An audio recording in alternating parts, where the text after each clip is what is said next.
they haven't checked that it's real. It could be tampered with. This is a do-at-your-own risk. I've never personally had one that was tampered with, but you could get a BIOS that could potentially bork your GPU. So this is definitely a do-at-your-own risk. But we're going to go ahead and go to card model here, and we're just going to find RTX.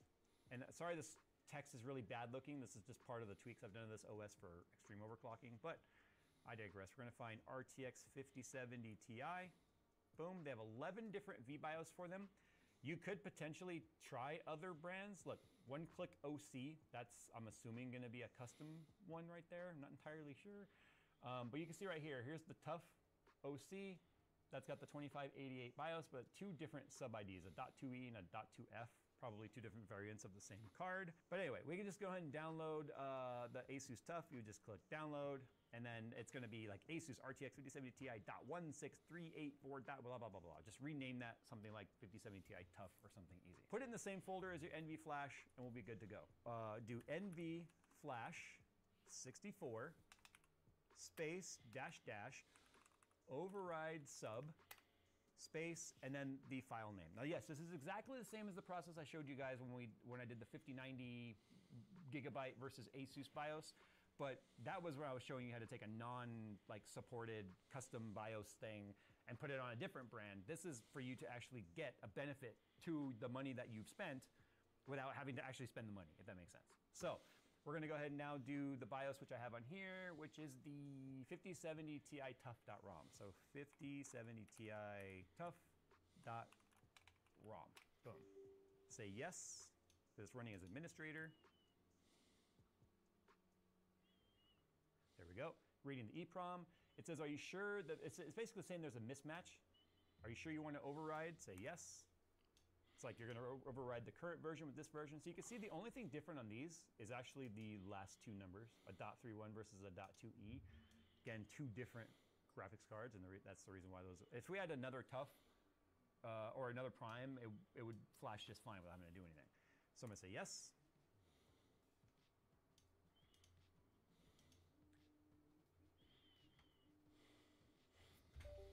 Okay, so now that that is done, it's disabled the driver because right now, like if I open up MSI Afterburner, you'll see it'll just be all a bunch of zeros because of the fact that it disabled the driver. So now we need to restart the system. So now our boost clock says 2588, where before it says welcome to my channel. Because that's what the Streamlaments. Prime BIOS was. Welcome to my channel. It doesn't show like what card it is and say Tough or Strix or any of that. It's just an Asus 5070 Ti. Also, too, if you click the lookup button, it's just going to bring you to what this BIOS version is saying it is.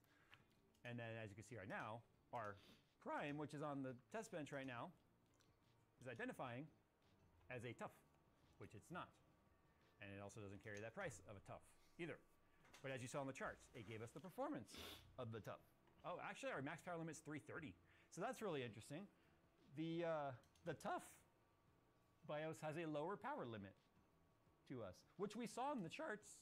At least I know the charts were gathered correctly because we saw that 330 is about where it maxed out. Now the Prime BIOS says 350, but you saw in the overclock, I can only go plus 400 in the overclock because it kept crashing. Look, if we know anything about the XOC stuff, you can clearly change the BIOS on a 50 series card and have it just give you more power. So it's obvious that the Tough BIOS is giving us less. Well, let's do this real quick.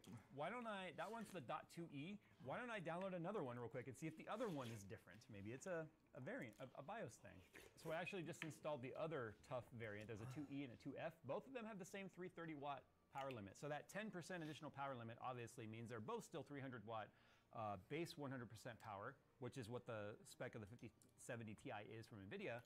But the 10% obviously is 30 watts, which gives us 330. And then 16% to 300 obviously is what's getting us to our 350.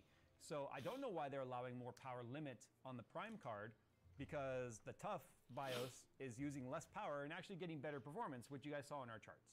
So that's a weird one. I might have to do a further investigation into that out of my own curiosity. But anyway, the moral of the story is the same. Buy the cheaper card, download and install the better BIOS.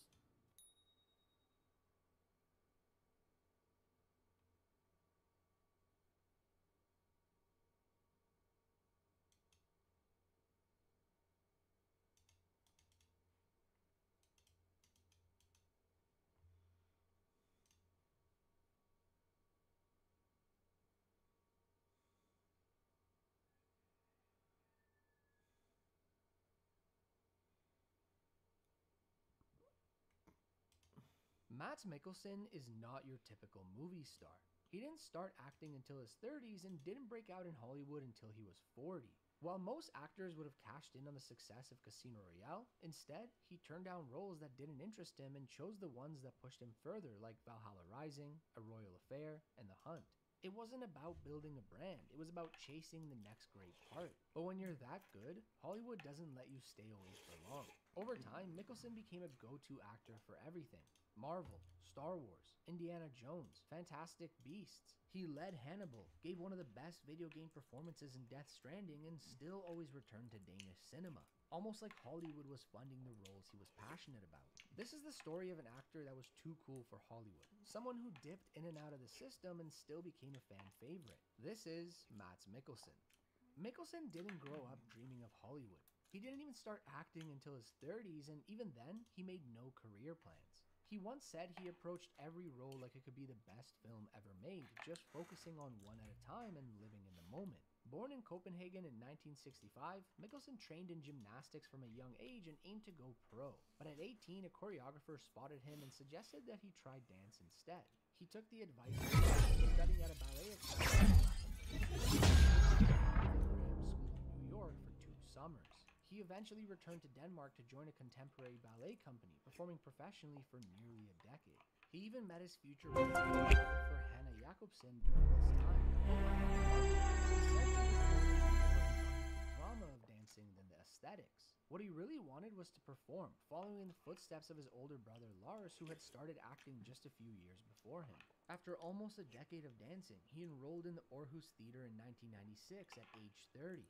That same year, he landed his first film role, a supporting part in Pusher, a gritty Danish crime film by a then-unknown Nicholas Winding Refn. While the film followed a desperate drug dealer with massive debt, it was Mikkelsen's intense magnetic performance as Tawny that stood out. Right down to the way he moved, you could tell this wasn't a typical first-time actor. The film became a cult hit and launched both Refn and Mikkelsen's careers. And early on, he learned a lesson or two about what not to be. On one of his first film sets, he watched a famous actor treat the crew like garbage. That moment stuck with him. He promised himself he'd always be kind on set, and he stuck to it. Years later, fans and coworkers still talk about how down-to-earth and easygoing he is. Throughout the late 90s and early 2000s, he kept building momentum in Denmark with films like Wild Side and Angels of the Night. In 1999, he re-teamed with Refn for Bleeder, playing a lonely video store clerk obsessed with movies. To prepare, he worked at an actual rental shop for weeks, even though he'd go on to be vocal against method acting throughout his career.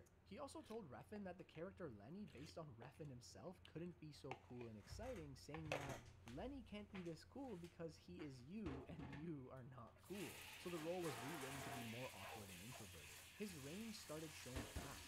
In Flickering Lights, he played a gangster hiding out with his crew in a weirdly heartfelt dark comedy that was a hit in Denmark. In Open Hearts, he played a doctor who falls in love with the fiancé of a man he accidentally paralyzes. It was a devastating and intimate role that earned him international praise. But even with more attention, he kept choosing smaller, stranger roles at home over bigger ones abroad.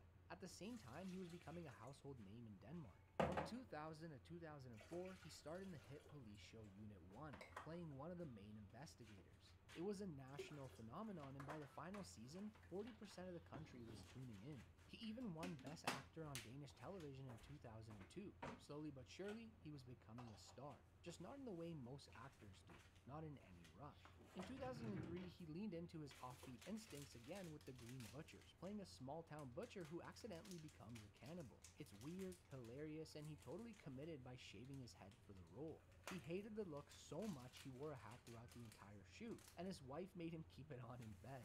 She later called it her least favorite film of his just because of that haircut. He then got his first taste of Hollywood in 2004 with King Arthur, where he played Tristan, one of the Knights of the Round Table. The film underperformed, but gave him a glimpse of blockbuster filmmaking and introduced him to Clancy, who would become important later.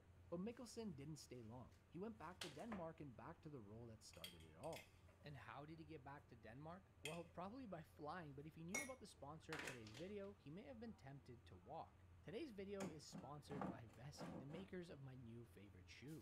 I've been wearing Vessis all summer long, and they're not only stylish, they're also extremely comfortable, easy to slip on, and waterproof. Just look at how good they look here. Summer comes with many spontaneous escapes, hangouts, and the need for a shoe that is both versatile and suited towards any condition. For example, my daughter loves to run towards any splash pad or puddle she sees, and with Vessis, I don't have to worry about my socks getting wet when I run after her. This summer has also been ridiculously hot where I live, but I didn't have to worry about my feet getting all sweaty because Vessis are very breathable, which allows me to stay cool and feeling fresh. And with back to school right around the corner, you or your kids will need a shoe that suits the fast-paced lifestyle of a parent or child. And if you have kids, you know what I mean. Navigate crowded streets, patios, and surprise puddles in style with what might become your new favorite shoe, the Weekend Sneaker by Vessi. It comes in a variety of colors, so you'll for sure be able to find one that suits your style. From heat to summer storms, Vessi keeps your feet dry and your style on point. Click the link in the description or scan the QR code to grab your pair now at vessi.com/filmstack with 15% off your first order. With a 1-year warranty and worry-free 30-day returns, you're covered for every journey. So thank you Vessi for sponsoring this video. Pusher 2 shifted the spotlight entirely onto Tawny. He was no longer a side character. Tawny was now a volatile, broken man trying to escape his past and his abusive father. Mikkelsen's ability to make this violent thug feel fragile and human turned the film into one of the strongest performances of his early career, one that reviewed even better than the original. He followed that with Adam's Apples, a dark comedy where he played a cheerful priest tasked with mentoring a neo-Nazi. Then came 2006, where he starred in 4 films. Prague earned solid reviews. Exit was his first Swedish drama, and After the Wedding was an international hit. He plays a man running an orphanage in India who returns to Denmark for a wedding and uncovers a life-altering secret. It was devastating and restrained and became his first of 4 films nominated for Best Foreign Film at the Oscars. By 2006, Mikkelsen had quietly become one of Denmark's biggest actors. But outside of his home country, he was still a bit of a mystery. But that was all about to change, because his next role and final film of that year was his full introduction to the rest of the world. Casino Royale, Le Chiffre. Bond villains are always memorable, but Mikkelsen's go-at-one was our favorite of the Daniel Craig era. He plays a private banker to terrorist who enters a high-stakes poker game to win back money lost and maintains control of the criminal underworld. He got the role so easily that Daniel Craig once joked Mikkelsen must have slept with someone to get it. But the truth is, the producers had done their research. His Danish films already proved he could be intense, mysterious, and never overplay a scene. And that's exactly what Le Chiffre needed. It was classic, cool, controlled, and impossible to ignore. Le Chiffre felt dangerous not because he was loud, but because he wasn't. His composure, the way he studied Bond at the table, said everything. It was the perfect villain for this grounded reboot of the franchise, and Mikkelsen delivered. You changed your shirt, Mr. Bond. I hope our little game isn't causing you to aspire. The film was a box office hit and was his international breakout role. Most actors would have used that moment to go all in on Hollywood. Mikkelsen didn't. He turned down roles that didn't speak to him. He even once auditioned for the 2005 Fantastic Four to play Reed Stay focused Richards, on but identifying walked and out mitigating confused. risk, and The we'll survive lines this. made no sense. The process felt fake, and you could tell right away it wasn't for him. He later said, "If I'm not motivated, I'll just deliver nothing." So rather than chase fame, he stuck to his rules. One role I at a bring time, you only a one. zip line. Over the next few years, he stayed in Europe. In 2008's Flame and Citron, he starred as a resistance fighter in Nazi playing a real-life assassin in one of the movie's most expensive films ever. That is His role was quiet, so intense, depressing. and deeply conflicted, with just his expressions and clear. Then came 2009, a busy year when he started 3 films across the country. In Coco Chanel and Let's Igor burn Stravinsky, this he mother. played the Wow! right over in French historical cinema. In The Door, a German sci-fi film about how he finds a portal through time, he spoke all the lines in German, only for them to jump. And finally, he reunited with Refn for Valhalla Rising, a film that pushed minimalism to an extreme. I hope our little game isn't causing you to perspire. The film was a box office hit and was his international breakout role. Most actors would have used that moment to go all in on Hollywood. Mikkelsen didn't. He turned down roles that didn't speak to him. He even once auditioned for the 2005 Fantastic Four to play Reed Richards, but walked out confused. The lines made no sense. The process felt fake, and he could tell right away it wasn't for him. He later said, "If I'm not motivated, I'll just deliver nothing." So So rather than chase fame, he stuck to his rule, one role at a time, only if it's worth doing. Over the next few years, he stayed in Europe. In 2008's Flame and Citron, he starred as a resistance fighter in Nazi-occupied Denmark, playing a real-life assassin in one of the country's most expensive films ever made. His role was quiet, intense, and deeply conflicted. With just his expressions, you could feel the weight of what it meant to kill for a cause. Then came 2009, a busy year where he starred in 3 films across 3 countries. In Coco Chanel and Igor Stravinsky, he played the Russian composer in a French historical romance. In The Door, a German sci-fi film about a man who finds a portal through time, he spoke all his lines in German, only for them to dub over him due to his accent. And finally, he reunited with Refn for Valhalla Rising, a film that pushed minimalism to an extreme. Shot in Scotland, Valhalla Rising featured just 120 lines of dialogue. Mikkelsen's character, a mute warrior named One Eye, didn't say a single word. He took the role thinking it would be easy without dialogue. Well, it wasn't. The physical demands and harsh shooting conditions made it brutal. But if there's one actor who can captivate you in silence, it's Mikkelsen. Critics said it felt less like watching a performance and more like witnessing a presence. The film itself was slow and experimental, but unforgettable. And then Hollywood called again in 2010. This time it was Clash of the Titans, where he played Draco, leader of the King's Guard. It was one of his most generic roles, CGI heavy, action-packed, and forgettable. But it did well at the box office even if critics tore it apart. In 2011, he showed up in The Three Musketeers as a bland villain, and this one did even worse. It felt like he was being wasted in these big-budget films, so he did what he always did when he needed a challenge. He went home. And in 2012, everything changed. That year, he starred in 2 films that both got nominated for Best Foreign Film at the Oscars, a rare accomplishment that underlined where his best work truly came from. In A Royal Affair, he played a German physician who secretly influences the mentally unstable king of Denmark while falling in love with the queen. The film had one of the largest budgets in Danish cinema, but it was the script that instantly pulled Mikkelsen in. He grounded the whole film with a quiet, commanding presence, and critics called him mesmerizing. But it was The Hunt that may be the greatest performance of his career. In this film, he plays a kind kindergarten teacher whose life is destroyed when a young girl falsely accuses him of sexual abuse. What unfolds makes this kind of a horror film. There's no overacting, no desperate speeches, just a man unraveling as his world turns on him. Very concrete episode. Mikkelsen carries the entire film with his eyes, giving one of the best performances built entirely on strength. It earned him Best Actor at Cannes and another Oscar nomination for Denmark. It's the kind of performance that made critics call him one of the best actors working today, regardless of language or country. If you only watch one film from this video, make it this one. This stretch of his career made one thing clear. He wasn't chasing Hollywood. He was just following his instincts, one role at a time. And more often than not, the best ones were back home. He'd already shown he could hold his own in a Bond film. Now he was showing something else, that he didn't need Hollywood to be great. If anything, it was the other way around. But Hollywood was finally starting to catch on. This time, it actually knew what to do with him. The years after The Hunt were all over the place for Mikkelsen. In 2013, he starred with Shia LaBeouf in The Necessary Death of Charlie Countryman, a romance action film that didn't review well. That same year, he appeared in Age of Uprising, The Legend of Michael Kohlhaas, a French-German period drama that earned decent reviews. And in 2014's The Salvation, he played a Danish settler seeking revenge in the American frontier. It was a rare Danish western, not a massive hit, but well-reviewed. Then in 2015, he took a big swing with Men and Chicken, one of the weirdest films of his career.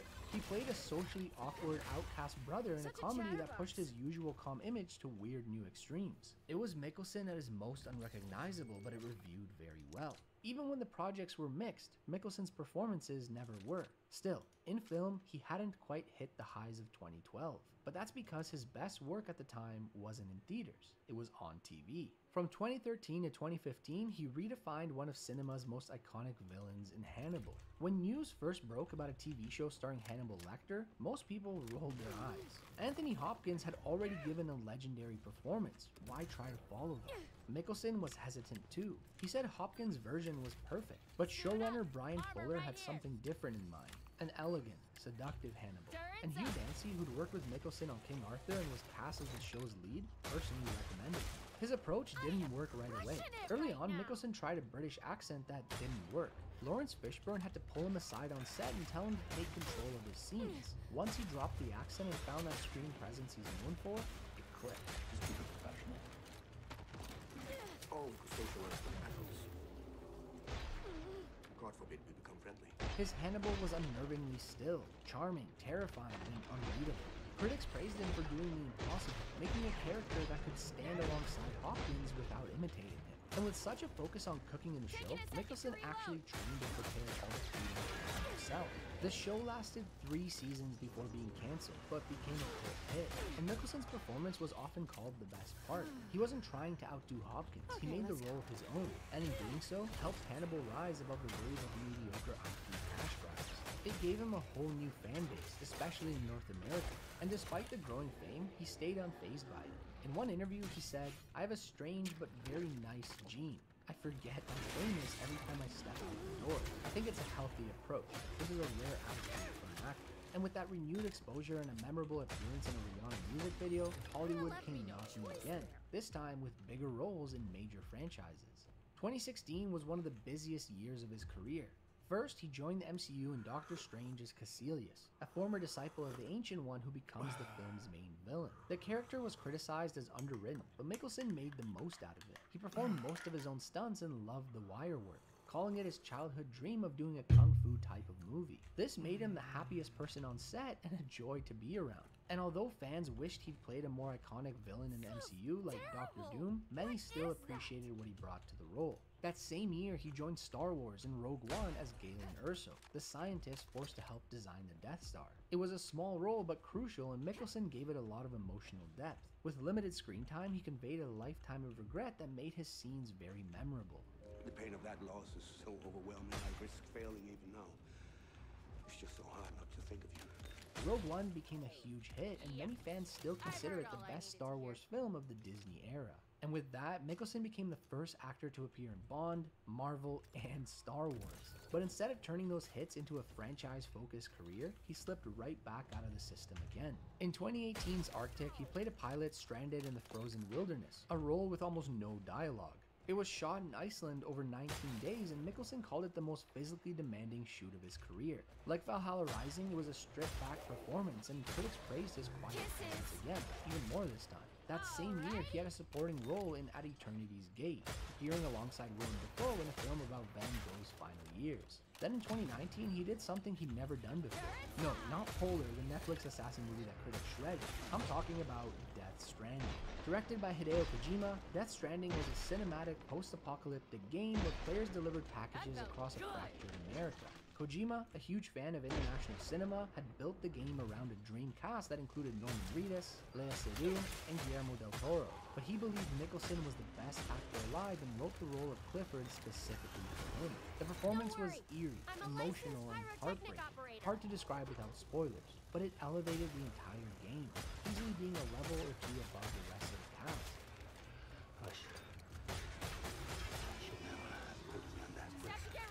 He even won Best Performance at the Game Awards, and Kojima later called him his favorite actor and closest creative collaborator, even though Mickelson said he had no idea what was going on while making the game. By the end of the 2010s, Mickelson had built one of the most well-rounded careers in the industry. He wasn't choosing roles to get bigger, just better, all for the love of performing. And yet, that freedom to follow his instincts was starting to pay off in even bigger ways. By the 2020s, Mads Mikkelsen had done it all, but instead of settling into franchises, prestige dramas, or TV, he just kept focusing on one role at a time. That led him back to Denmark, reunited with the Hunt director Thomas Vinterberg for another round. It follows 4 teachers testing a theory that humans perform better with a low but constant blood alcohol level. What begins as a dark comedy transforms into an exploration of grief and rediscovering the joy in life. Mikkelsen delivered one of his most layered performances yet, wounded, funny, and subtle. I drikker som svin. Det gør I hver uge, hele året.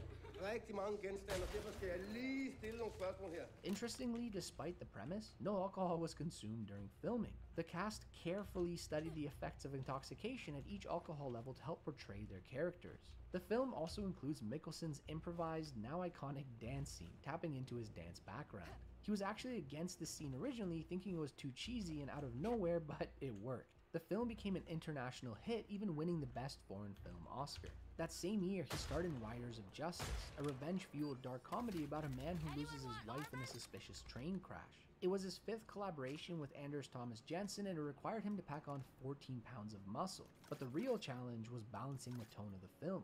It was an entirely different performance from Another Round, but just as strong. The acclaim from both these films once again confirmed that his best work happened at home. This only became more true with his next visit to Hollywood. In 2021, he played the villain in Chaos Walking, a sci-fi flop that came and went. But in 2022, he stepped into one of the most controversial recastings at the time, replacing Johnny Depp as Grindelwald in Fantastic Beasts: The Secrets of Dumbledore. Most actors would have played it safe and mimicked Depp's version, not Nicholson, calling that creative suicide. He reinvented the character with a colder, more grounded performance. With or without you, I'll burn down their world. There's nothing they can do to stop it. While the film underperformed, critics widely agreed that he was the highlight, bringing weight to the role that had been missing. In 2023, he joined yet another major franchise in Indiana Jones and the Dial of Destiny, playing Nazi scientist Jürgen Voller. It could have been a cartoonish villain, but Nicholson kept things grounded, even as the story leaned into spectacle. The film bombed hard at the box office, but Nicholson, another franchise, another paycheck, another respectable performance. To find his next acclaimed role, he headed back home. In The Promised Land, he played Ludwig Collin. A retired army captain in 1750 Denmark, he sets out to cultivate uninhabitable land and claim a noble title. It's a classic Nicholson, loud, silent, with everything boiling just beneath the surface. The film was Denmark's Oscar submission and earned strong reviews, with many calling it his best work since The Hunt. His most recent role was in 2024's Mufasa, The Lion King, where he voiced the film's villain, Hero. You'd think it would be easy since it was just voice work, but Nicholson was very nervous about one thing: the singing. He's not a singer and doesn't think he's very good, but he got past it by thinking of it as Kiro singing, not him.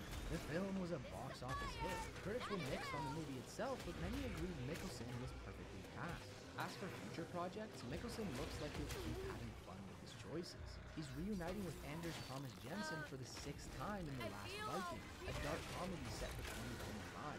The story follows a man released from prison after 14 years for a robbery, with only his brother, played by Nicholson, knowing where the money is stashed. But the only problem is that he's developed a mental illness that made him forget where he hid it. And in 2026, Nicholson will also star in Dust Bunny, the film directorial debut with Cannibal creator Brian Fuller. It's a horror thriller about an 8-year-old girl who asks her neighbor to help kill the monster under her bed. It's a fitting pair of projects, one weird, one unsettling, but both perfect roles for him. And that's the pattern. One weird, one grounded, one for him, one for the world. He didn't start acting until his 30s, and even then he took his time. From mute warriors to drunk teachers, cannibal chefs to grieving fathers, he never chased fame, just the next work part. And whether it's a Danish indie or a billion-dollar franchise, he treats them all the same. That's why he became a fan favorite. He never played the game. Because when an actor's too cool for Hollywood, the system doesn't shape him. If anything, it really shapes him. So, there you have it. Mads Mikkelsen's career and all of his best films. What's your favorite role of his? Share your thoughts below. If you enjoyed the video, drop a like and subscribe. And check out our Patreon for some cool perks. But until next time, have a good one. Eyes open, team. Stock up now.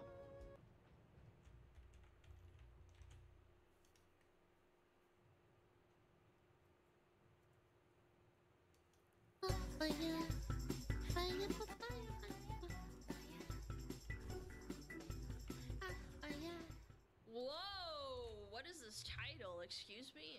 Just reviews when 15 minutes of fame destroys your life forever? Why do people do this? Why did they do anything for clout? What happens to you when you finally become famous, and the very thing you'd always dreamed of destroys your life in minutes? Well, in this video, we're gonna Wait, a little kid and then he's under prison? What? go over every way fame ruins lives, from access to forming your face beyond recognition, scams, FBI raids, and even death. Starting at level 1, self-sabotage, like we're gonna see with this prank YouTuber known as Vitaly. Does he talk about how he goes to prison? Who is currently facing decades in prison, all for just 15 minutes of fame. Vitaly, like anyone starting out on YouTube, was looking to do anything it took to get views, no matter the consequences, pushing himself into any situation that would give him more clout. After not getting anywhere, he started doing edgy viral content like the Miami zombie prank, which piggybacked off a real-life tragedy. But it actually worked. Wait, and what? suddenly he would It receive did? everything he was looking for. Millions of views, a booming channel, a bunch of cash, and eventually roles in movies like Natural Born Pranksters. This is my husband, George. Natural Born Pranksters? What kind of movie is that? Well, it's not a prank if it's all staged. The Miami Mess on your tag? That's a real thing? Congratulations, George. Let a Beautiful baby. professional handle this. This is your baby? Major swamp ass right now. I just got the text. But once he realized the formula for easy virality, he would milk it to the bone, doing whatever it took for just another 15 minutes of fame to just feel that same sensation again, over and over. Whether it be getting arrested, becoming a Hollywood sign, streaking the World Cup, or even scaling the Egyptian pyramids. Yeah, he didn't even get into trouble for that, did he? He got maybe jail for a couple of weeks? In 2020, he would finally push Big things too mistake. far. Whether he was simply stuck in an addictive loop of chasing fame or so desensitized to acting crazy, it didn't matter. He'd taken a step way No too more far dopamine. behind mushrooms. I believe it's like a drug addiction. I think that you start seeking out higher and higher so that you can just Meet the newest member of the Completely out of his mind, cutting bridges you just can't hit it anymore. She did manage to survive, but the images were too disturbing for YouTube. Brands then dropped him, he was sued, and his channel was completely demonetized. So he would disappear from the public for 2 years, questioning his own life choices and seeing where he could go next. But suddenly in 2022, he would return, claiming to be sober and sorry. Yeah, right. Letter that I wrote to her the next day to the girl that nobody knows about it, and obviously she shouldn't. And how sorry. That's not me. I didn't know her. I didn't know what I did. I had nobody to blame but myself. So it's not like I'm asking for forgiveness for any of this. Bro, he's acting like he got possessed or something. Honestly, kind of like a fucking massive L. Yeah, even though he's saying he's sorry, I feel like it's not genuine. The content demon. Yeah, he's possessed by the content demon. I'm telling you, it's possession. People watching, listening, I fucked up. I take the full responsibility, and I know it will never happen again. But never really fully owning up to what he actually did. Instead, he just changed his strategy. First, he would start using OnlyKick, where he could finally get paid again, all for harassing women live on stream. Social media, that garbage. I'm here for one reason and one reason only. Black eyes like you. Then, I don't play with fire, What I is work wrong with you? it. It's got this really weird, racist connotation, too. It's fucking racist. Where's the comedy? No, there is none. He's, actually harassing them. in 2024, he pivoted to catching predators with Adam Ross. Streams that mix self-righteous outrage with casino sponsorships and humiliation porn. But even that didn't What the last, hell and is soon he had no this? choice but to leave the United States to find new people to use for 15 minutes more of fame. So by 2025, Vitaly was now in the Philippines, back to disturbing locals, stealing from shops, and making threats, all while live streaming every moment. Excuse me, madam, I'm gonna rob you. But when a fellow travel vlogger tried to reason with him and expressed his concerns about him harassing Filipinos, Vitaly responded with insults and more threats of violence. And suddenly, days later, Filipino law enforcement arrested him. This time, it wasn't a Rip Bozo, frick around and find out. They need to start doing this in America, I swear. Someone just needs to start jailing these people. Yeah, just set an example. It'll straighten things out. joke. He was actually formally charged with multiple crimes, charges that may well end up carrying decades of prison time, where he finally find out what happens when the real world punches back against influencers. And coming up later in this video, we're gonna go over the darkest levels of fame, like this person who had everything money and fame could buy, to then suddenly descend into a psychotic meth-fueled breakdown and a psychiatric ward in just a matter of months, all because of one simple mistake. But for now, let's continue to the next level of the pyramid, level 2, selling your soul for views. Some people become famous for their talent.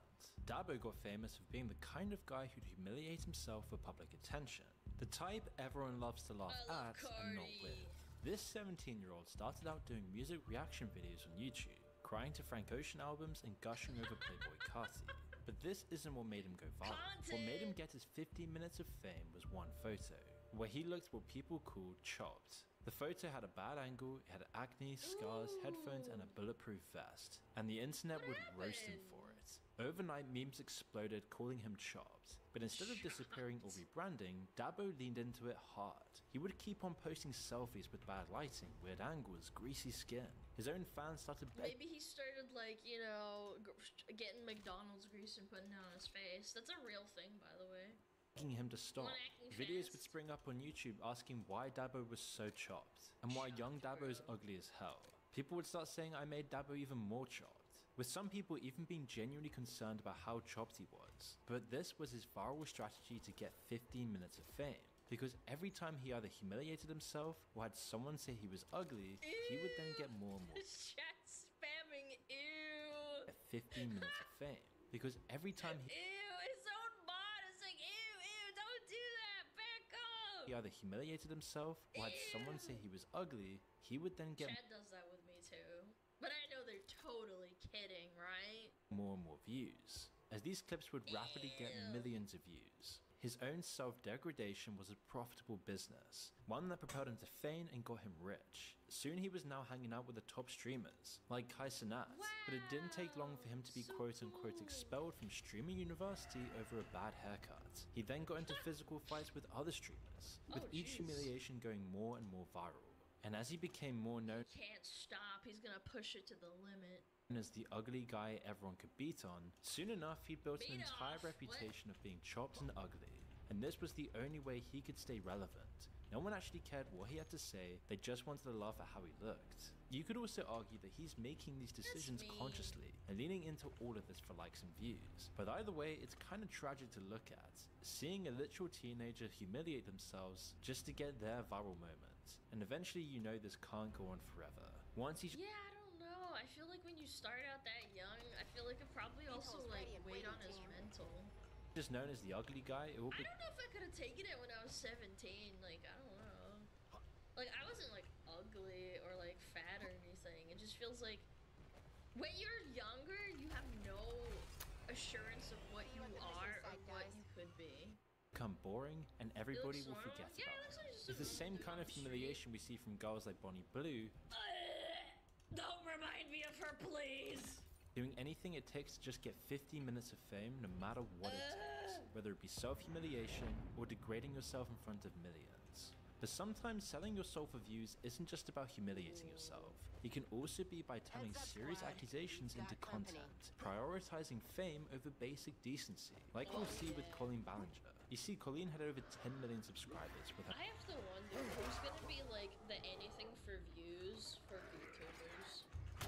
Who's that gonna be? When's that gonna happen? Is it gonna take another 10 years for it to like evolve? Fillion? No. Fillion is not anything for views, bro. No! She doesn't go around harassing people! Come on! Chat, no. No. Filament, no. Filament, Filiana, Filipina. She just does stupid shit. She doesn't like harass people. Yeah, I'm talking about like anything for views like Vitaly. Miranda Singh's character. It was wholesome family content of great brand deals, Netflix shows, and she was absolutely living the dream. She had unlimited fame and millions in cash. But then in 2013, allegations surfaced that she was having inappropriate relationships with underage fans, sending lingerie to a minor as a joke. Screenshot Yeah, a joke. Lots of group chats where she asked inappropriate questions about fans' sex lives started popping up all over the Oh my god. What's your favorite position? I love you. You got this, Miss Wheelchair. What is wrong with you? Why is it so hard not to talk to kids? Talk to an adult, you freak! internet, which is really weird stuff once you look at kid content creators and how predatory they often are. If you've seen any of these types of videos or recent Netflix documentary, you'll know this happens disturbingly frequently. But for Colleen, it was ending her career, and so she decided to capitalize on this moment to gain even more fame no matter how bad it actually looked. She's the ukulele. She'd attempt some rather I didn't even know her real name until I saw her face up close. creative damage control, offering a fake heartfelt apology to capitalize on the moment. So she grabbed a ukulele and sang it for 10 whole minutes. Toxic gossip train. She called It's not gossip if it's real, man. it the toxic gossip train, calling the allegations lies and rumors, even though the receipts were screenshots of her own messages and she admitted them herself. And whilst people might have thought she was serious, it was clear that she was doing this to gain more virality, to make people more outraged and remember her name. crazy. She even called out her Well, it worked, yeah, I guess. bony little back mid-song, a not so subtle way of fishing for compliments while pretending to be insecure. The cringe was off the charts and it was all deliberate, as people just couldn't believe she thought singing her way out of serious allegations was a good idea. Just look at the lyrics, they get worse and worse the more you read. Yeah. Suddenly her live shows were now being cancelled, brand deals suddenly disappeared, Oh, and Colleen, shit. realizing how much hate was coming her way, vanished from social media for months. Her ex account reads, "I'm that girl with the lipstick that everyone hates," which says it all really. But the final person on this level is one of the most tragic. Did she ever get, like, convicted or anything? Or was it just, you know, a bunch of people posting screenshots? Yeah, whatever happened to her. in the No. entire video. Sucks. Because what happens when, without knowing, No you accidentally justice. sell your soul for attention, trying so hard to look perfect, you actually become an internet meme instead? Well, that's exactly what happened to Alexei Vayner, who happened to be one of the first alpha male types ever seen on YouTube. I'm sorry. When I hear alpha male types, I immediately like think like, oh my god, you're not actually like a giga chat or anything. You can't call yourself an alpha male. That's like not alpha. But not in the way that you think. You see, in 2006, this Yale student wants to work at an investment bank UBS. But to be creative and stand out from the rest of the applications, he thought rather than sending a normal resume to the company, he would create a 7-minute video showcasing his diverse skill set, which was a great idea. The title of the video, Impossible is Nothing, which showed him ballroom dancing, bench pressing 495 pounds, hitting 140-mile-per-hour tennis serves, and karate chopping 7 bricks. In the video, he declares himself capable of achieving the impossible. The intention of the video wasn't to go viral, it was just for the employees at UBS, but he wanted to show he was more willing than other applicants to push the limits and achieve what others couldn't. In his application, he also claimed he founded a charity, started an investment firm, and published a book about the Holocaust. All of this made him an incredible person. The perfect person you could hire and follow, unless he was actually just an incredible liar. Because after the UBS hiring team went through his application, they quickly realized something was deeply off, as they soon realized all of his application was completely fake. The charity didn't exist, the investment firm was plagiarized from another company, and his supposed book contained passages lifted verbatim from internet sites. So, someone at This UBS was before ChatGPT, bros. It's over. decided they would leak this all to the public. But little did he realize he would be releasing one of the first viral laughingstock videos. The internet absolutely tore Lesky apart. His video was reposted, remixed, and mocked endlessly across blogs, forums, and other YouTube. He became an internet punching bag overnight, the face of delusional self-confidence. His entire life fell apart like that. What seemingly just began as a normal job application spiraled into a full-blown internet parlor, haunted him for the rest of his life.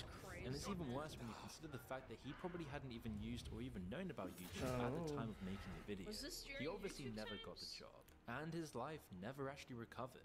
He was never able to move on from this, so he would go on to threaten legal action. He tried to sue UBS, the investment bank he actually applied for, as well as sending cease and desist letters to various blogs and websites sharing or mocking the video. But none Oh of these my threats were God. successful. And tragically, in 2013, he would suddenly die of a heart attack at the age of 29. no. Someone close to him said, "It looks It probably was the stress. No, low key. like he took some drugs or medicine, had a heart attack, and a friend of his drove him to the hospital where they couldn't resuscitate him." Wow. I started Nah, that's sad. Yeah, he didn't deserve that. I mean, that's still pretty fucking mean. But it was kind of funny. this YouTube channel because I wanted to be able to share my ideas and thoughts with It's the not rest of okay the to world. lie, And I know some Chan. of No you want to do liars. this too, but it can be overwhelming with the time and skills needed to do the same. But what if you had your own production team without spending all of your money? Well, Do people actually edit like this? What the hell is this? Why is he like touching the little clits of the computer? Is that a thing? It's got like, yeah, he's like DJ.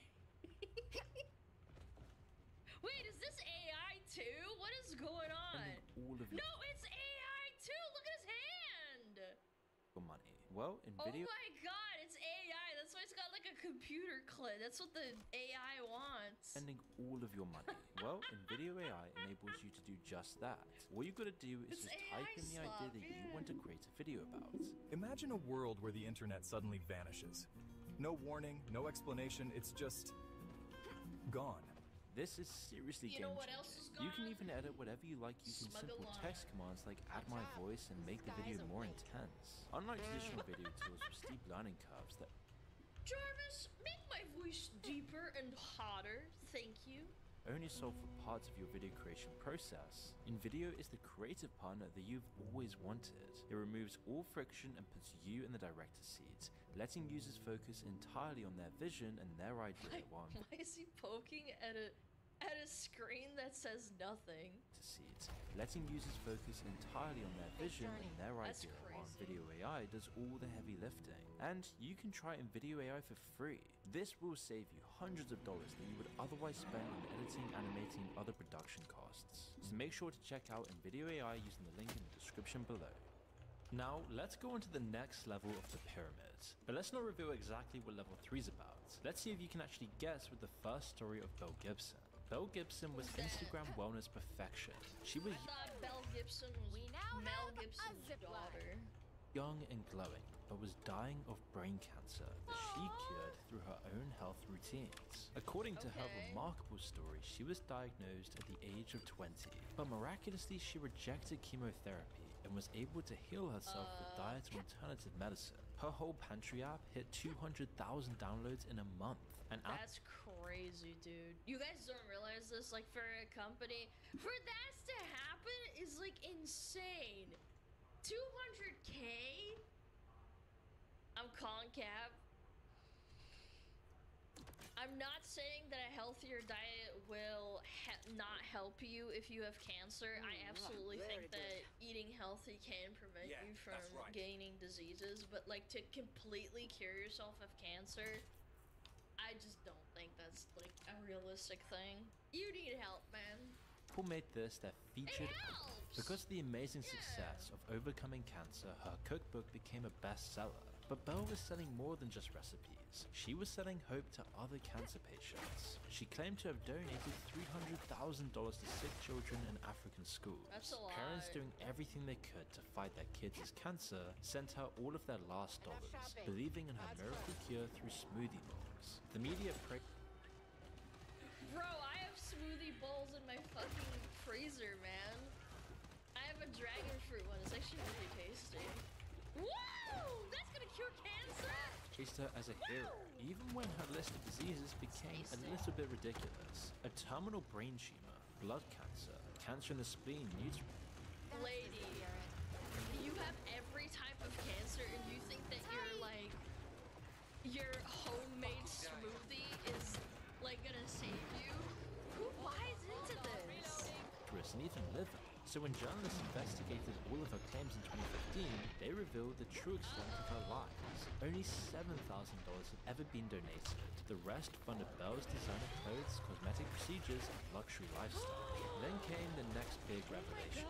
Belle never even had cancer at all. There were no medical records, no doctors going on the record, no scars from her supposed multiple surgeries. And when cornered, she finally admitted that none of it was true. The most shocking thing about all Didn't we watch an entire little video like a year or two ago of a woman that made her daughter sick so that they could go on free Disney cruises or something? People are so abhorrent and disgusting. All of this was that Belle showed no remorse. She blamed her childhood, painted herself as the victim, and offered no apology. Yeah, she's a sociopath, yeah.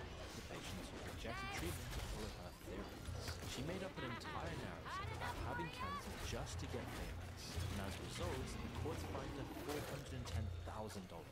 The government is trying to bankrupt her for all of the lies and the terrible things she's done, using this whole story to get money and fame. But as of 2025, she still hasn't paid a single cent, doing everything she can to avoid paying the fines. And some are now believing that she suffered actual delusions about her condition. But others just believe Yeah, like people convince themselves that they have diseases even if this is pure and simple criminal intent with horrific consequences, doing anything it takes to get money. And so we can see here on level 3 how easily 15 minutes of fame can lead to financial collapse, in this case for good reason. But this doesn't just lead to the financial collapse of the famous person, like we can see with the Hawk Tour girl. By now, most of you have all heard of Haley World. Oh god, I thought we'd fucking get over her, man. Has she come back? Like, did she do more talk shows or some shit? Who became famous for the one phrase shouted drunkenly on a Nashville streets. Oh, you gotta give him that hawk and spit on that thing. Rolling Stone quoted Gen Z's Dolly Parton, which tells you how dare you say she's even close to Dolly Parton? Nah, piss yourself. That's ridiculous. Dolly could sing. She was a kind person. She read books to children. What is going on? Right Who here. wrote this article? Joe, you need to be sacked. how desperate media outlets were. It's a frickin' psyop. Dolly had the big old boobas. Yeah, and she had a nice rack.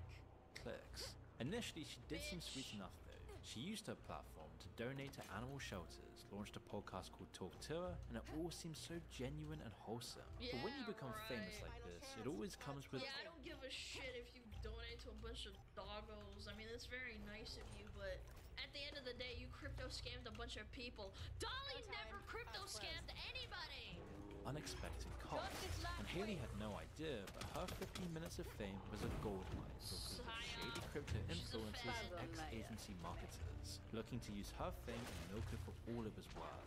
During this time of fame, Haley was hit with a flood of DMs from celebrities, podcasters, and opportunists. But this one group in particular promised her that with this fame she was now experiencing, she could be making millions without any real work. All she had to do was just follow their lead and she'd be rich. Just follow the plan and do what every other influencer does. Seeing that others had done it and how easy it would be, it was hard to ignore such an offer. Which is why suddenly out of nowhere, Haley would launch her own cryptocurrency. Yeah, here we go. No accountability. Oh, she got coerced. A bunch of people coerced her into doing a crypto scam. Yeah, definitely. Yeah, no, she's an innocent angel. Cool. The marketing was intense. Haley was talking about the coin, about how revolutionary this would be. And within 15 minutes, the coin had hit a $490 million market cap. The plan to get rich was actually working, and Haley had finally achieved the dream, fame and money, until the coin crashed hard. Here's what happened. 97% of the supply was controlled by just 10 people. A classic crypto. And after they sold off all their coins, the token had lost about 90% of its value in hours, while they walked away with millions. This is a classic rug pull and it's fairly common, though this might be one of the worst rug pulls around. Her fans were betrayed. Coffeezilla showed the world how terrible this really was, making people think Hawk Tour Girl was nothing more than just a simple con artist. And the group around Haley had got what they wanted. They got millions of dollars and didn't have to care about the entire situation now that they had the money. And then things got even worse for Haley. Quote, after the coin launch, the feds came to Granny's house, Haley told interviewers. Quote, she called me having a heart attack, saying the FBI's here after me. What have you done? I'm sorry, the fact that you're bringing up your granny when you knew this could have happened. I don't know, man. I feel like she just didn't have enough money. Genuinely. She had thousands, hundreds of thousands of dollars, and she still felt the need to just scam everybody for like $1 million more. She's a Fed plant. I'm convinced with how stupid her quote-unquote meme was and how forced it was, she's a Fed. Of course, multiple lawsuits were filed. Haley was freaking out. As not long ago, she was just a normal girl living her regular life. Normal. And after one interview, she was now one of the most hated people on the internet, entangled in deep lawsuits and known as a con artist, and perhaps even manipulated by a bunch of predatory investors. While Haley was eventually cleared of criminal wrongdoing, the damage was already done. People had... Since when? I wasn't her account before she did. lost thousands, even millions. Which is why today this bad reputation is stuck with her wherever she goes. She's lost partnerships with Jake Paul's better. She's hated on every time she posts, and her relevancy is now fading away as quick. Jake Paul dropped her.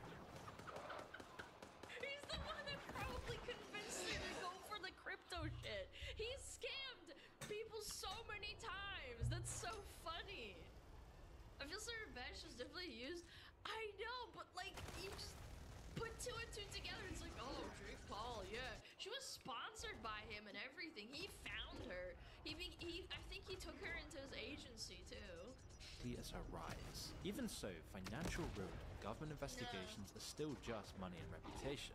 But what happens when fame doesn't just take your wealth, but also takes your life and humanity too?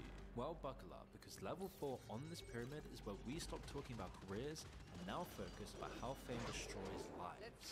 Where fame corrupts people's entire mindset and That's a value dead end. systems. No. When their brains are literally altered to remove emotion and any sense of morality. Oh, there The is noise. Alex and Frankie Benegas, the Island Boys, the twin brothers who went viral freestyling in a hot tub with face tattoos, diamond grills, and vertical dreadlocks that look like palm trees growing out of their skulls. They look like Cheetos. Yeah, tasty Cheetos.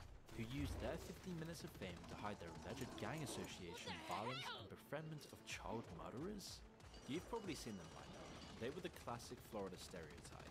Being these crazy characters, it wouldn't take long for them to get famous. And that first moment of fame came in October 2021, when a video of them performing I'm an Island Boy exploded across social media, getting 9 million views before it was deleted.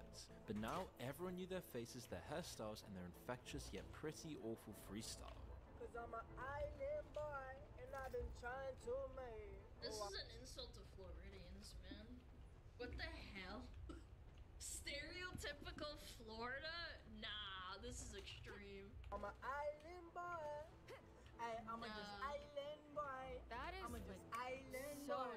But Kodak Black, seeing their potential as characters, offered them a legitimate record deal. And they turned it down.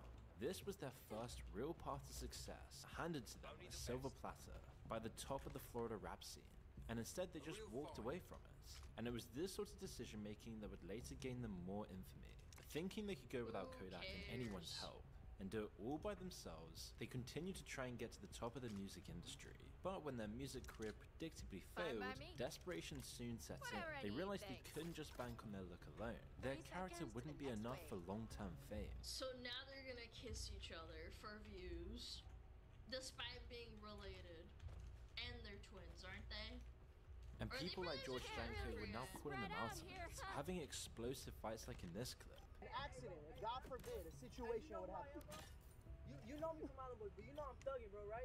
But as reality started to settle in, and they realized their 15 minutes of fame was fading, they quickly turned to their last resort, OnlyFans. In July 2023, desperate to get any more fame and attention, any sort of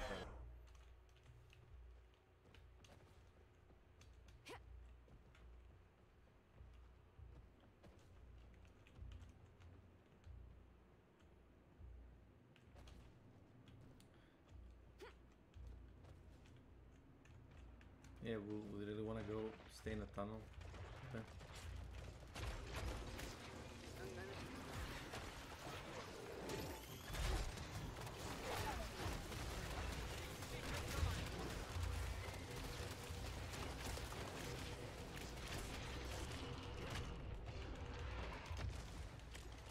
So much better.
Never had much use for Royals.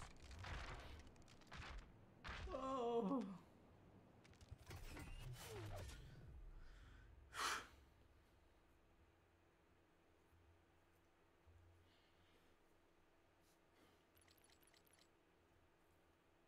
That was pretty good.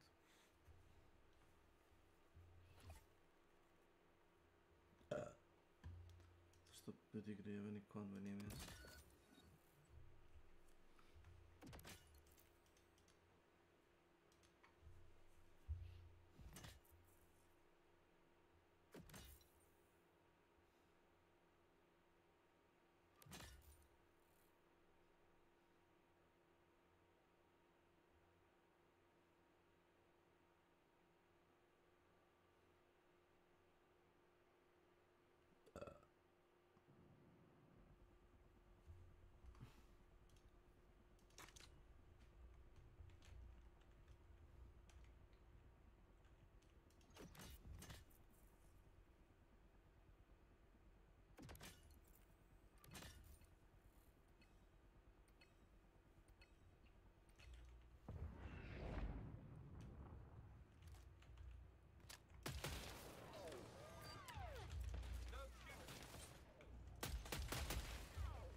Don't we all have a right to privacy?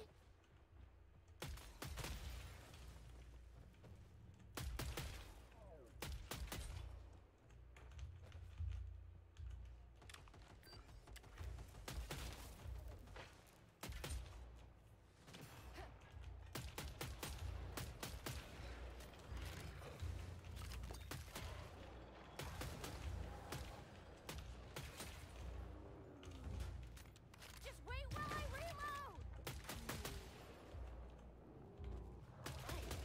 Order down. Keep this up. Feeling the burn. Turret's activated. Got the turret going. Perfect. What happened to our sense of trust and community?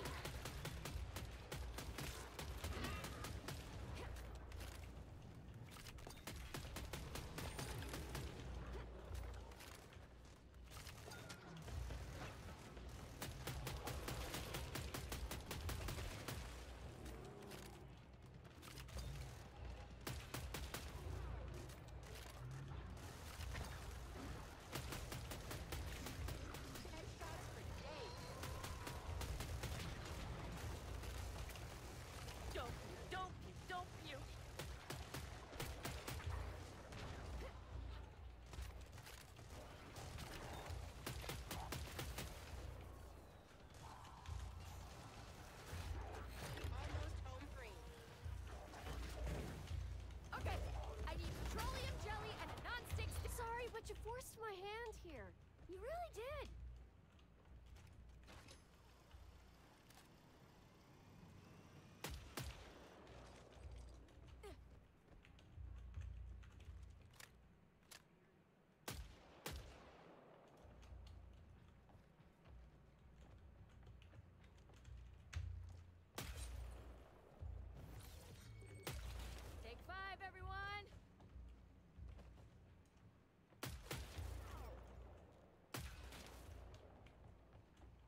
shopping? Hope so.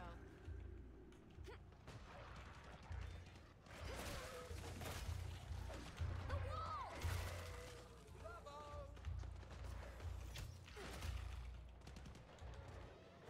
Famila.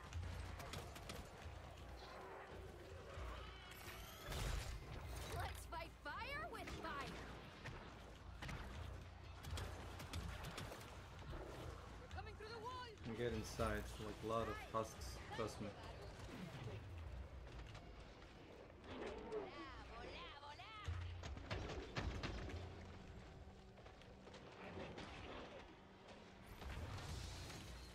Don't play with matches.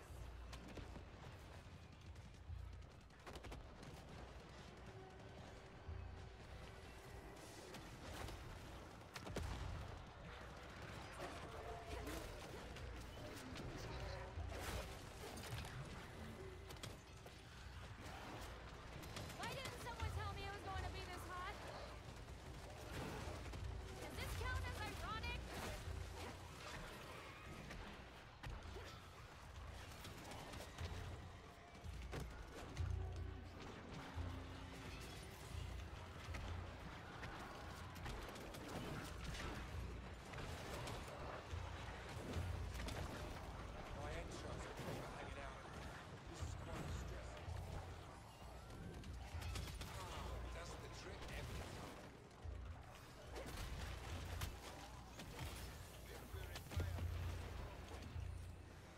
Fuck off. I'm gonna need to run this under cool water for 10 to 15 minutes.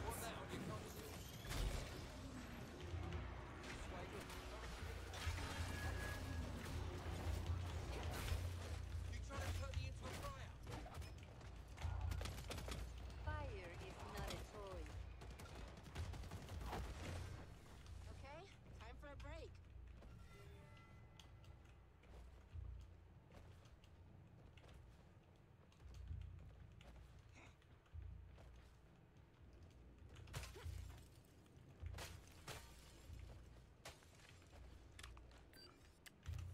Turrets up.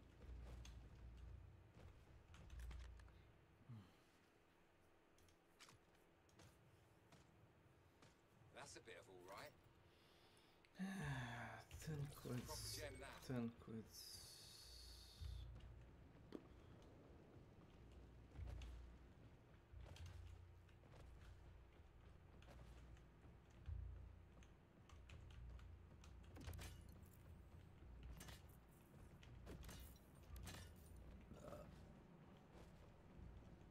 I wouldn't trust the structural integrity of this place for a minute.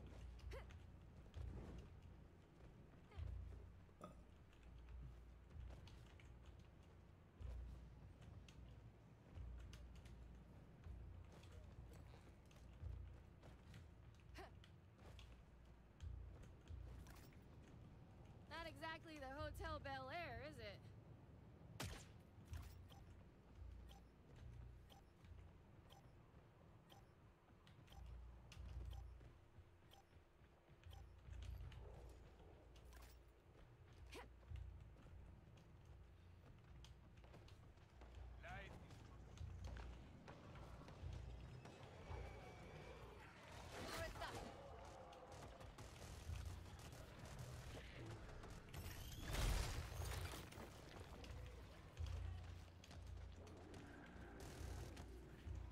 Thanks. Strikes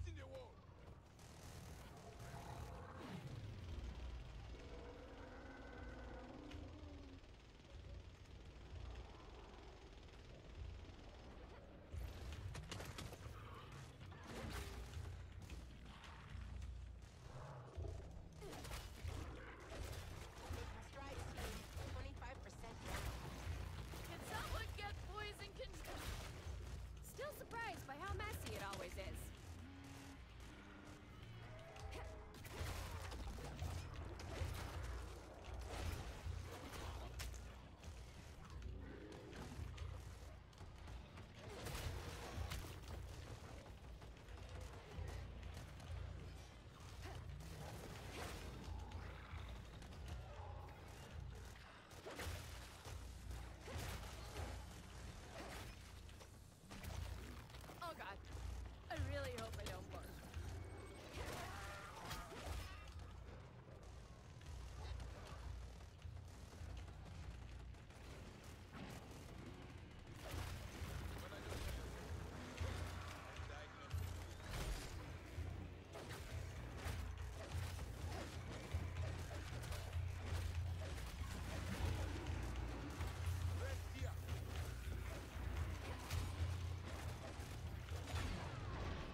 this.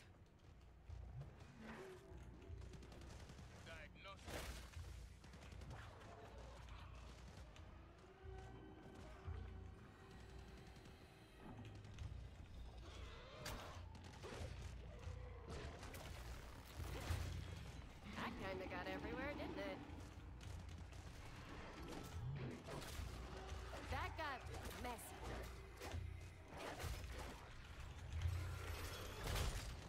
Ooh, feel the burn! Casks. Watch it.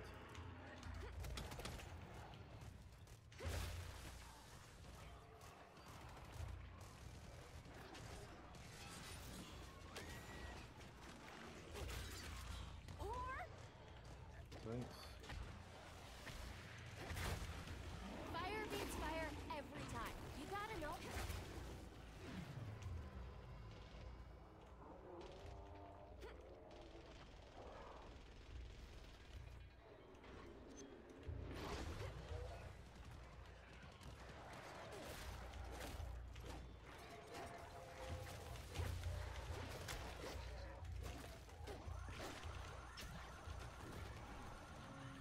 Right. Döndüren Torgen. Poisonous speedboats. Welcome to my channel. Best viewers on streamambu.com. Remove the space HVZHM.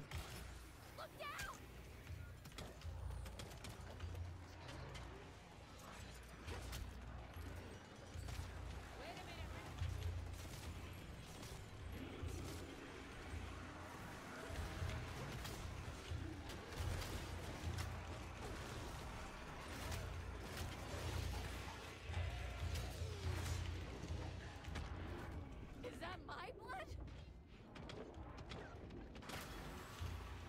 Thanks.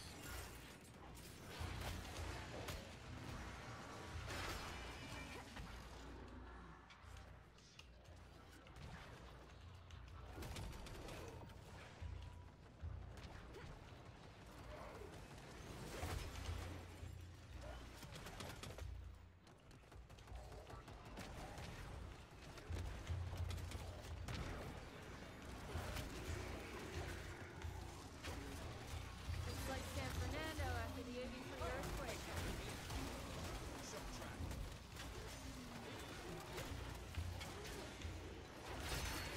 This is a nice backpack, though.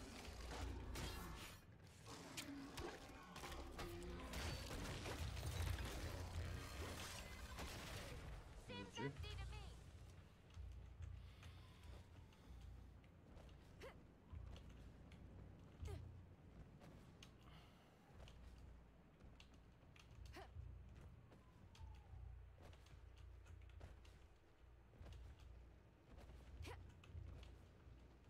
Algo está la casa. You're low on grenades. Thankfully, Contact has plenty available for purchase. Stoked up. Great.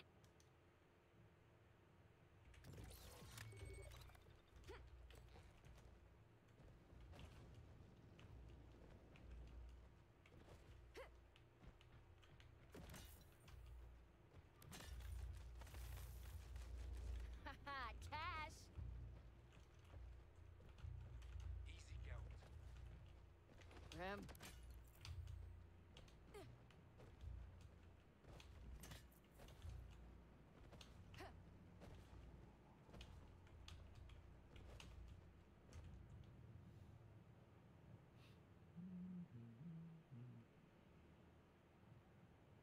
Fucking ghastly. Carbon steel.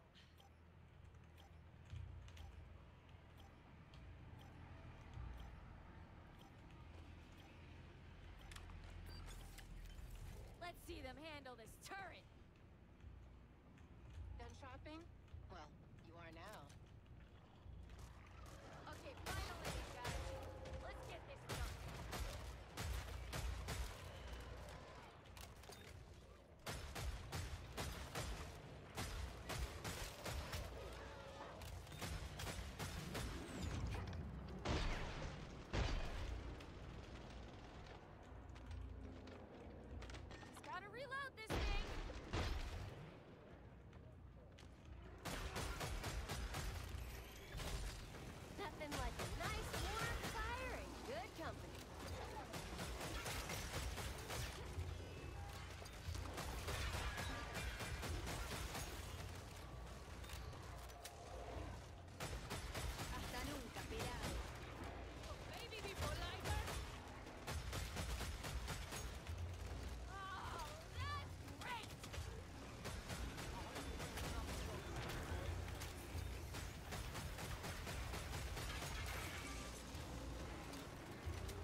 underestimated.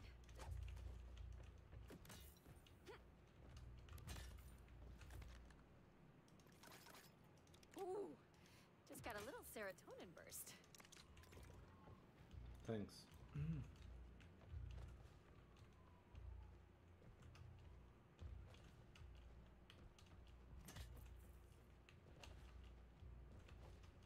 Slices and dices. Kill you the old-fashioned way if I have to.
Not good, not good.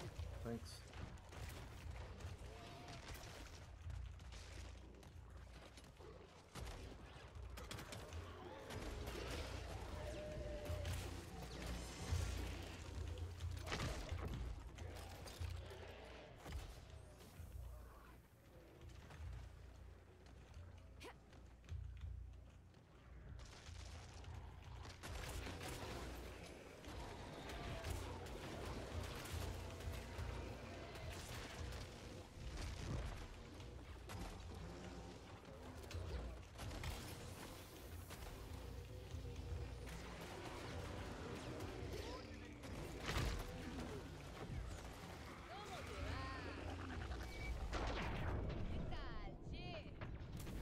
Don't worry.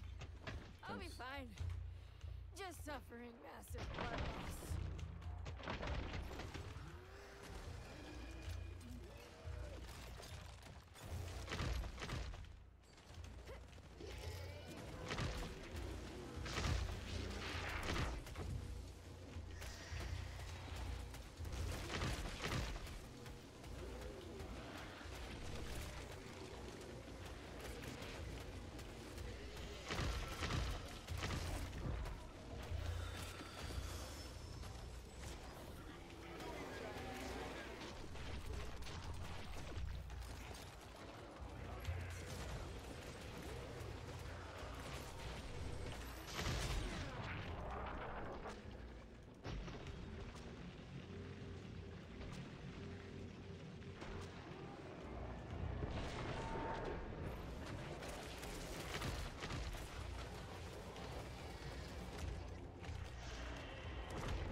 Talk about a plot twist.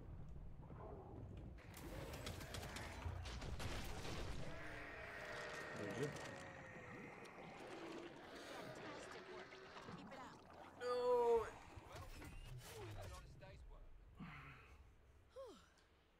That was a hell of a workout. A perfect outcome. Hey, that was a pants-shittingly good time, huh?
Can you zip line?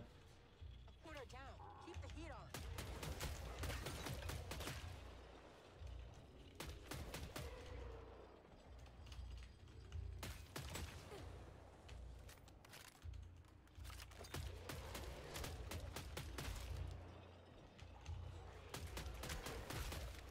And we are done.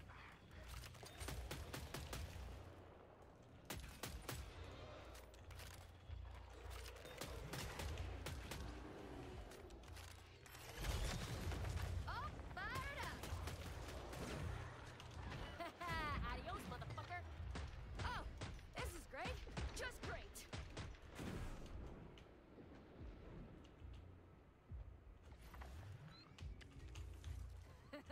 Let the fun begin. Meet the newest member of the team. 10 more. Ah, the simple satisfaction of a good bloat pop. The knife's a classic for a reason.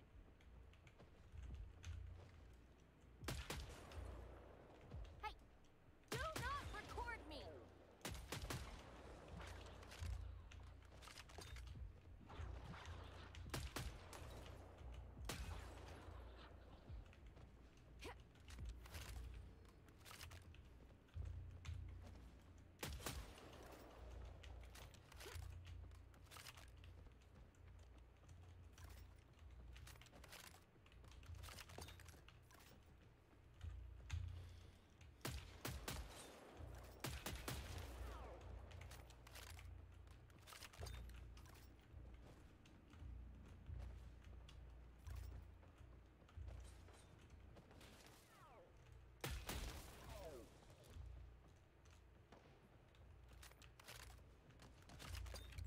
Thanks.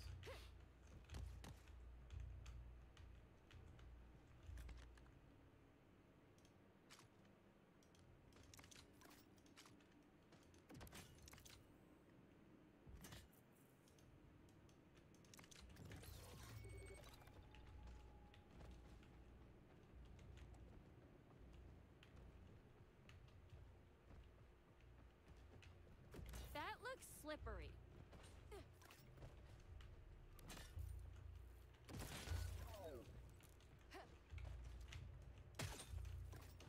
I do not like being watched.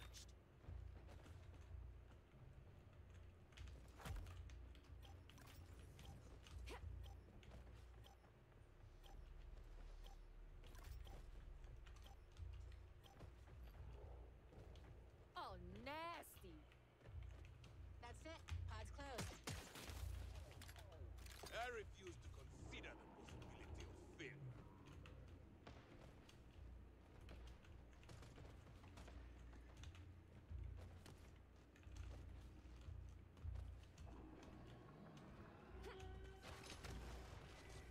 That's definitely an unprotected edge.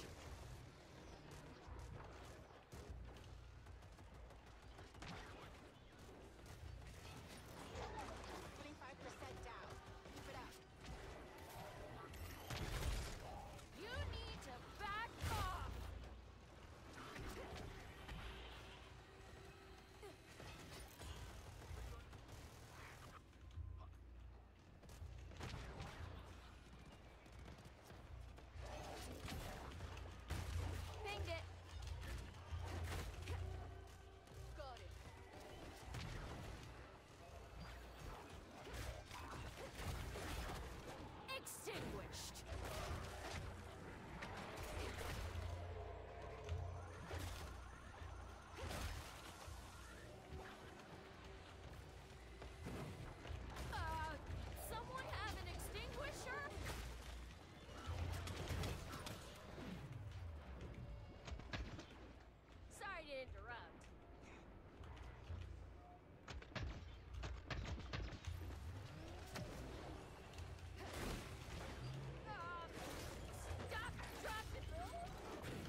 like our minds were all in sync for that wave. Anybody Yeah. else feel that? İşte.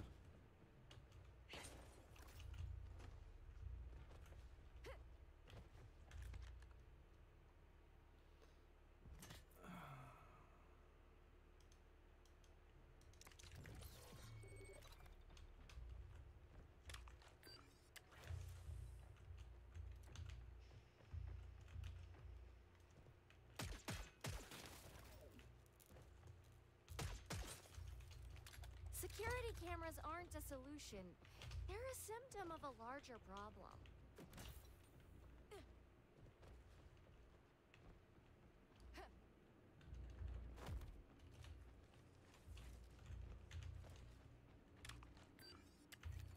We've got backup.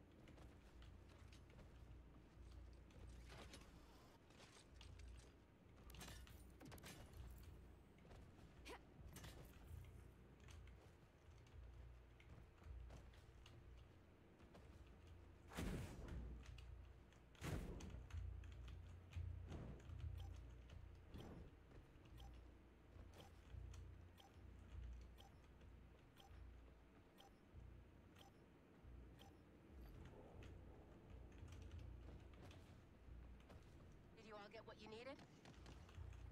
Thanks.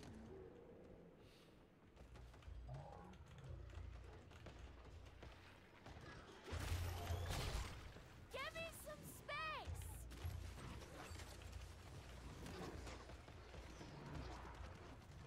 Fucking up code.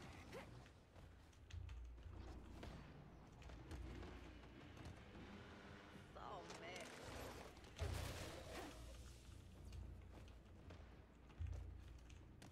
Enemy strength at 75%.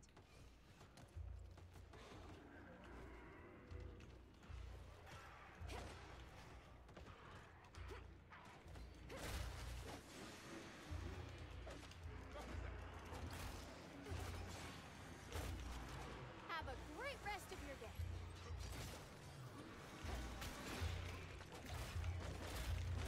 Halfway point, team.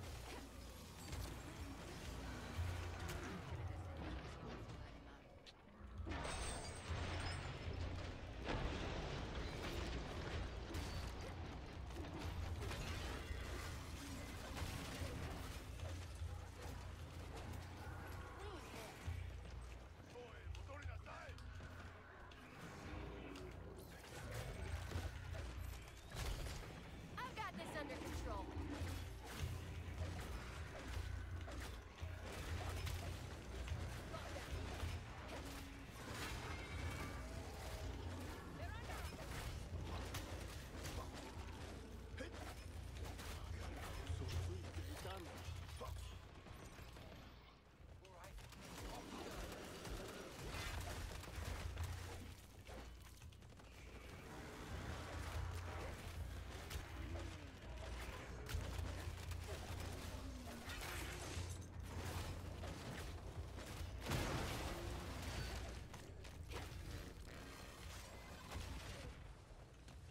I think it's going well, right?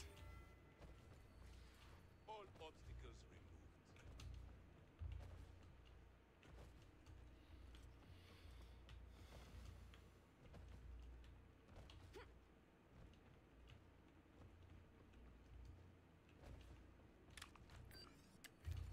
Turrets live!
mission. They're coming up from the ground! Bombardment, watch it.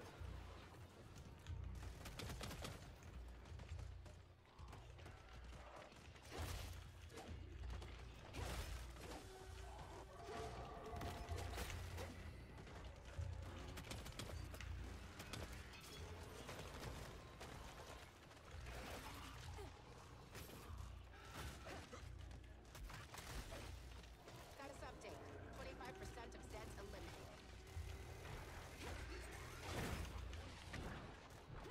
Husks.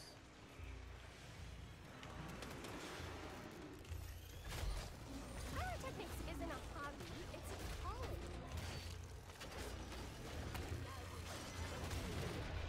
The enemy still injured.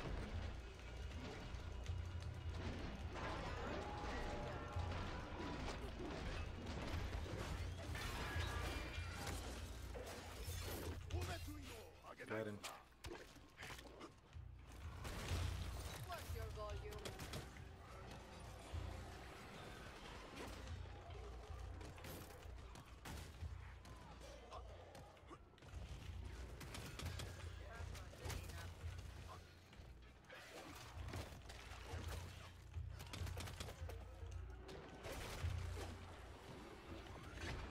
Creepy. Husks. Bombardment. Follow my team. Marked it! Can't do it, sorry.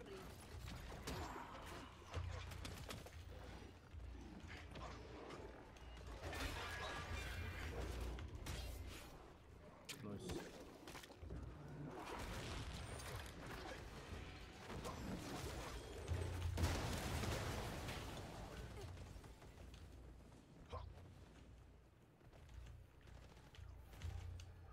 Way to clean up. Yeah.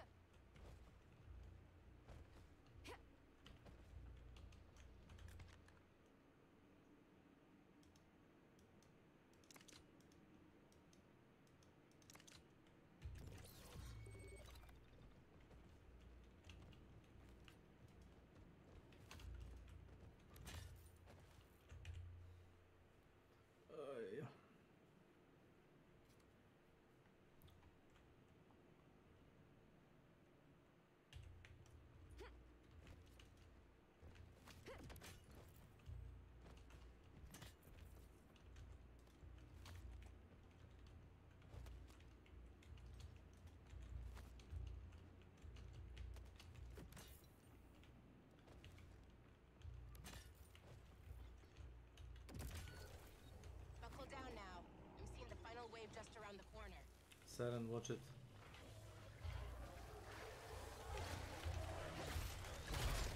Is that hot in here, or is it just me?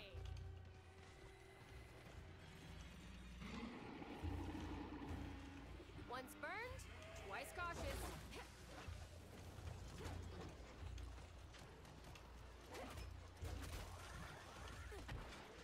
Husks, couple of them. Watch your head.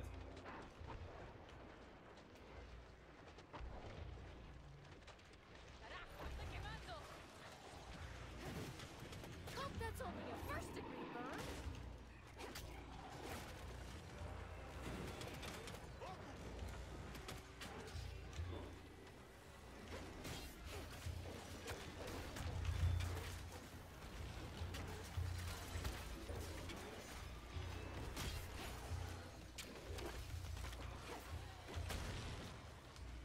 Siren, siren.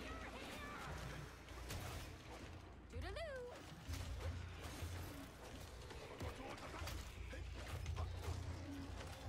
Sector underneath us.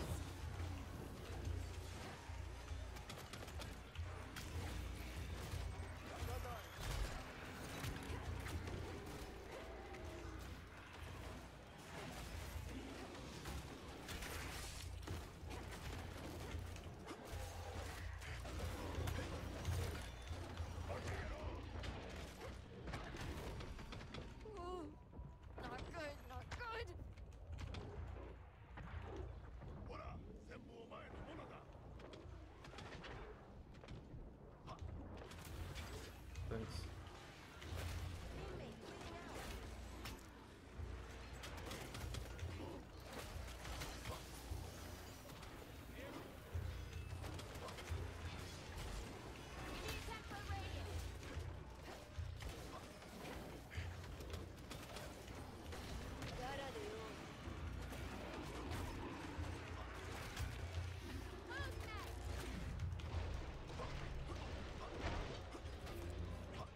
Got him.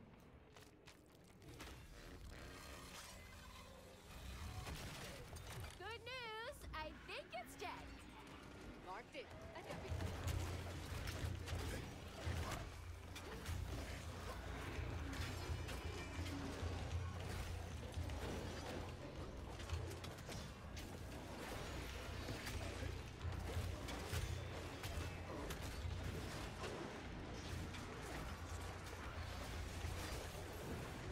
Okay, I need time heals all wounds, except maybe this one.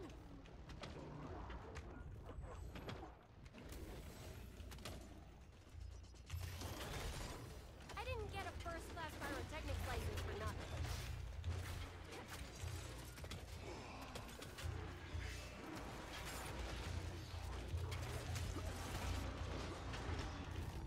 Well, what's that they say?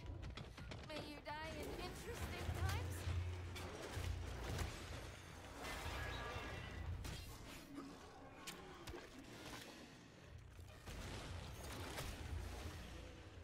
What's everyone doing on their break, huh? I was thinking of grabbing a macchiato or a macchiato.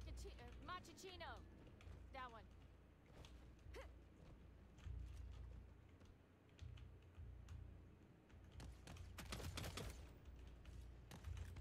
Maybe grab some grenades before the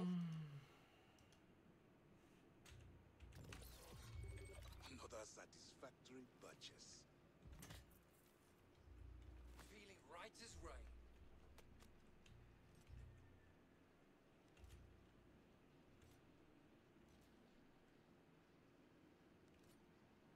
Yeah, that, and that.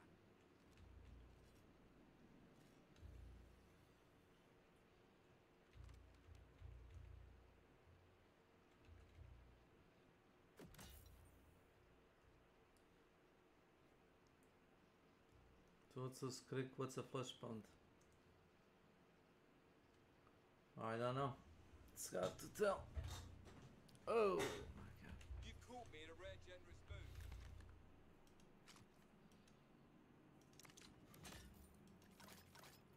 Sure. Huh.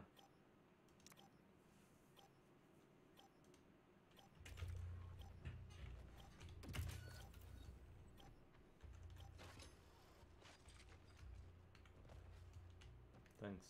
Pod is shut down.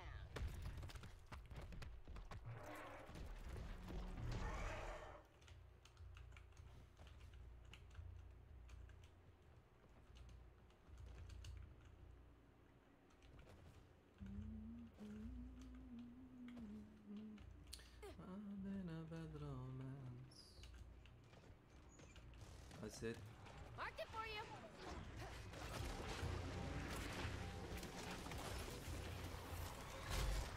Practical effects are the best effects.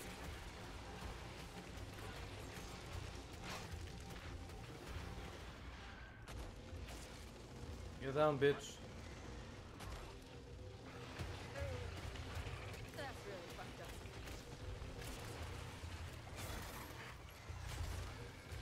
I got an 8.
Good luck, medic.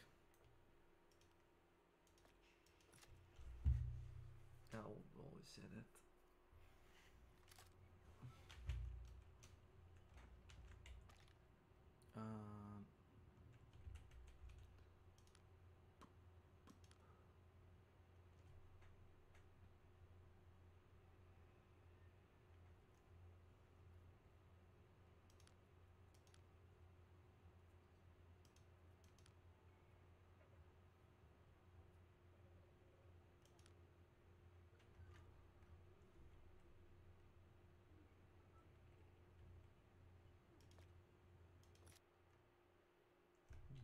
Relevancy that would get their names in headlines once again, they crossed a line that shouldn't even exist. To Who'd pay for that? Who? regain that 15 minutes of sweet fame, they would post videos of themselves kissing each other. Yes, twin brothers kissing for money. Thank you for censoring it. Ironically enough, the kissing videos almost resulted in their OnlyFans being banned based on the platform's no incest policy. Instead, they defended themselves, saying, "We're twin brothers, we came out of the womb together. It's not really disgusting if it's twin." There you go. Huh? And they claim they just wanted to see how effed up the world is. Dude, I have a sibling. Like, the thought of kissing them actually makes me fucking sick. Yeah, the Lannisters send their regards. Goon brain? This is beyond goon brain. I think this is, like, insanely low IQ. And well, they found out. The move actually worked. For the first time in years, they finally got that fame back. They were finally relevant once again. And on top of that, they also made $389,000 in just 3 months, with over $200,000 coming from just June alone. Yes, people were now paying God, there's a sucker born every fucking minute, man. I can't believe this shit. That's crazy. to watch their degradation. People were that interested in their fall, and so curious to see how far they would go for fame, that they would actually pay the twins to have incest. And while that might sound an exaggeration just because they kissed, things would get so much worse. Once they saw the fame was then drifting away from themselves once again, they had to come up with another strategy. Soon they would claim to do sexual acts, but the money wouldn't stop the descent. In February 2022, their Florida home was raided by SWAT teams, searching for a childhood friend wanted for murdering an 8-year-old girl. And Yeah, deserved. Yeah, deserved. They need to go to jail. Yeah. And he was found hiding in the house. Yeah, they probably knew, by the way. That's disgusting. So following on from their OnlyFans degradation, in February 2025, Frankie was also arrested for drugs and guns and later for reckless driving, and again for domestic violence after allegedly assaulting his girlfriend. And having hit a murderer, his case wasn't looking good, as police records now identify him as a documented gang member and associate. The Island Boys are a ridiculous case, but whilst it can be argued that the Island Boys were shaped from their teenage years by social media, they were adults by the time they started doing all of these terrible acts. So then, what can be said of a child? You see, Amanda should have been a success story. Discovered at just age 10 on Nickelodeon, she was talented, funny, and seemed well adjusted. This was sad, because you know the underlying connotation is that she basically got groomed, man. But behind the wholesome image, she was fighting a losing battle. You see, Hollywood couldn't let her grow up. Her childhood innocence was the only thing Hollywood cared about. She was stuck with roles only to play innocent characters, allegedly forced on by her parents. And the frustration of this entire situation was eating her alive. She could never escape her childhood, even as she grew into an adult. Eventually, no amount of fame or money was worth it for her. So in 2010, she announced her retirement at just 24, sick of having to be a permanent child for her family and Hollywood. And after her moment of childhood, it fucks with your head, I bet it does. When you're like constantly put in situations where you're not seen as an adult, even when you're 24. Fame, her life began unraveling in the most public way possible. Like many child stars, she would schizo post on Twitter. I remember reading it a long time ago. Suddenly started experiencing multiple DUIs, hit and runs, and some 7 accidents in just 1 year.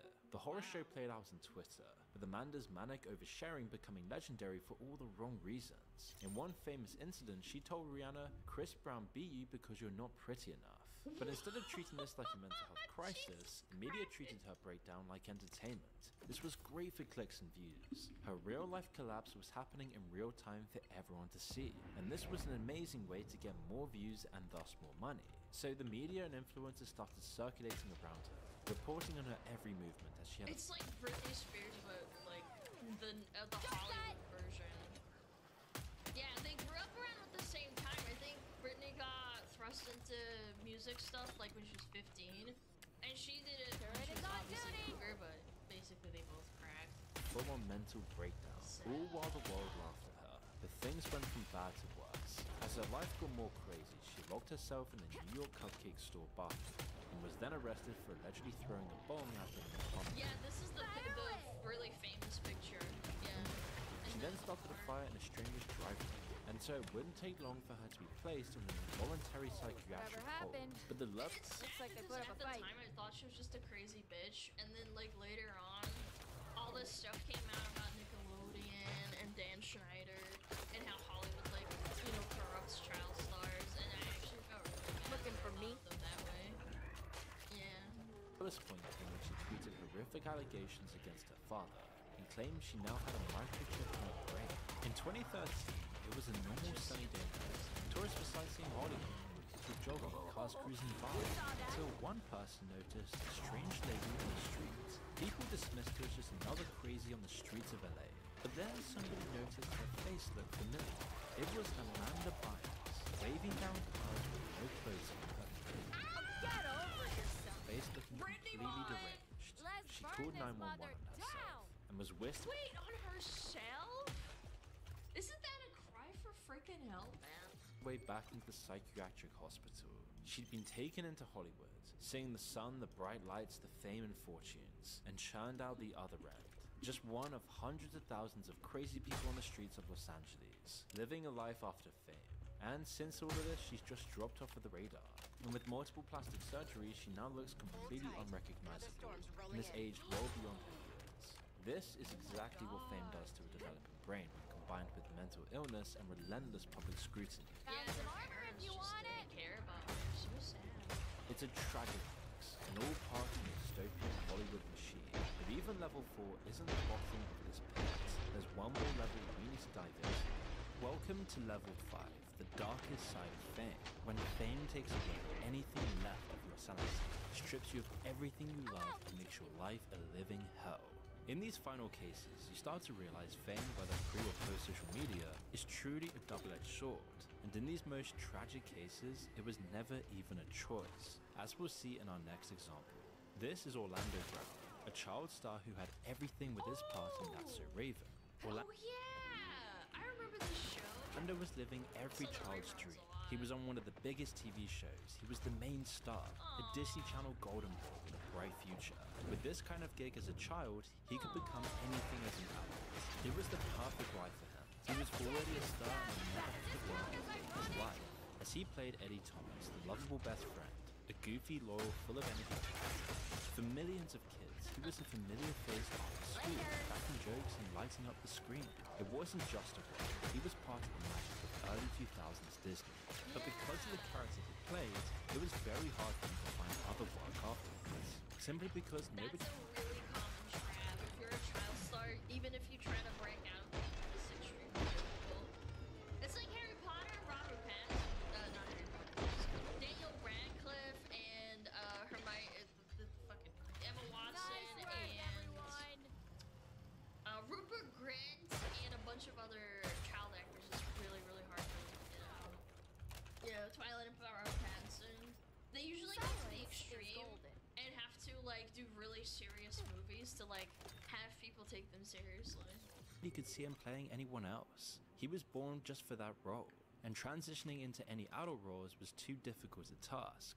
In many interviews, he alluded to feeling abandoned by the industry and former co-stars, including his co-star in That's So Raven. His financial prospects were dwindling, and soon the reality was setting in that he'd have to give up his whole childhood dreams, all the potential and possibilities he had in front of him, to go back into regular life, all whilst being known as a child star. That feeling of regressing back was tragic for him, and by the early 2010s, he started exhibiting erratic behavior, including... Oh my Lord. very bizarre interviews and public runs. He looks cooked. He's probably on the Zanny. And for him, the only way to escape the horrors of this life, of being famous for his glorious past, all whilst having nothing left today, made him turn to methamphetamine. As in 2016, he was arrested for domestic violence and meth possession in a police station parking lot. Let that sink in. He was so far gone that he assaulted his girlfriend literally in front of a building full of cops while carrying illegal drugs. But the real nightmare was only just beginning for Orlando, because the arrest just kept rolling in, with hotel raids and breaking into his childhood friend's restaurant. They found him on the roof like some sort of deranged cat burglar, and when he kept skipping court dates, bounty hunters had to track him down across state lines. Then in 2018, he appeared on Dr. Phil claiming to be 4 years sober while so obviously high that viewers... For saying that he looks cooked. ...practically see the drugs put into his system. He then told Dr. Phil that his feelings... His eyes like lizard, like... His eyes aren't even opening fully. ...was Orlando Brown Prince Michael Jackson Jr., and that the king of pop was his father. What's your full name? My full name is Orlando Brown Prince Michael Jackson Jr. Is he wearing contacts? Yeah, he's wearing contacts. We're gonna need to run this into cool water for 10 to 15 AKA minutes. blanket. 4 years after this Dr. Phil segment, Brown's mental health deteriorated further and further. He was spiraling out of his control. It's kind of fun that Dr. Phil just let it happen, like the Reaching his breaking point, when Brown was arrested after threatening his brother with a hammer and a broken-off knife blade. Things took a really dark turn in 2023, when Brown was cast in Youth Network reality show Bad Boys Texas. And the season literally opened with him being bailed out of jail so he could be on the show.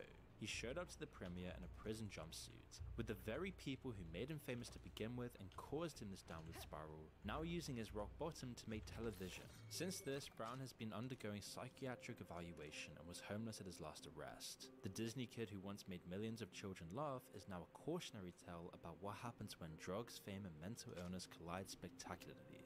It's truly a heartbreaking story, but at least he had some agency in his destruction. But what happens when fame destroys someone who never had any choice at all? Well, Jake Lloyd can tell us about that. The year is 1999, and Jake Lloyd at the age of 8 was chosen from 3,000 candidates to play young Anakin Skywalker. It would be a young kid's dream to play this role.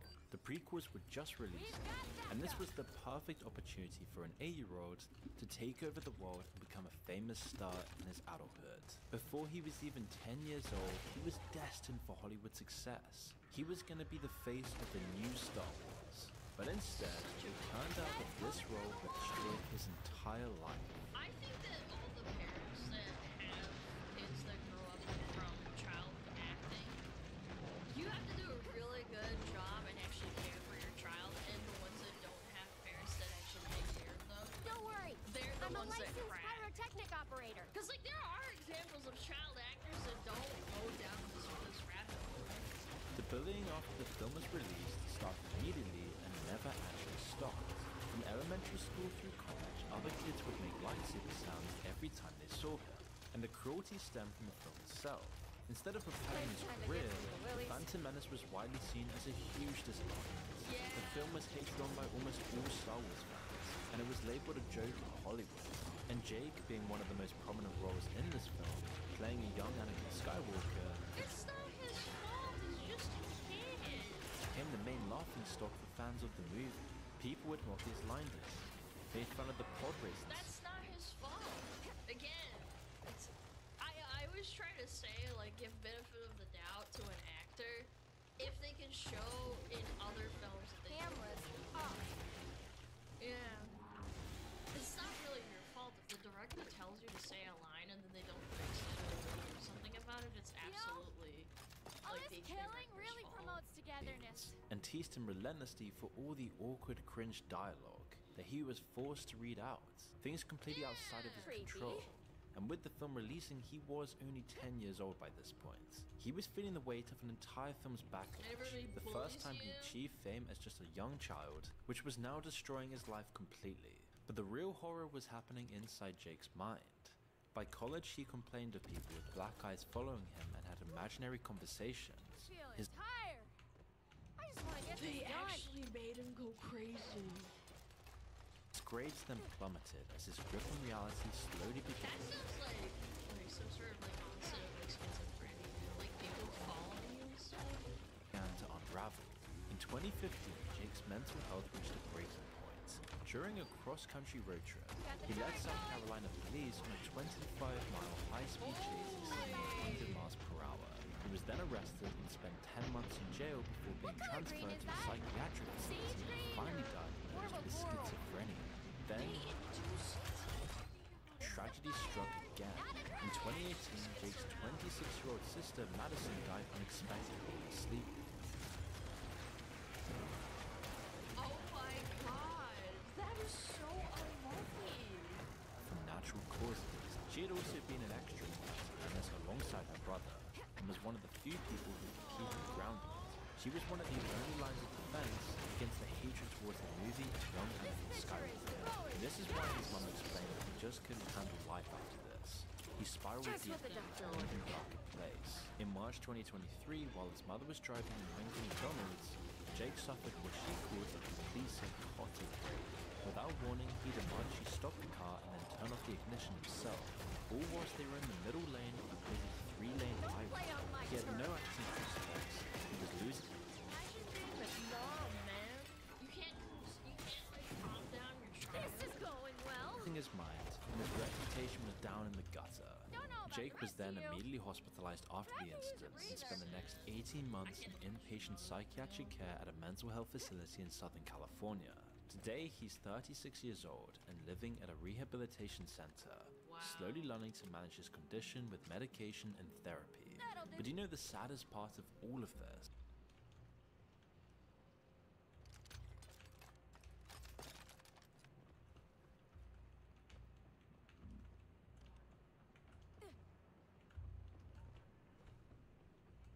Look, I'm not the cleanest person myself, but this just takes it to a whole new level.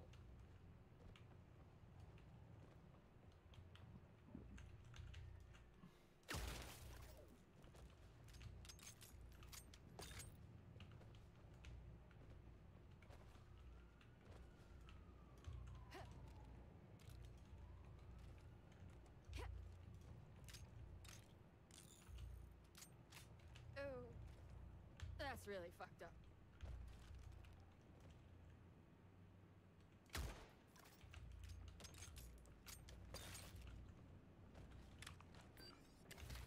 Who needs armor?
BRB. BRB.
Well, it's that Jake's mother revealed that he was oblivious as a kid, explaining he was just riding his bike outside, playing with his friends. He didn't know, he didn't care.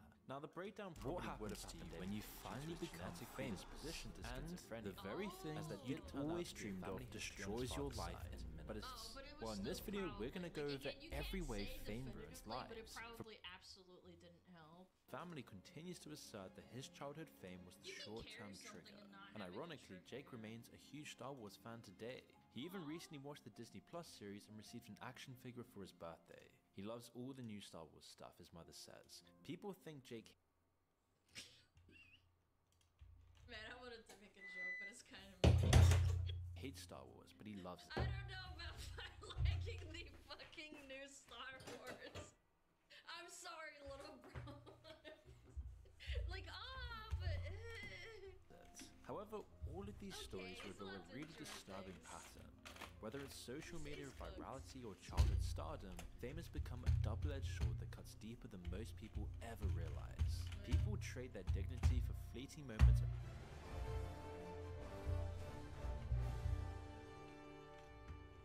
relevance, but fame rarely ever delivers what it promises. Super Earth, our home. What is this? What has little bro got on his head? Fleeting moments of relevance, but fame rarely...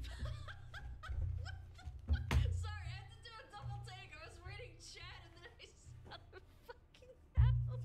What? What are those? Ever delivers what it promises. Instead of power or fulfillment or happiness, it offers temporary attention that demands an even higher price. We're going for... I know it's Jaden Smith, but like, holy shit, what? Can feel worth any cost. However, these stories do demonstrate that 15 minutes of fame can have lasting consequences.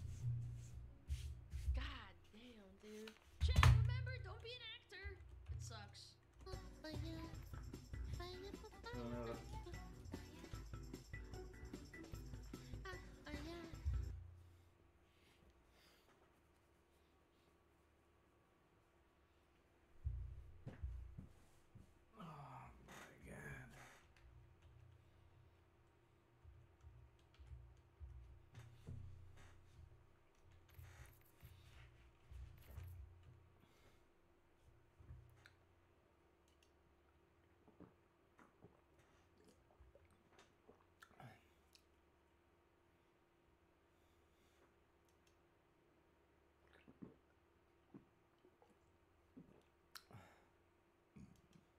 Okay, this is the worst take I have ever seen in almost any PoE video. Me and probably everyone else in the community really wishes they were to add, and that's a cookbook. I knew Frosty was gonna say some bullshit. Good morning, everybody. We got some stuff to read. I want to watch Talkative's PoE 2 Copium video. There's a few of these like what PoE 2 needs that I love to giggle at because I know it's coming, so I gotta sit here and giggle at these. So I kind of want to go over a bit of the plans for PoE 2 also. So we'll probably just do some PoE 2 chat here for a little bit. I like watching Talkative's videos. His videos are always entertaining. This one's a giant collab with like 13 different PoE people or something, which is pretty cool. This is the new changes PoE 2 needs right now. Massive collab. In anticipation of what might be the largest content update to PoE 2 so far. What the might be the largest. Why is he... Are you calling me large? Path of Exile 2 needs skill balance and lots of it if necessary. If something is overtuned, it needs to be nerfed, even if it's mid-league. Yeah, this is obvious. In fact, they already said this, but can't confirm, like, you know, balance changes and all that shit is, like, at the forefront of the patch. What does this man think Path of Exile 2 needs? More interesting choices, such as more skills you would realistically use in an endgame scenario. Less hurdles to use those choices, such as less stat requirements and less level requirements. And an endgame is a clear identity. Currently, PoE 2 endgame is very much PoE 1 without the tooling of PoE 1.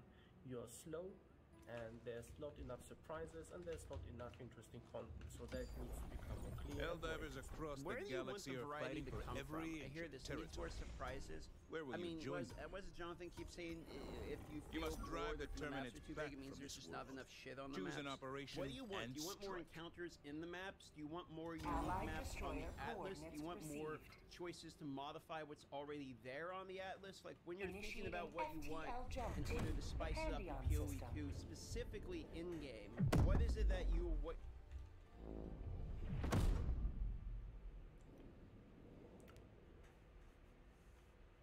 Jump complete.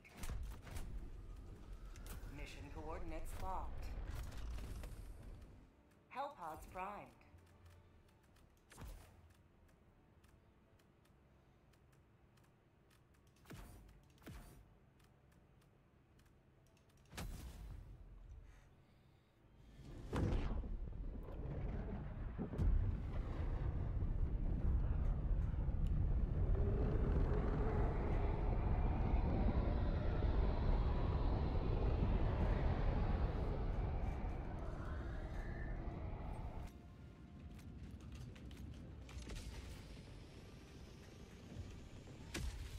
Ah. Go now, and fear the shadow of neither death nor tyranny, but justice is your cause. Calling down a sentry! Throwing supply beacon. Affirmative. Calling down a support weapon! Reinforcing! Reinforcing!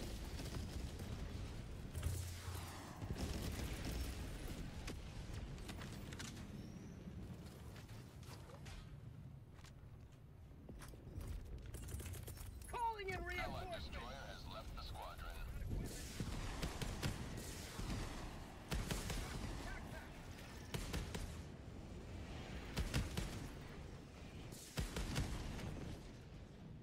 Requesting advanced weaponry!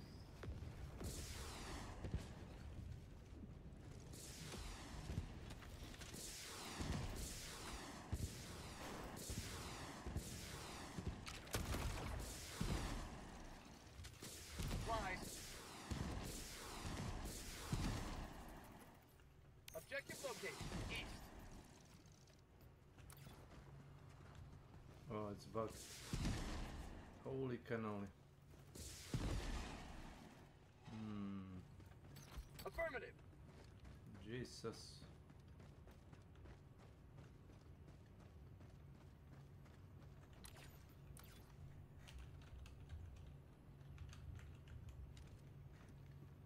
Allied destroyer has left the squadron.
that zone.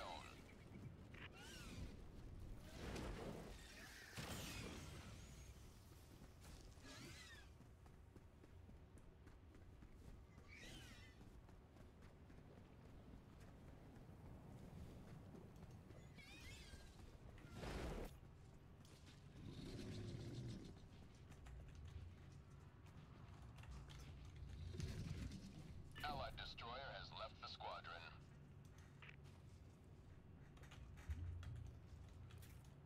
Mission at 10 minutes remaining.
Allied destroyer joining squadron, deploying Helldiver.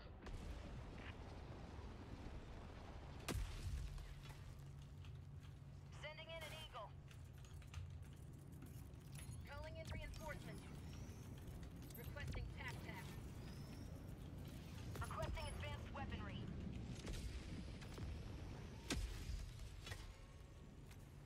Thank you. Yeah, try to find super samples, we'll extract that. Requesting vehicle. Air support. Requesting advanced weaponry. Take it. Vehicle.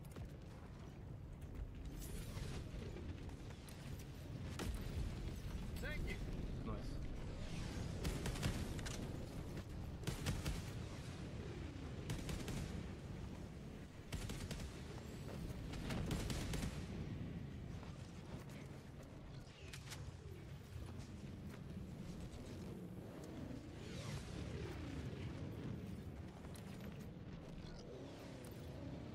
Have a taste of democracy. Dropping in. Northeast. The cunt. Far. Welcome to my channel.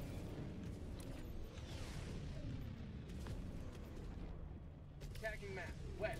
100 meters. I think some of these guys found super samples. Found something.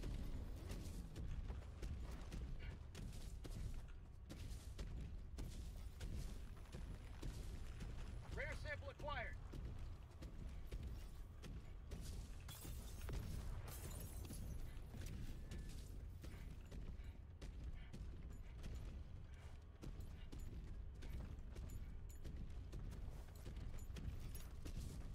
Affirmative. Yep, they found everything, but the session got corrupted, so they left. Found something.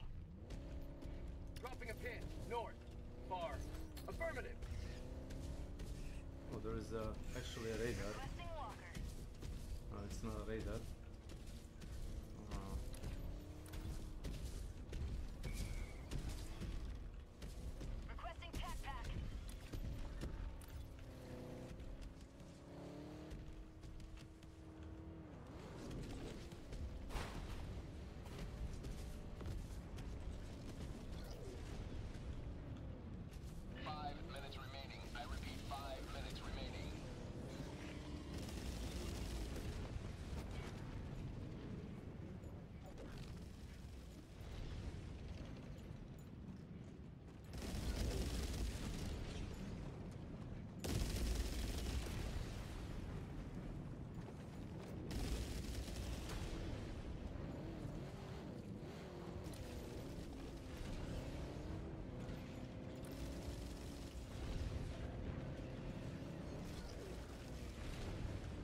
Loth. Welcome to my channel.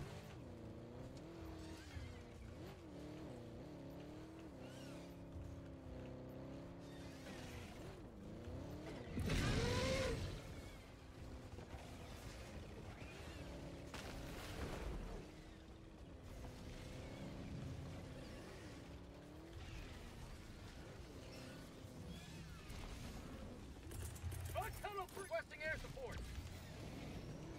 Democracy's on its way. Tagging map. Southeast. Getting back. Far.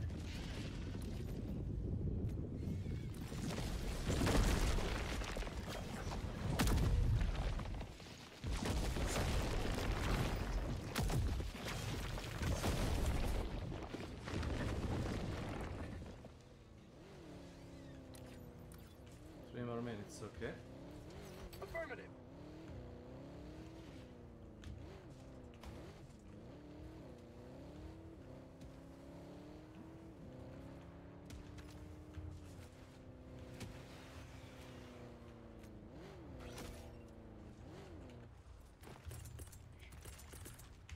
Reinforcing. Allied destroyer leaving squadron.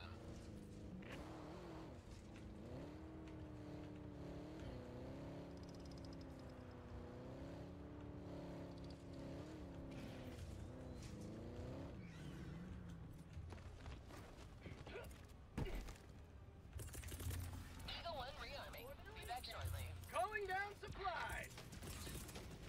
Sending out an SOS.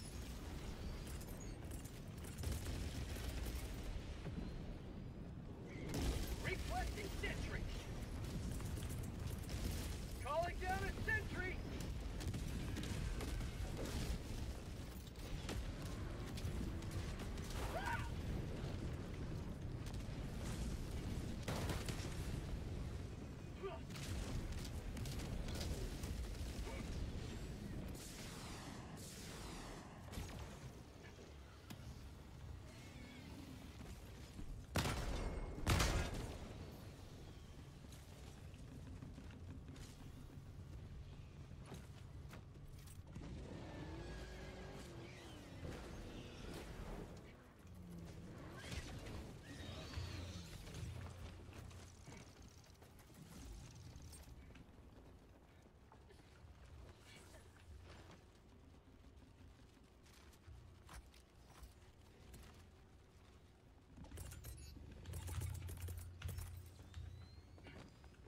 Tagging location. South. Requesting order. Orbital barrage incoming. Stand clear. Not bad. Thank you. You will never destroy our way of life. Sample. By the way, take that.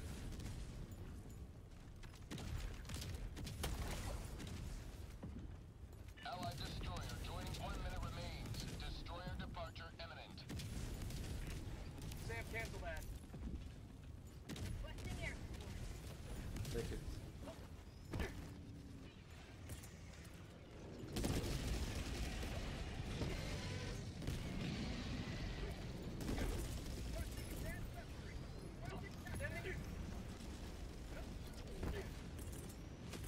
Keep liberty. Allied destroyer joining squadron. Deploying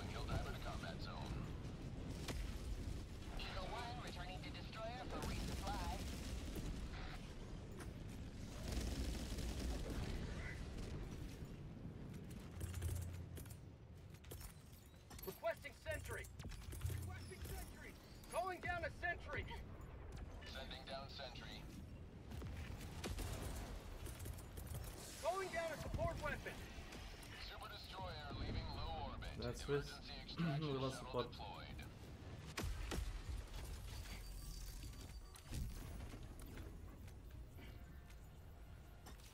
Sample.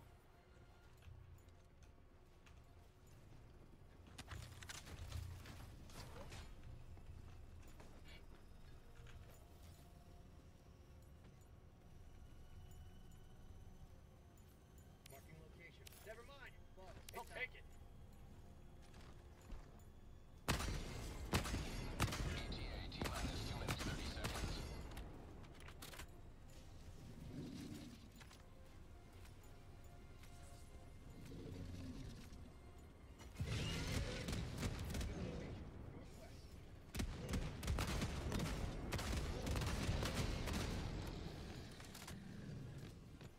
Heavy. Never mind. Marking location.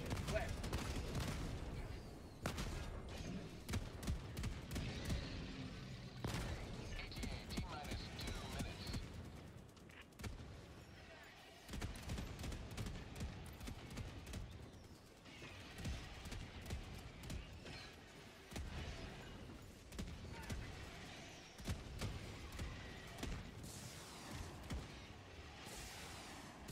Stinky. Stinky boss.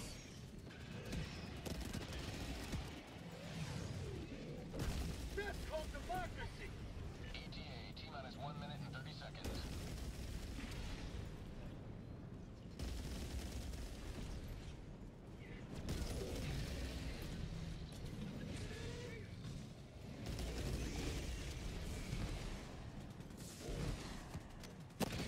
Say hello to democracy. Heavy. Southwest. On my position. Reloading. T-minus 1 minute. Uh-oh. Thank you. I'm sorry.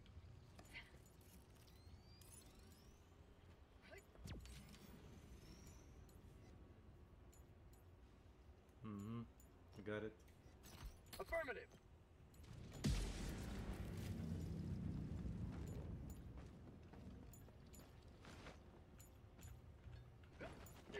ETA, T-minus 30 seconds. Light, light.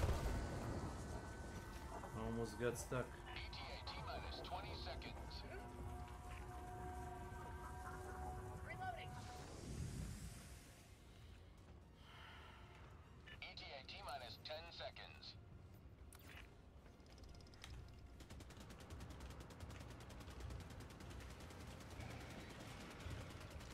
This is Pelican 1. I have visual on the extraction zone. Pelican 1, landing in progress.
resources, but we will recover.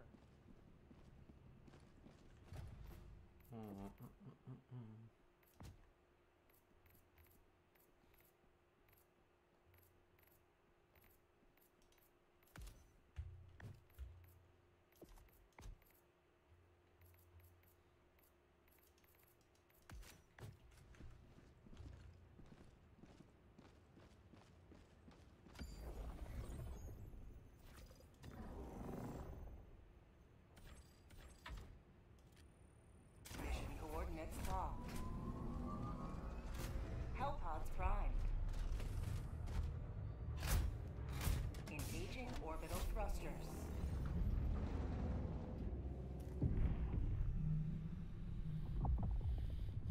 Orbit synchronized.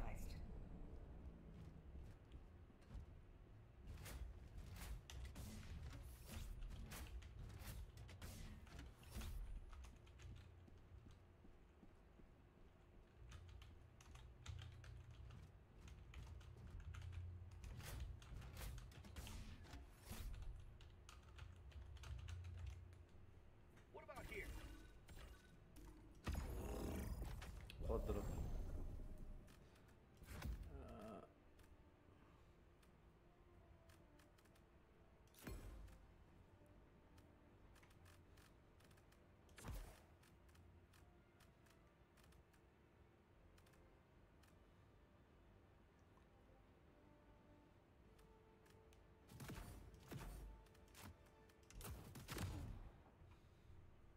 Hellpod launch initiated.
This is it.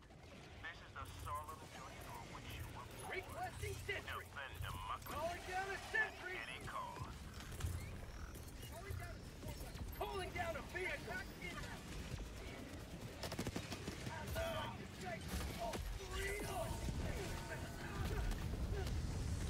Yeah, okay.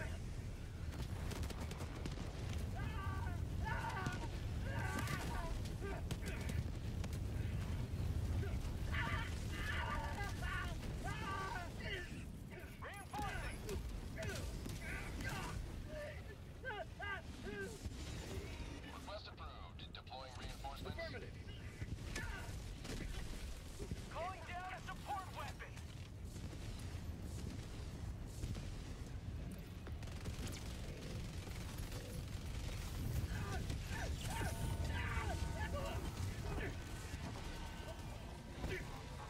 Affirmative. Got it. Dropping a pin. West. Far.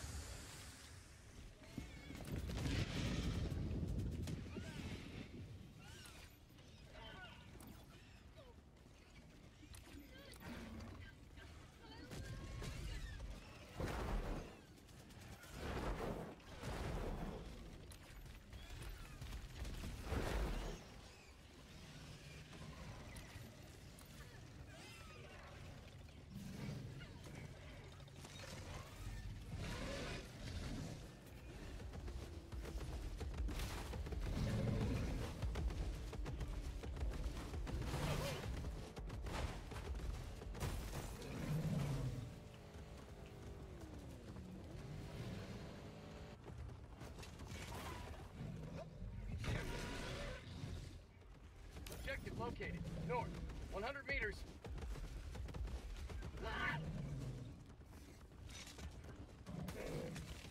Bug outpost spotted.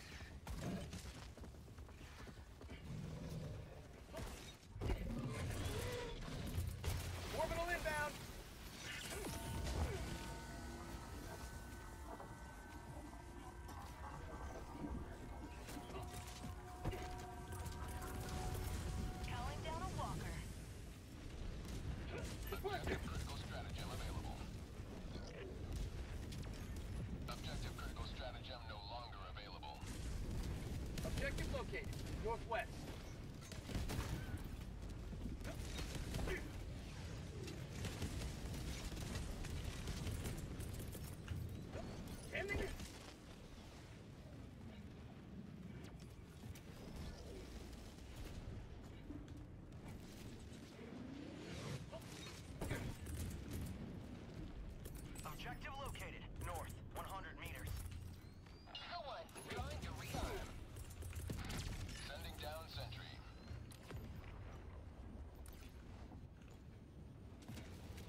Calling down a sentry! Got a sample. Outpost destroyed.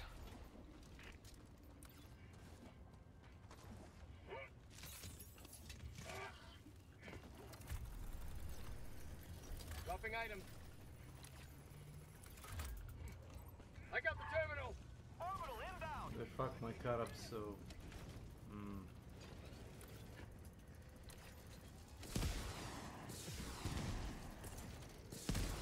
Throwing supply beacon.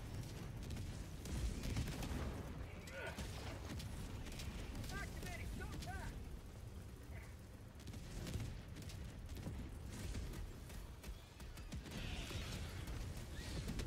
Calling down a sentry.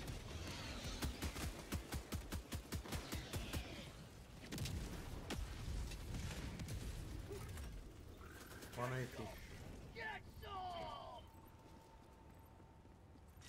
Engaging terminal. I'm I on got it. it.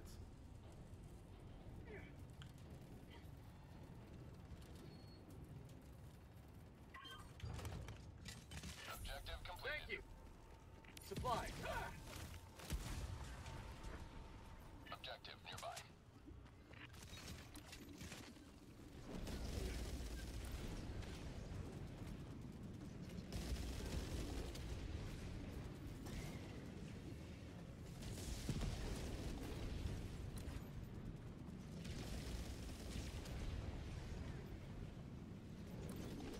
Marking location. West.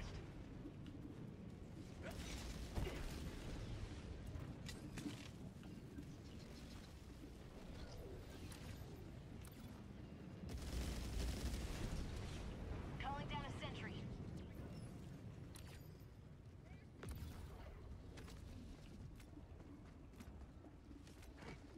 Requesting sentry.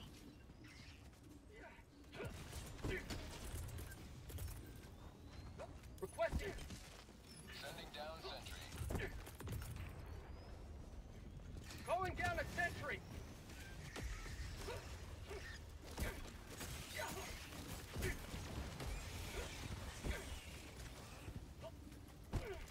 Reloading. Have a taste of democracy. Thank you.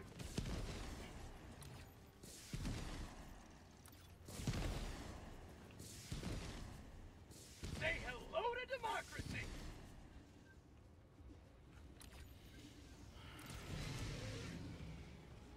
Thank you. Objective located. Southwest. 200 meters. I'll take it. Yeah, as soon as I get a autocannon.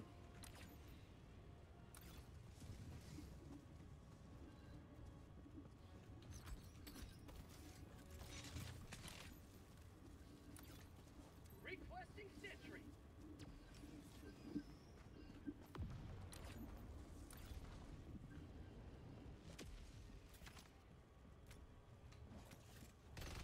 Dropping items. I think it's right here.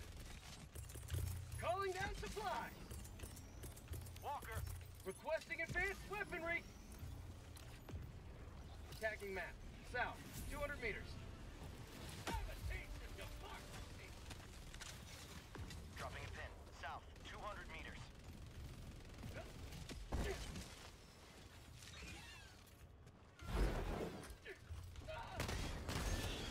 Requesting air support.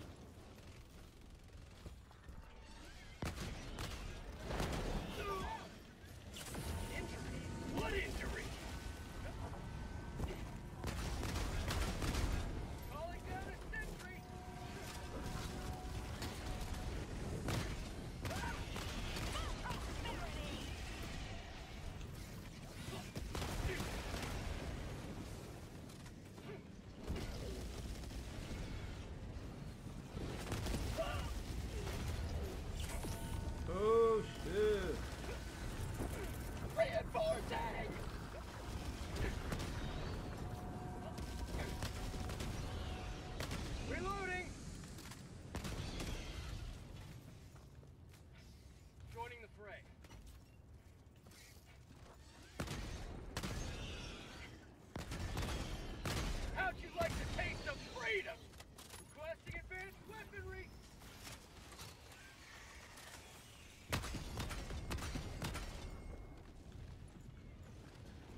located. South, 100 meters. Unit hive structure destroyed. Thank you.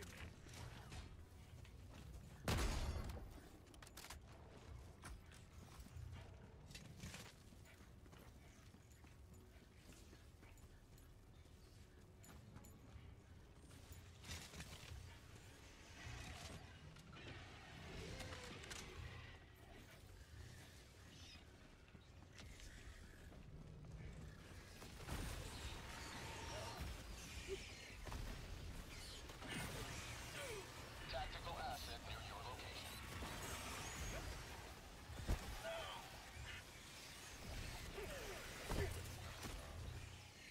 Calling down a sentry. Requesting sentry. Calling down a sentry. Requesting air.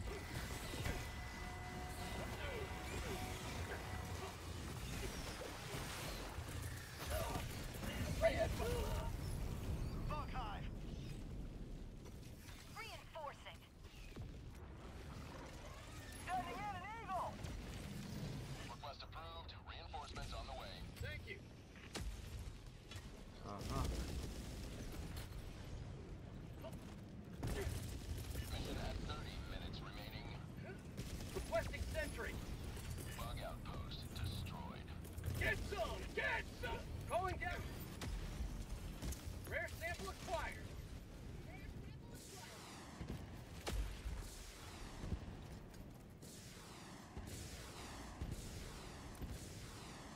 Requesting sentry.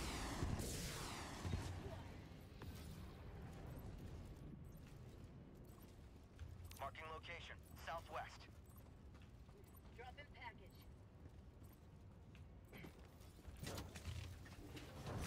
Package acquired. Calling down a support weapon. My life for super art. Calling down a sentry. Dropping package.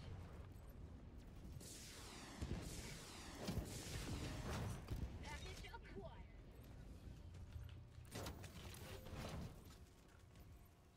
Dropping a pin. Roger North. that, 100 that's it. meters. No, we're good, we're good. We got enough.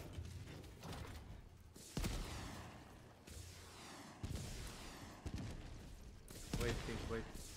Engaging terminal. Bug. Southeast. Requesting orbital strike. Marking location. Southeast. Bug. All over. Package acquired. Objective complete. Marking location. Don't need it. Affirmative. I'll take it. Done. Heavy. East. 50 meters. I'll take it. Dropping package.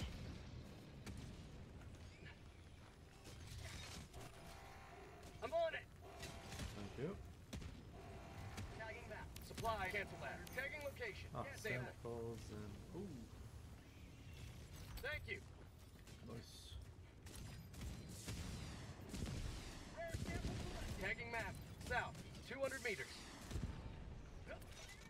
Watch out.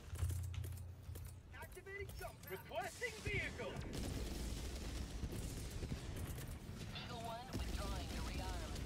Freedom forever. Objective nearby. Heavy. Southeast. Close. Vehicle.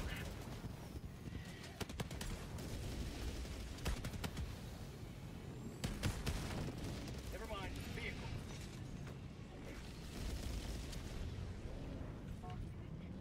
Say hello to democracy. Tagging location. Never mind. Cancel that. Requesting sentry.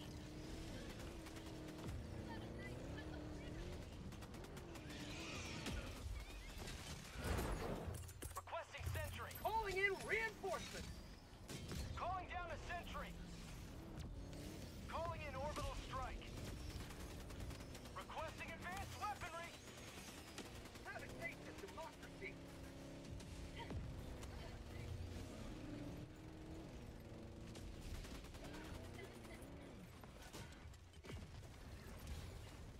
I got the terminal. Requesting sentry.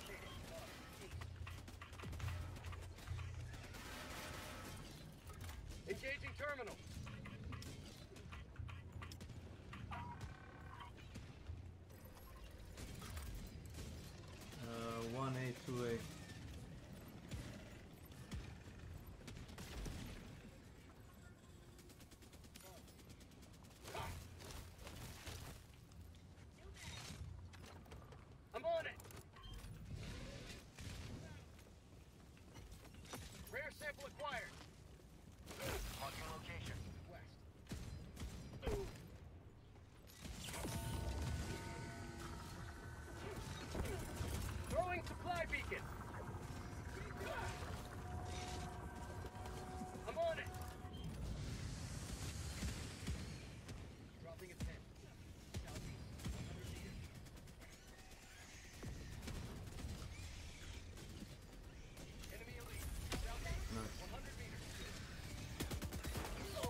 pin. East, far.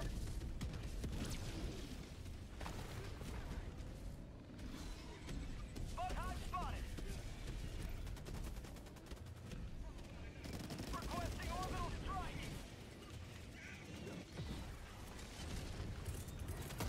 Sending in an eagle. Calling in reinforcement.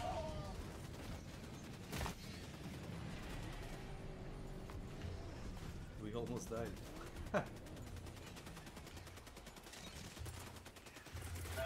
Requesting air support.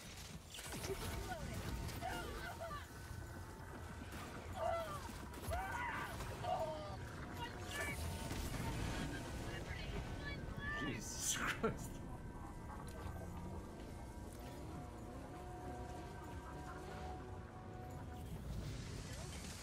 Van Slayer. Welcome to my channel. Hey there, would you be interested in my la? I'm just shitting with your how is the hell diving going? 200 meters. I wouldn't be interested into anything, but yeah, it's going good. I mean, this is like a first or second match. Thanks for asking. Watch for friendly fire.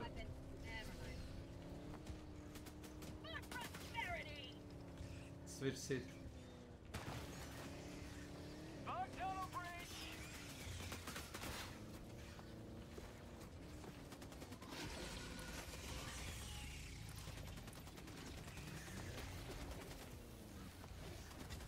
Wait a minute, hold on. Fan Slayer. Thanks for following. Oh, Lord.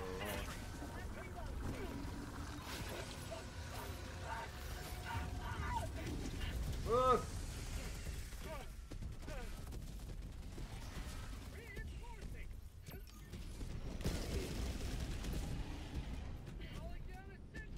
Heavy, south. Got it. Thank you. Democracy has landed. Oh, I just realized there's a camera of you up there on the upper left corner. Your room background have same color grading, lol.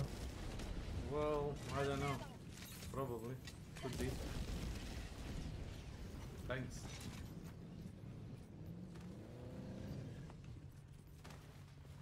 Dropping a pin. West. 100 meters. Smoke outpost. Requesting orbital. Fuck shit, Tesla. Nope. Requesting air support. Tagging map. Northeast, 200 meters.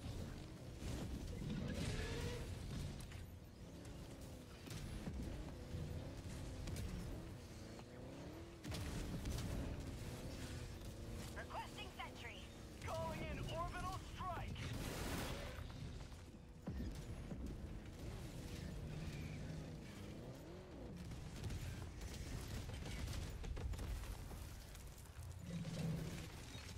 Go, go, go!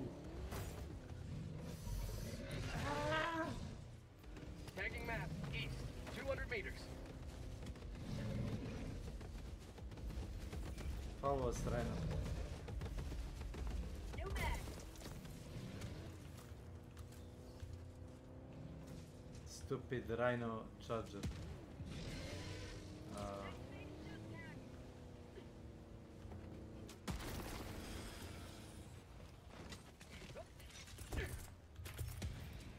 Requesting.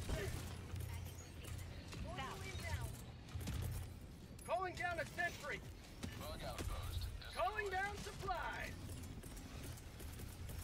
I kind of couldn't get my gear into time because I was dragging the backpack around with the bug. Marking location. South. Support weapon. I'll take it. Jesus.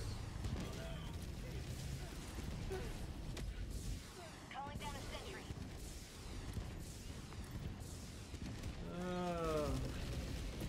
Heavy. Requesting sentry. Calling down a sentry.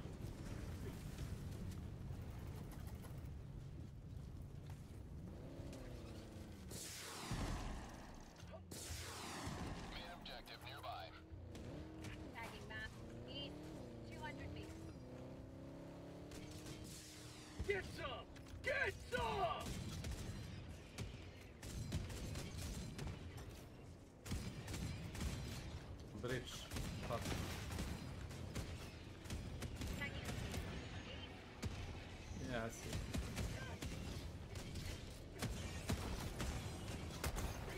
Shit. Oh god.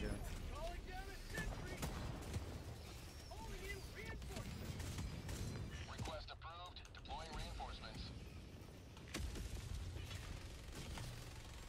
Reporting to the front.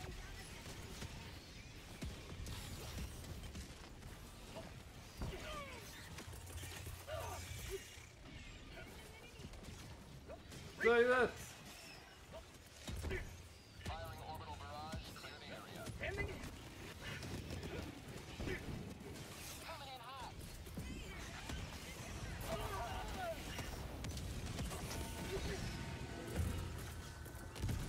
Calling down a vehicle. Eagle 1 leaving combat zone to resupply. Requesting sentry. Requesting air support. Calling down a sentry. Hey, go to the democracy. Heavy. East. 50 meters. Nice.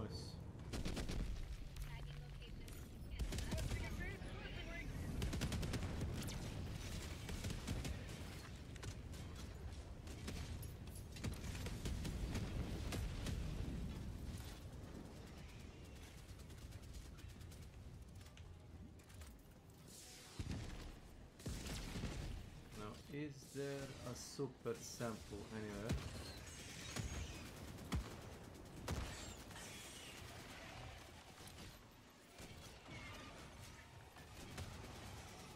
Oh, I see. Somebody's using live ammo mortar. Uh-huh.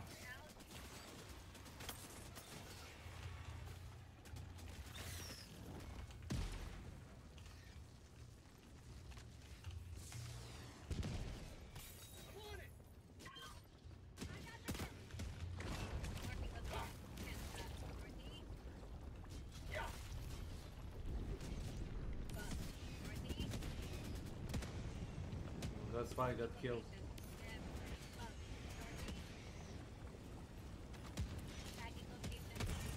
Throwing supply beacon.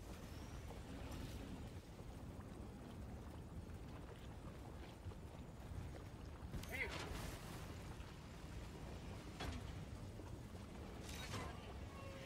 I'm on it.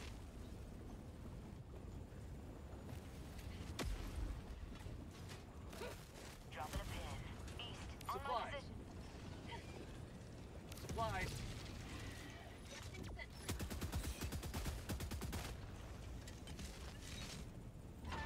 I'm on it. Requesting sentry.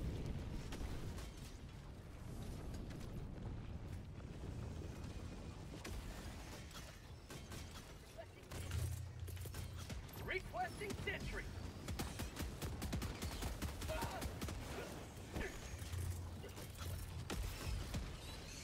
Calling down.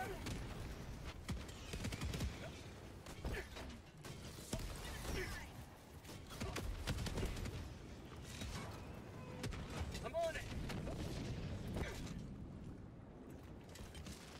Oh god. Requesting sentry.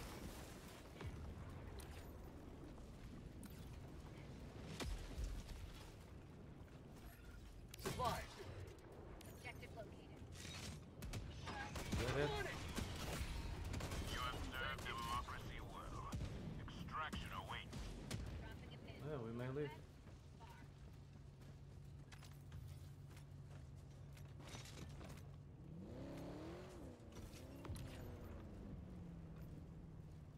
Dropping a pin. Southwest. You wanna find 200 the meters. super samples?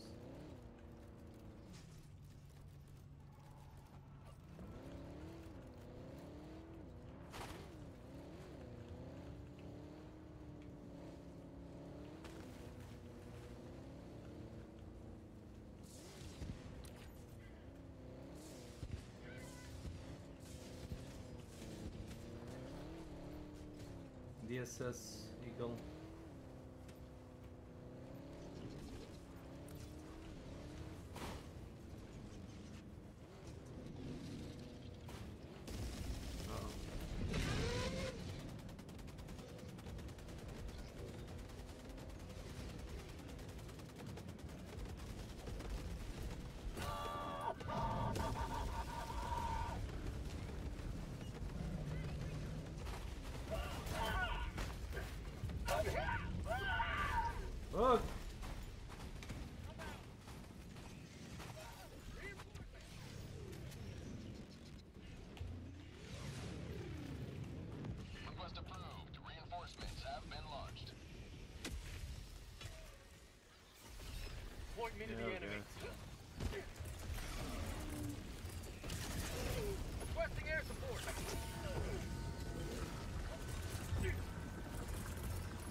Calling down a sensor.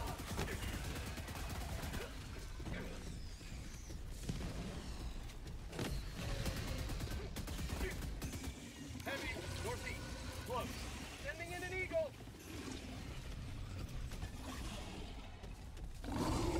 Watch out. Calling in reinforcements. Prosperity. Eagle 1 returning to destroyer for resupply. Requesting advanced weaponry. Ah, it's good. Is that?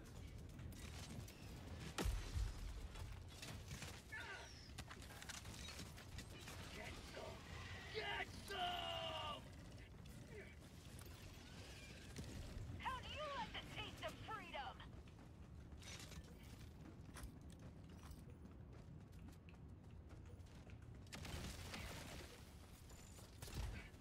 That's called democracy. Sample collected.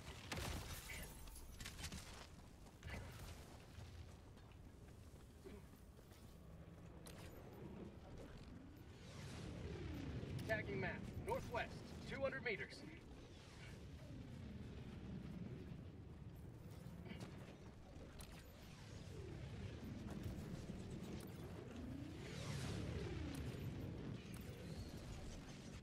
Have a taste of democracy.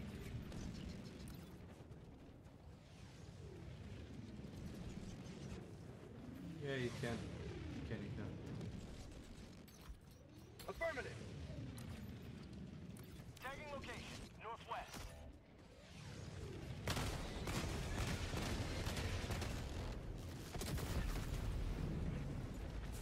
Nuke. Reinforcing. What? Reinforcement budget running low. Request approved. Deploying reinforcements. Tagging location. Northwest. Ready to liberate. Uh-huh. Nice, we got it. Marking location. Northwest. West.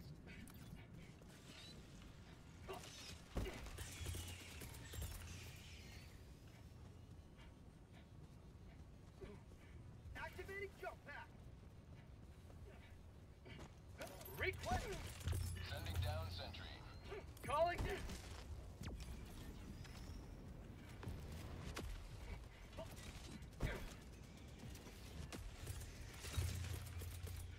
Requesting vehicle.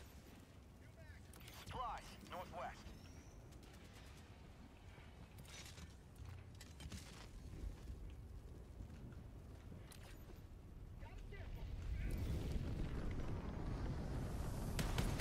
Fan Slayer. Vehicle. That's a cool name, I guess. Dropping a pin. South. 300 meters. Heavy. West. 50 meters. Calling down a walker.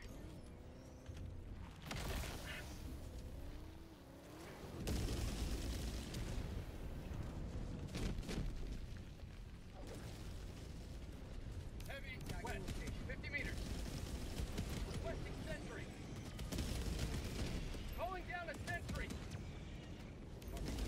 Cancel that. Calling down a support weapon. It's too close. At 10 minutes remaining.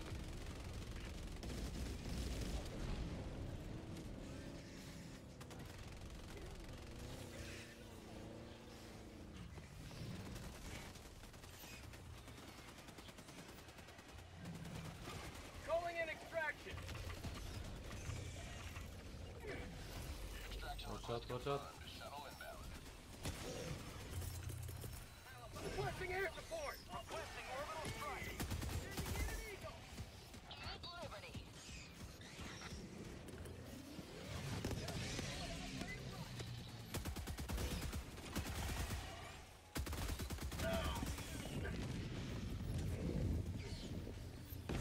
Rare shield. T-minus 2 minutes and 30 seconds. I got him. He's dead.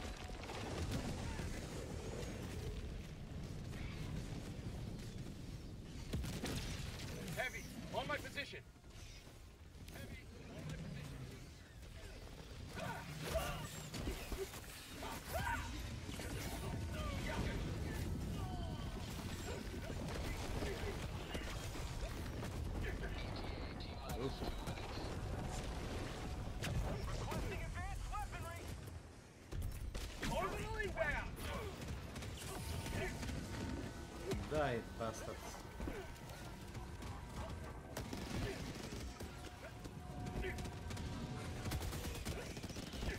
Heavy, south, close. Affirmative. ETA T-minus 1 minute, 30 seconds.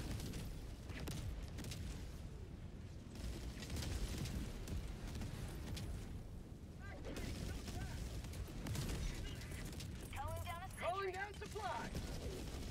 Deploying equipment package. Requesting sentry. West, 100 meters. Calling down a sentry.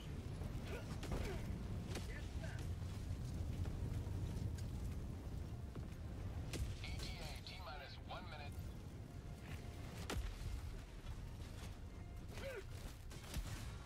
Marking location.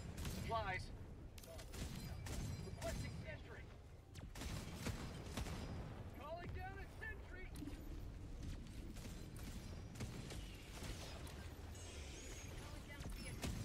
We got pretty much everything. Tracking location. ETA T-minus 30 seconds. Calling down a support weapon. ETA T-minus 20 seconds. Isn't that napalm a bit too close? No? ETA T-minus 10 seconds.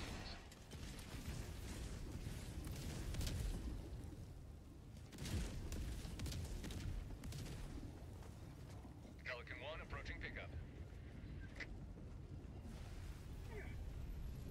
This is Pelican 1 preparing for touchdown. Marking extraction point. Affirmative. Pelican 1 preparing to depart. Shuttle launch in 20 seconds. Enforcement budget depleted. Extraction complete. Pelican 1 beginning ascent. Good enough.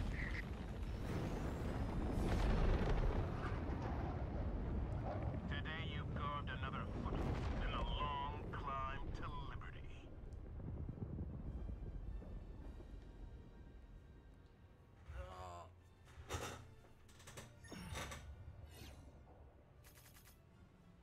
Yeah, that's all.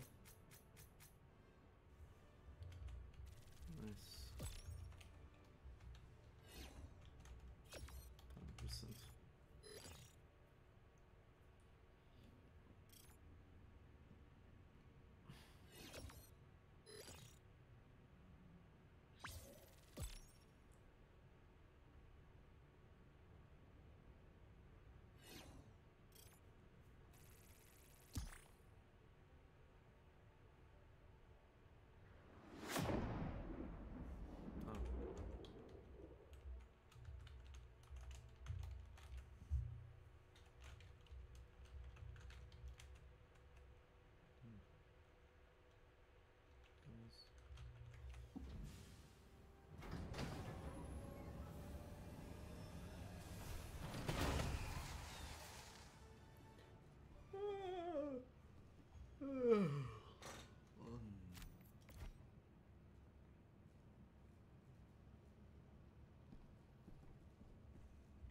Allied destroyer has left squadron.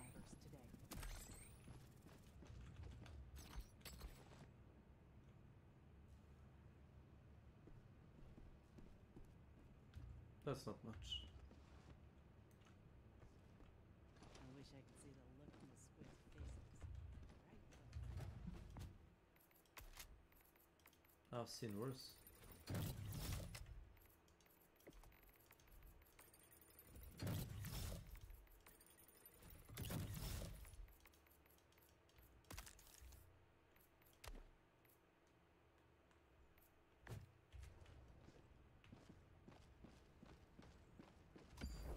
Okay. Mission coordinates Excellent. locked. Hellpods prime. Engaging orbital thrusters.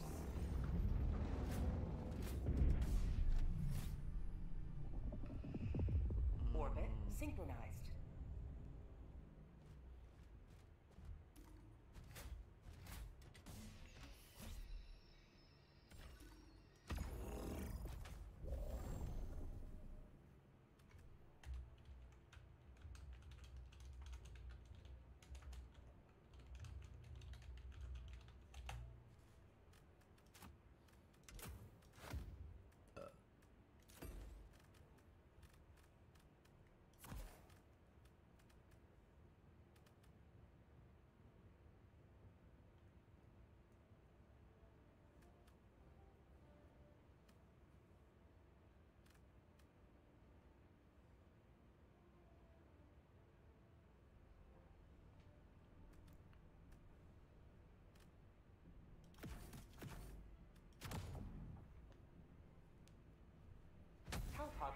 initiated.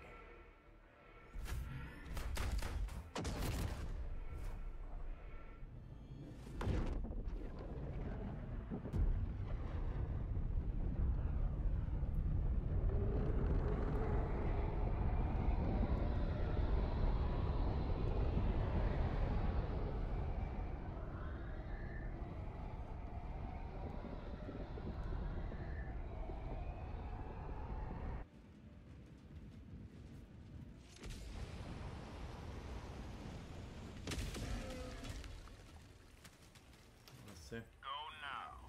Save this planet from infestation. Requesting sentry. Calling down. Sending down sentry.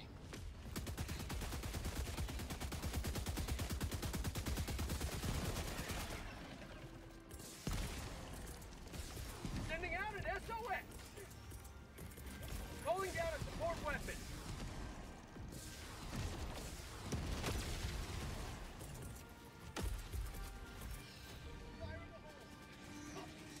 Watch it, L3. Go back, go back. Pull back. Throwing supply beacon.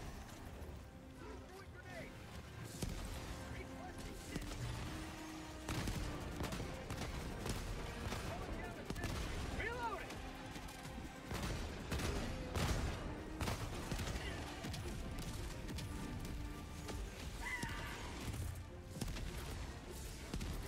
Pulling down a vehicle.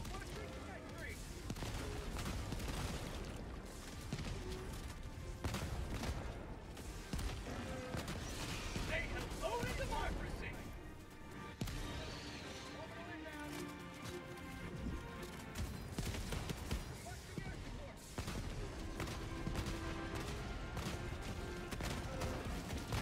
You will never destroy our way of life.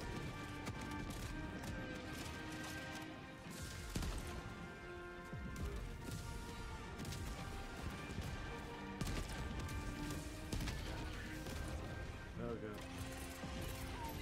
Saw that. I'm sorry. Is it an auto cannon? Democracy's dignity maintained.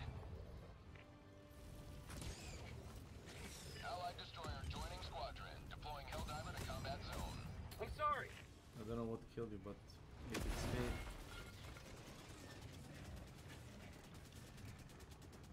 Supplies.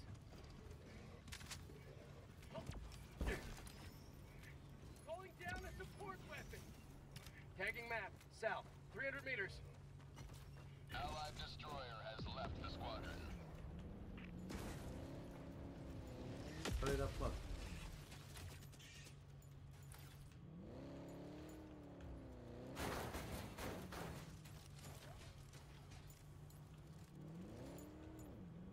Tagging map. Southwest. Samples? 100 meters.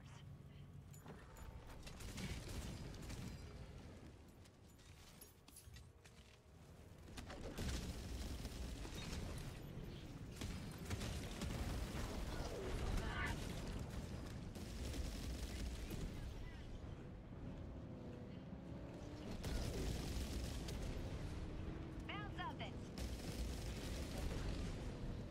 Sample.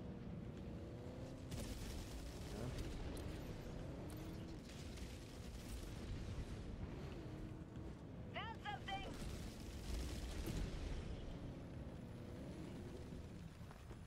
Ah. Rare sample acquired. Heavy. On my position. I'll take it. Ah, stinky.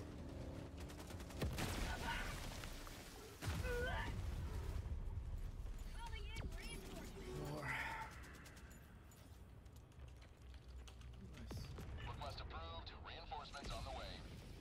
Fucking flower. Point me to the enemy. Tagging location. North.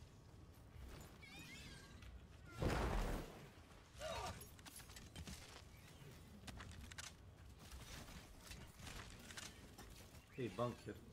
Supplies. Follow me. Who is that? Calling in reinforcements! Allied destroyer joining squadron, deploying Helldiver. Calling. Requesting sending.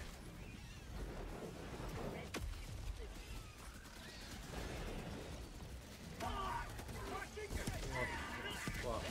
Why? Why?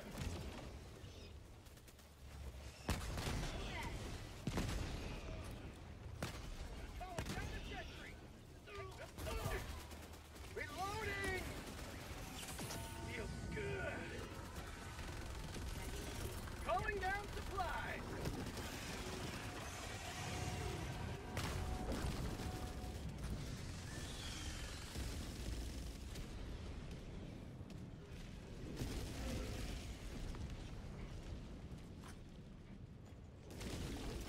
Taking map, southeast, 300 meters.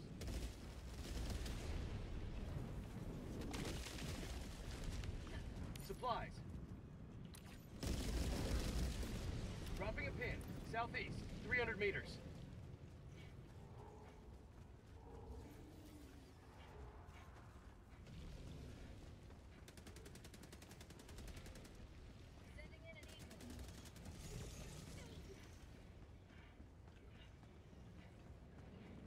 Found something! Samples.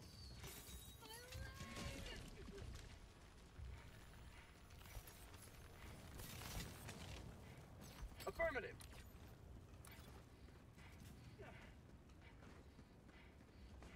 Tagging map, southeast, 100 meters.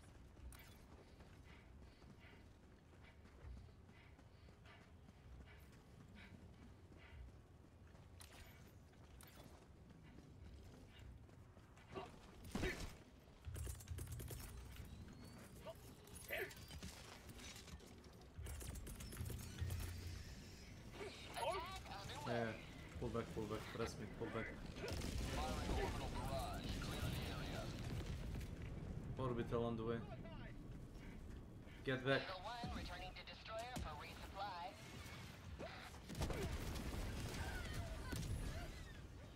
Echo 4.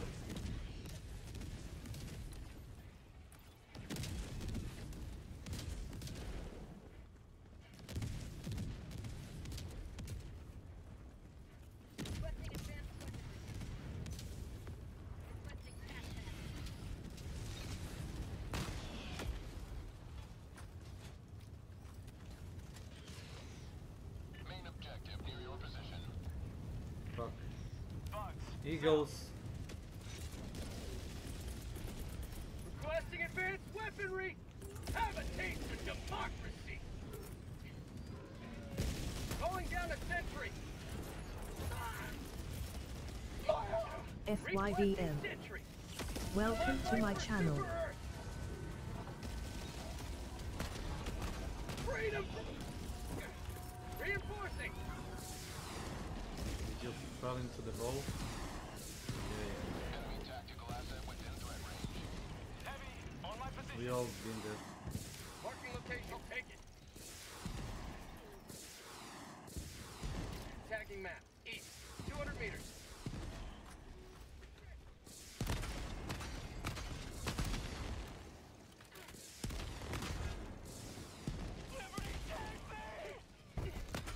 Get some! Get some! Hive structure destroyed.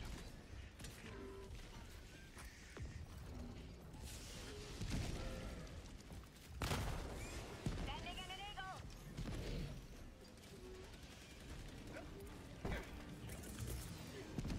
Throwing! Alpha arm! Clear the area! No bomb. Reloading!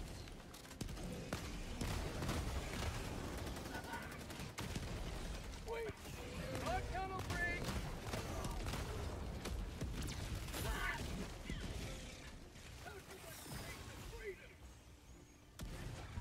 Heavy, on my position.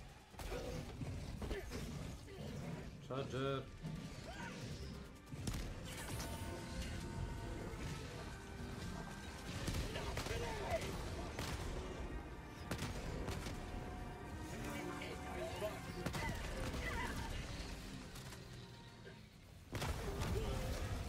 What? Requesting orbital. Oh god. Request approved. Reinforcements on the way. Oh. God damn it. Oh. Democracy has landed.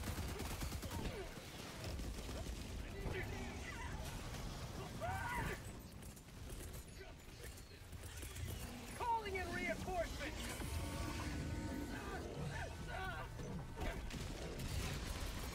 Requesting air support. There we go. Eat that.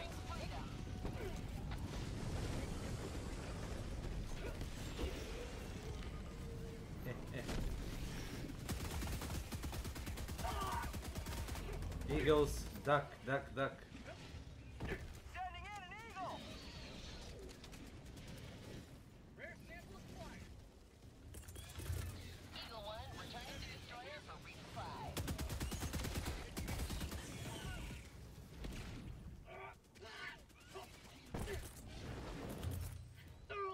Calling down a sentry.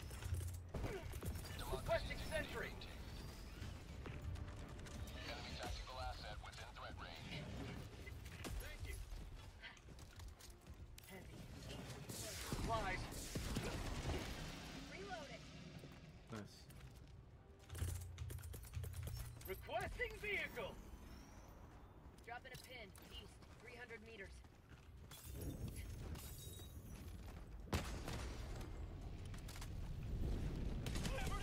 Objective located. East. Package acquired. Requesting sentry. Drop in package.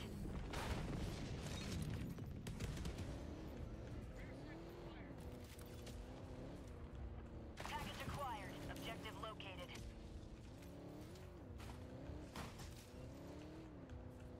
Got a sample. Calling down a sentry. Drop in package. Objective located. Uh-oh. Reinforcing. Objective located.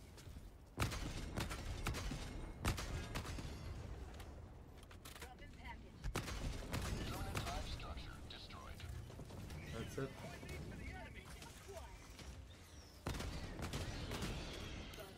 Drop in package.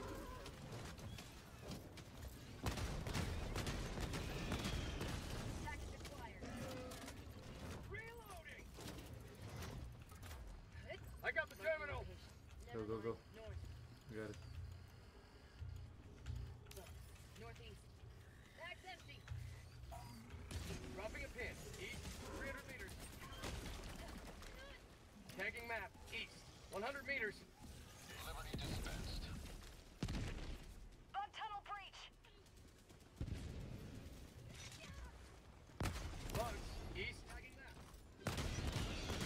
Orbital inbound.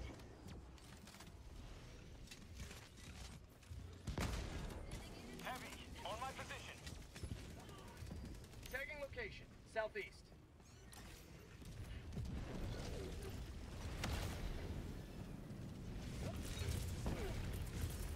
Calling down a sentry.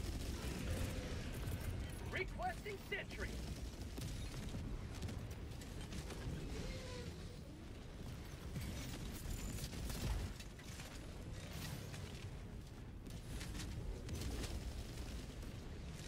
Sample collected. Tagging location. Southeast.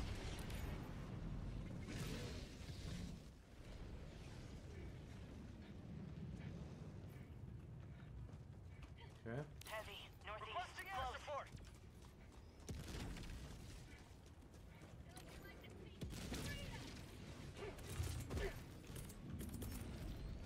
Tagging map. East. 100 meters.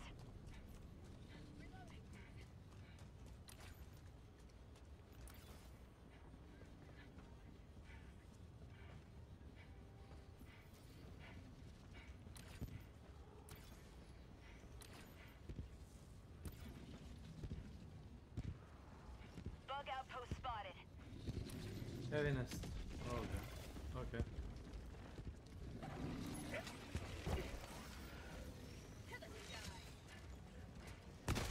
You will never destroy our way of life.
Requesting.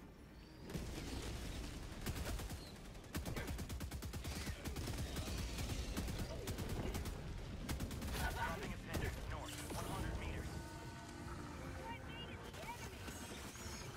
Calling in reinforcements. Reinforcement budget running low.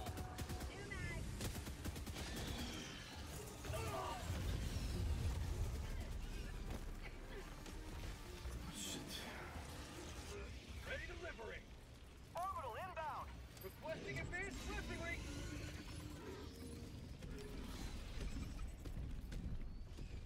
Requesting air support. Requesting sentry.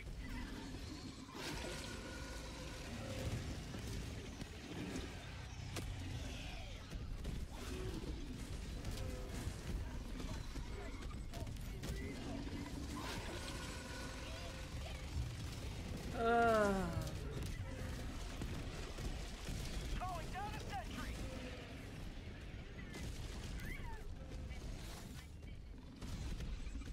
Catastrophe.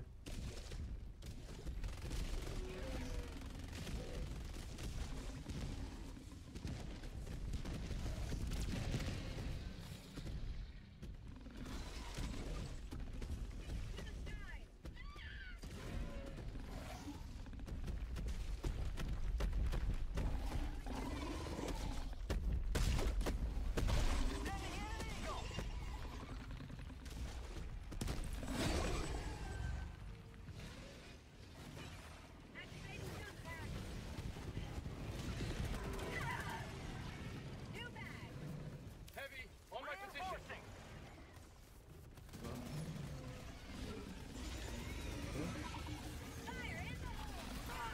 Sending in an eagle. Thanks. Joining the fray. Calling down a sentry. Requesting sentry. Calling down supplies.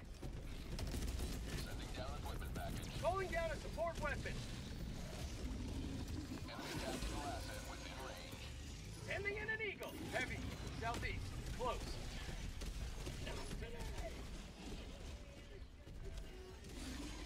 Requesting orbital.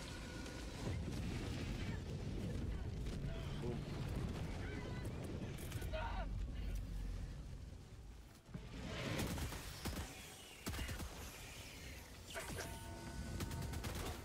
Permanent hive structure destroyed.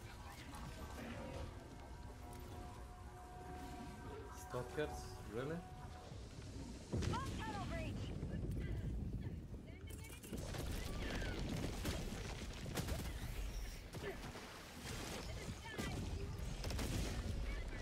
Tagging map. Southwest, 50 meters. Requesting orbital.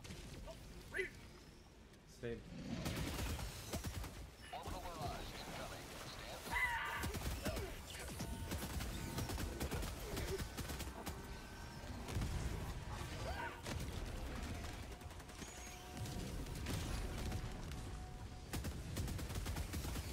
Dropping a pin.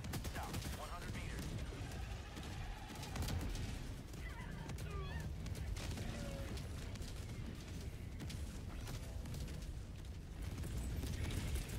Calling in reinforcement. Marking location. Heavy on my position.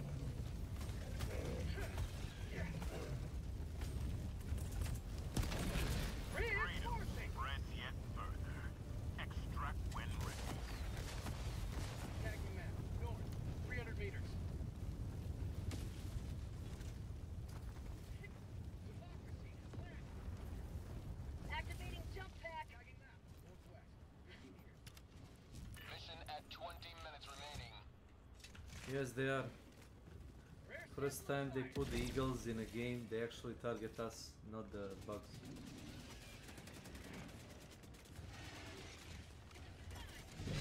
Fire in the hole.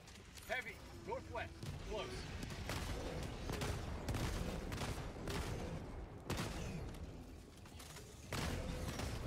Heavy. Northwest. On my position.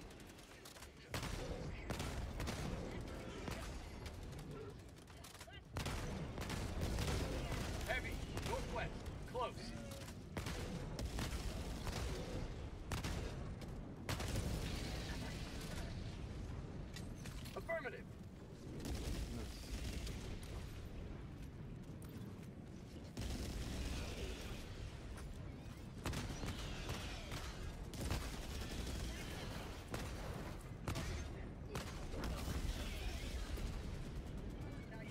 Jesus Christ, stop shooting us!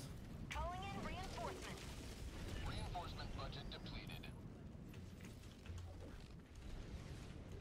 Request approved. Deploying reinforcements. Point me to the enemy. Same team, no. Northwest, 100 meters.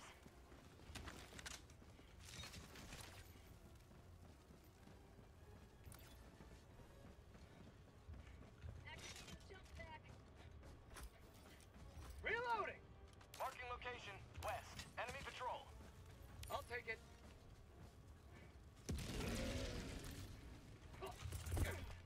Extraction Calling is down a available. sentry. Deploying sentry. Requesting vehicle. Requesting sentry.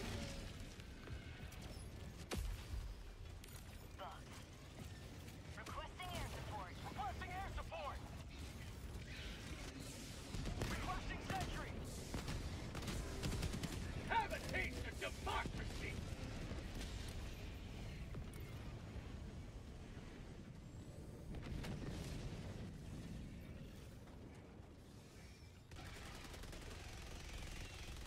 Tagging map. Northwest.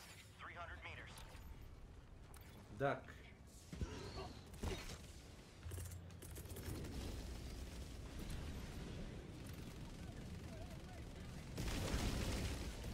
Objective near your position. Got a sample. Oh fuck. Requesting air support. Go back. Throwing supply beacon.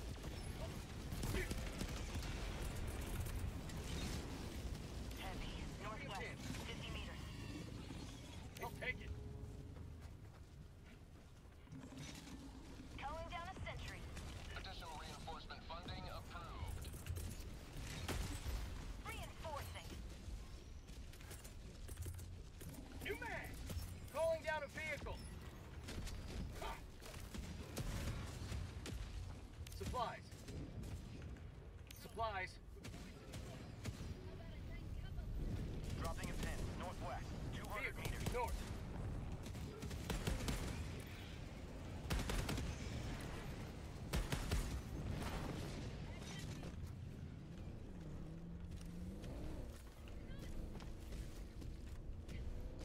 Guys, you got bugs in your tail. Sending in an eagle.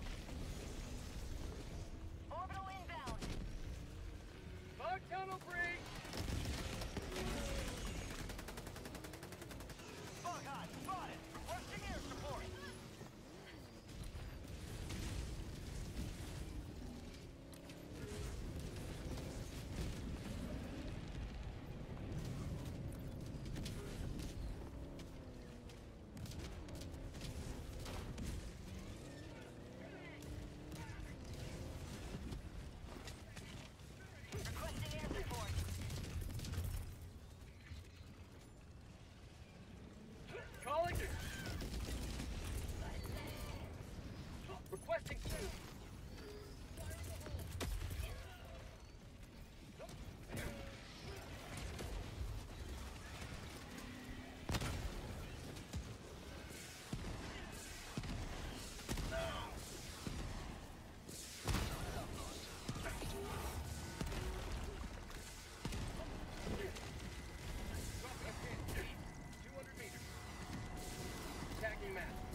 You can activate the terminal if you want.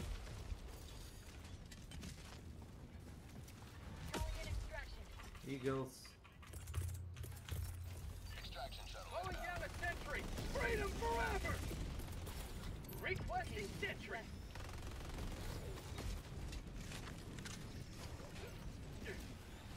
Dropping item.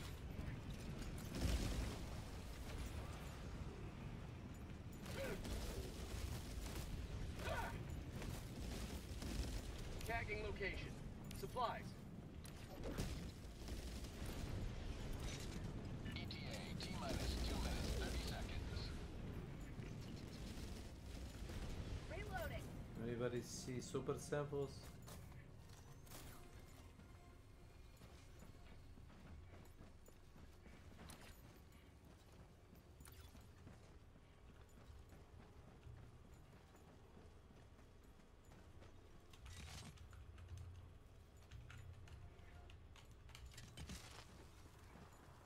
ETA T-minus 2 minutes.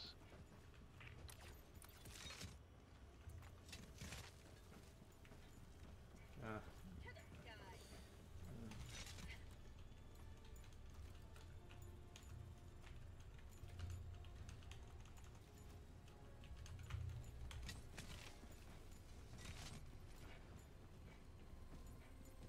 Ball Titan incoming, direction northeast. ETA T-minus 1 minute 30 seconds.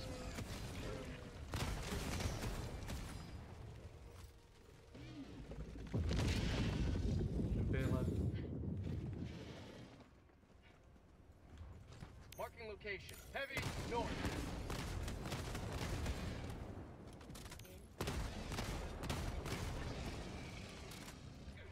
Thank you. ETA T-minus 1 minute.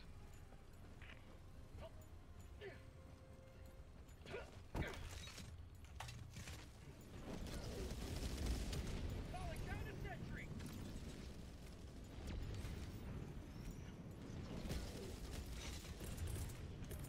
Calling down a sentry.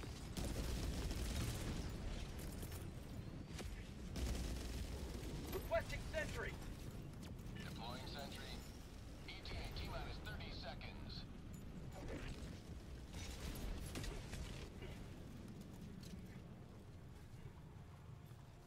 ETA T-minus 20 seconds.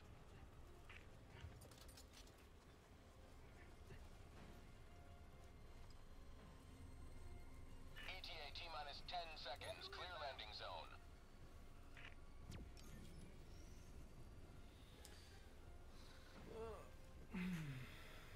Pelican 1 arriving at coordinates. This is Pelican 1 preparing for touchdown.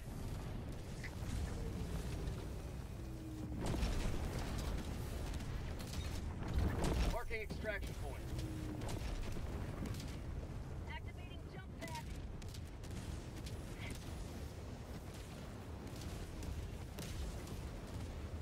Pelican 1 preparing to depart. Shuttle launch in 20 seconds. Requesting orbital.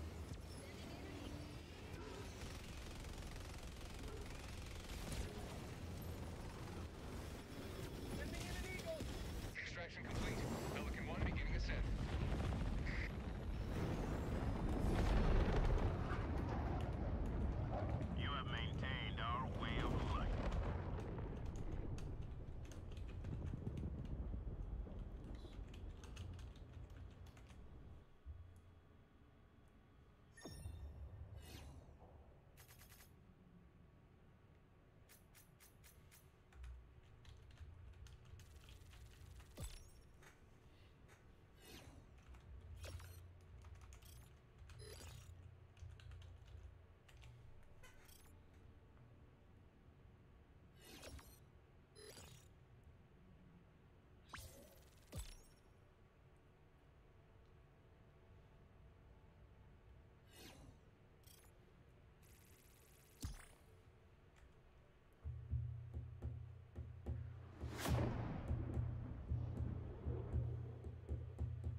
At least then. Where all missions are logged for analysis.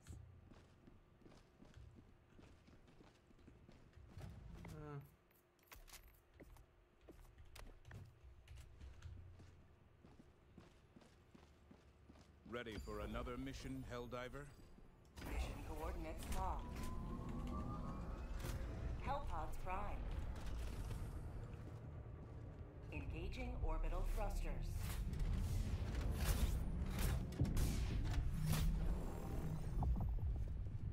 Orbit synchronized. What about here?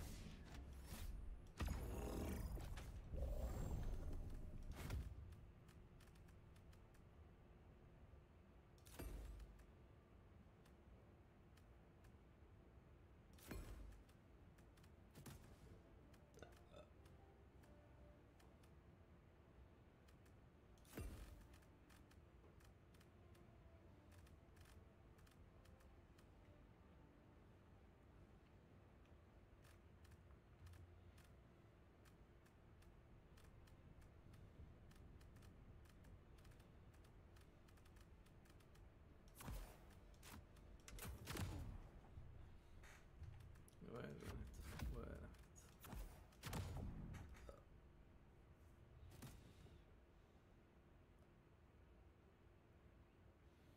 Yep.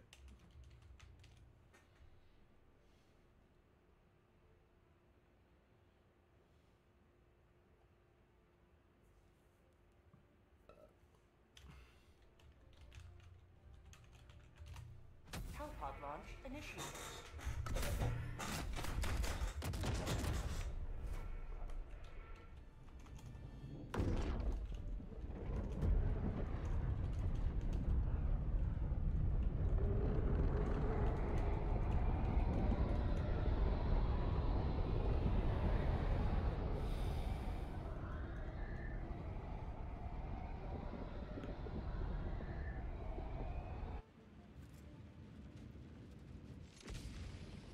Oh,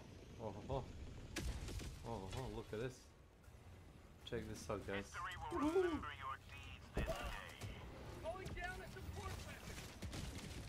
Rare sample acquired. Going down a support weapon. Right out the bat. Dropping a pin. East, 100 meters.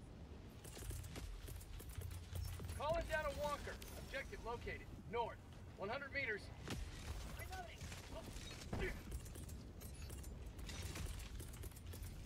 Requesting tac-tac. Calling down a support weapon. Stalkers. Careful.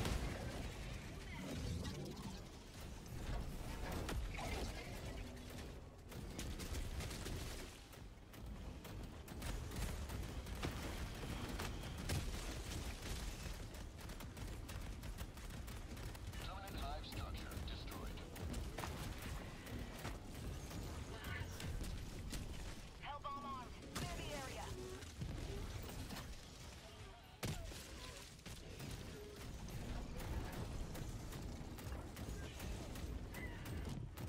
Dominant outpost destroyed. Nice. Bug tunnel breach. Affirmative. Tagging map, northwest, 200 meters.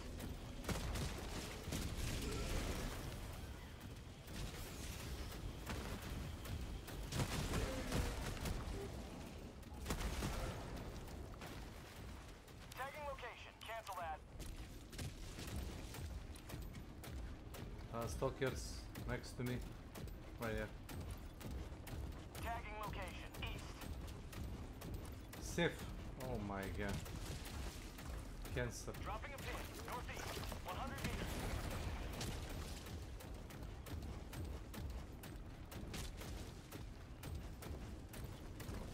I don't know, Chief. Imiter. Welcome to my channel. Package acquired. Reinforce. Calling in reinforcements. Thank you. Package acquired. Thanks. Dropping package. Close.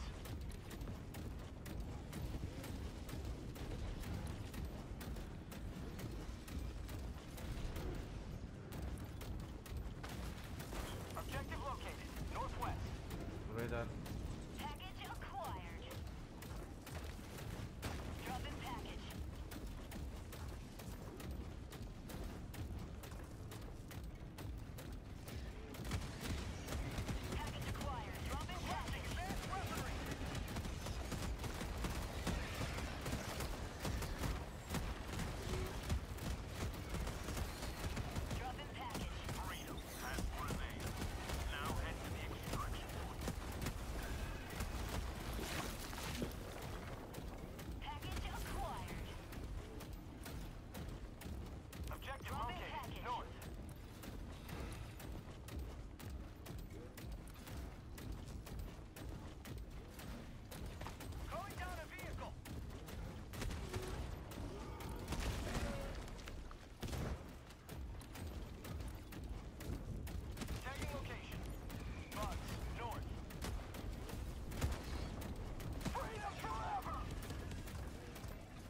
terminal.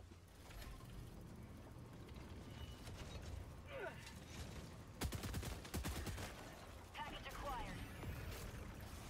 Dropping package.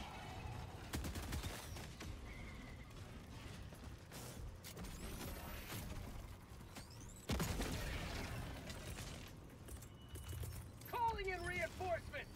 Affirmative. Requesting vehicle.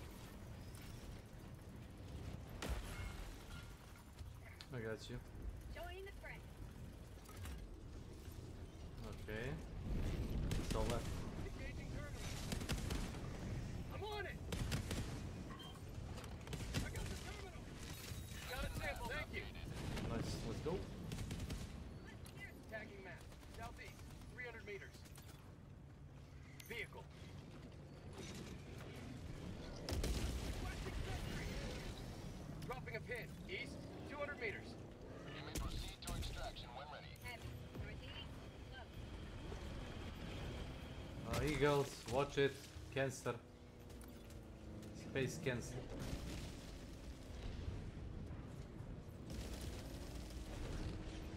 Se fueron sin mí los cochinos culiados. Tagging map. East. 100 meters. Requesting cat pack.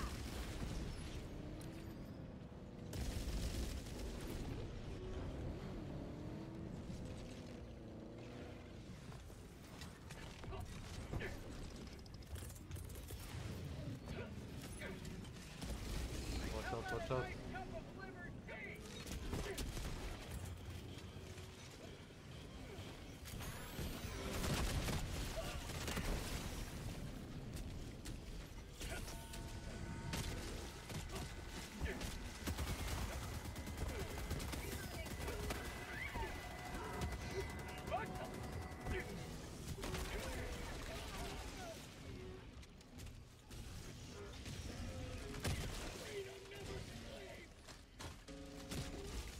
Okay.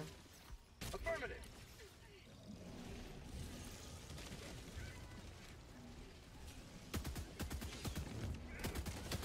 Bugs. Southeast.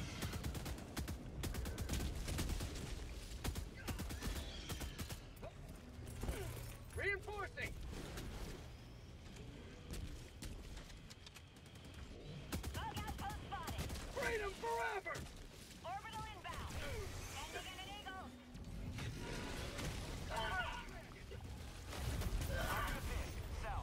Motherfucker. Oh. 5 minutes remaining. I repeat, 5 minutes remaining. Request approved. Reinforcements have been launched. Oh, 380, nice. Ready to liberate.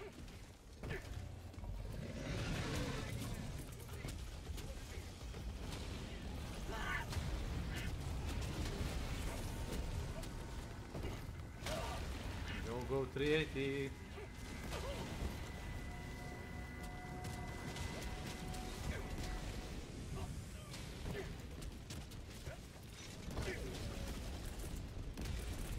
Calling in reinforcements. Requesting advanced weaponry. Tech pack inbound. Outpost cleared. Throwing supply beacon. Reinforcing. Dropping a pin. Northwest. 100 meters.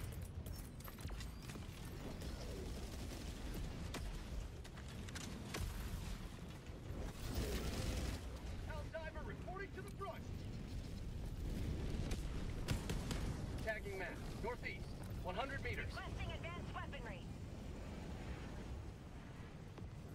Walker. You wanna take that?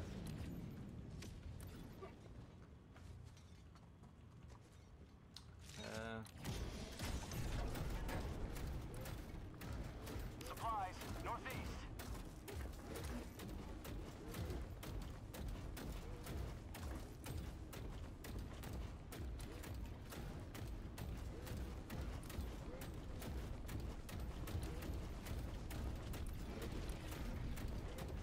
Calling in extraction. Wait. Extraction request confirmed. Shuttle inbound.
yet.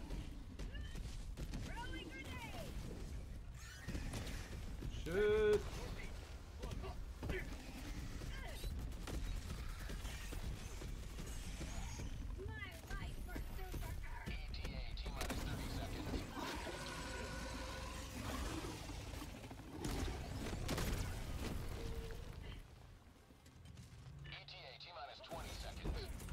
Calling down supply. Oh, it's completely empty. Sending down equipment package. ETA T-minus 10 seconds. Clear landing zone. Orbital inbound.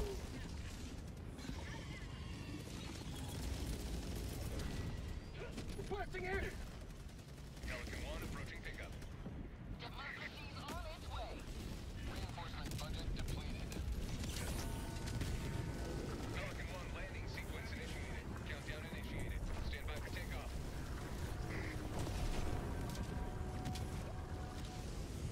Extraction complete. Pelican 1 beginning ascent.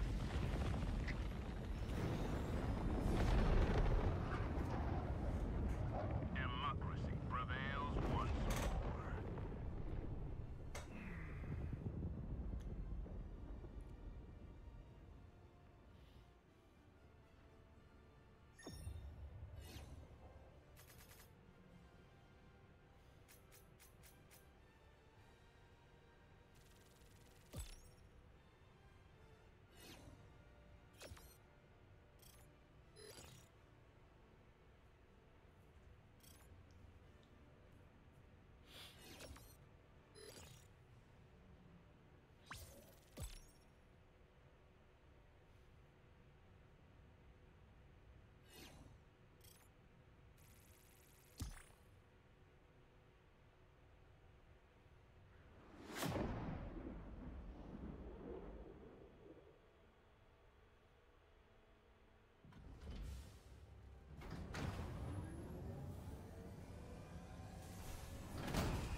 Something used 17.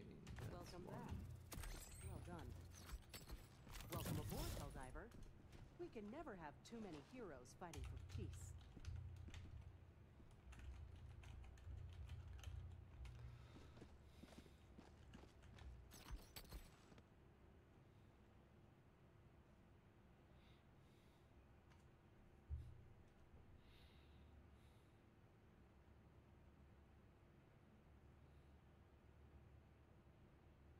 Allied destroyer has left squadron.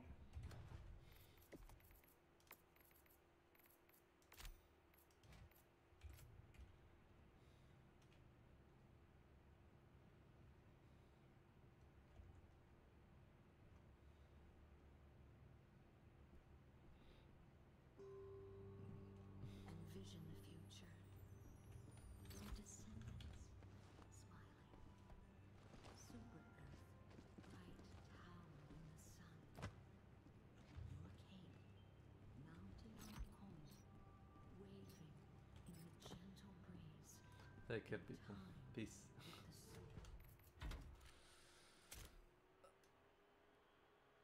Eto. To smo odradili. Now. Let's see. Let us see.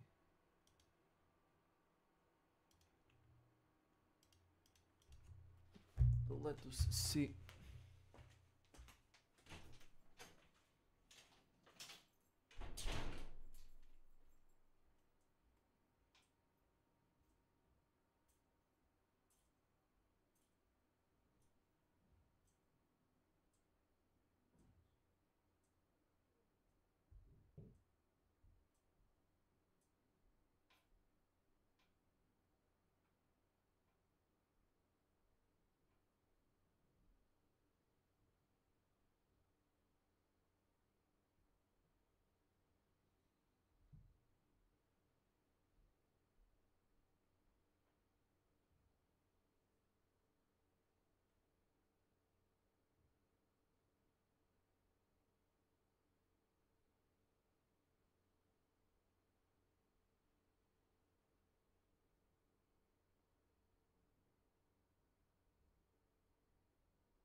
Huh?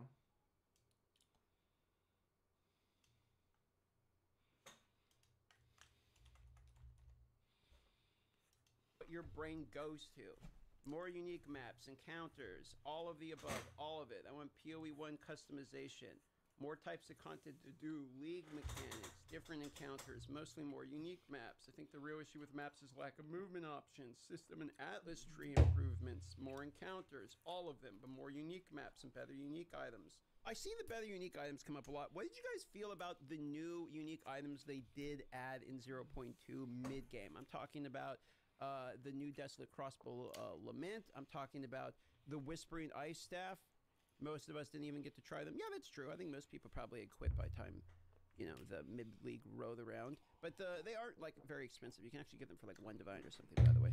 I think the staff ended up being a little bit underwhelming. I'm sure somebody like Jung will make it crazy, though. Crossbow is awesome. The crossbow is quite cool. They just need to be able to go to 5-socket supports.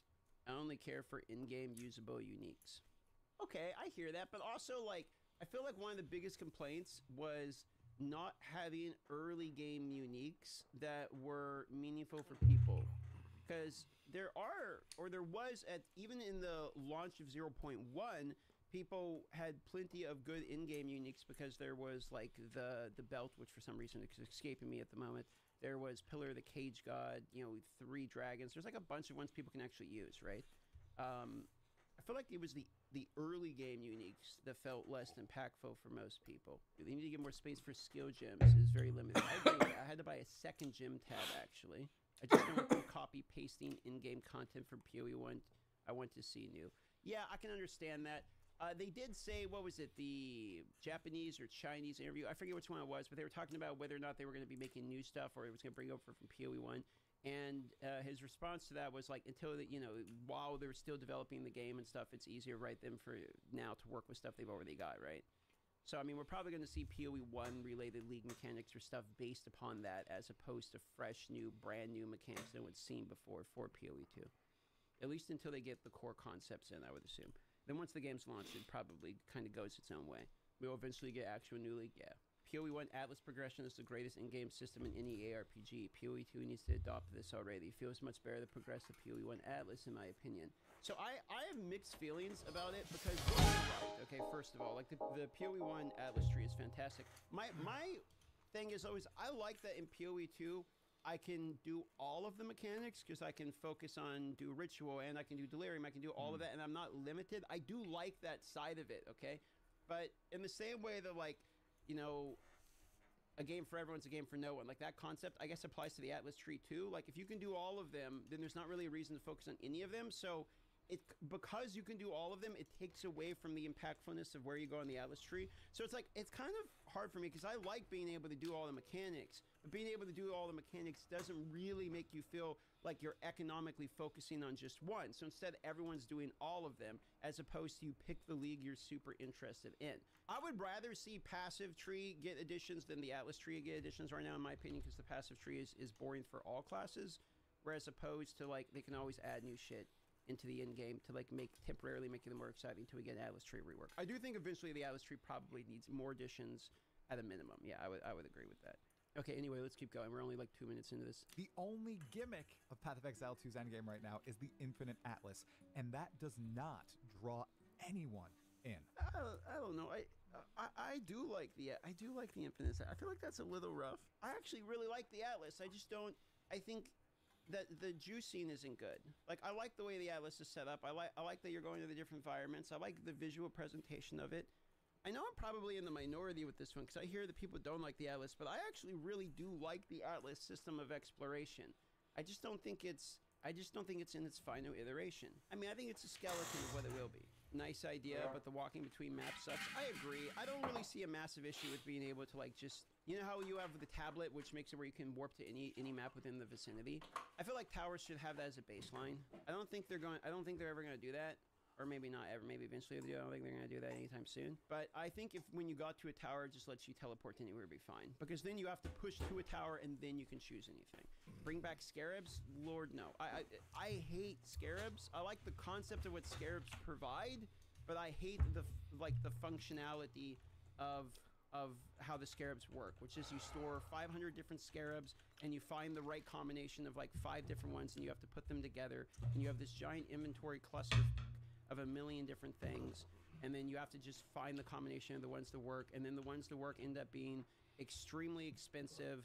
And unless you're actually juicing, it locks every other normal person out of that juicing strap because those end up going to the fucking moon as soon as somebody makes a video on it. I'm not necessarily a fan of that system at the moment. It's better than tablets. Yeah, no doubt it's better than tablets. But like, I would rather them, in the same way that I see the argument of people saying I would rather them do new league mechanics than copy PoE 1 mechanics, I'd like to see them build the juicing again to get to the same result in a different way, maybe.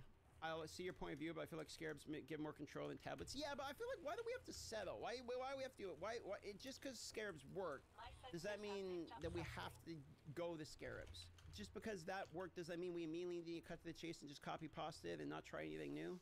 I don't know how I feel about that, man. Actually, I do know how I feel about that. I don't want to collect a million fucking scarabs and drop all the time with 30 different effects in it. I'm good. I'd rather there be a different way of juicing it. So what does Path of Exile 2 need the most right now? I think it's got to be build variety. They got to make sure that every single skill that is a main skill candidate is actually worth playing from like early levels all the way into the end game. Right now that is not the case. I would really love for them to go back and like rebalance all of that, which I know they say they want to do, but do it right this time. Come on. Hot take, I don't think PoE 2 is ever going to be balanced, and I don't think PoE 1 is balanced. I think adding build variety 100% needs to happen. I don't necessarily care if the game becomes balanced. I just don't want it to be the same balance every single league. I don't think you can get it perfectly balanced. I'm okay with something being OP as long as it's not OP again next league.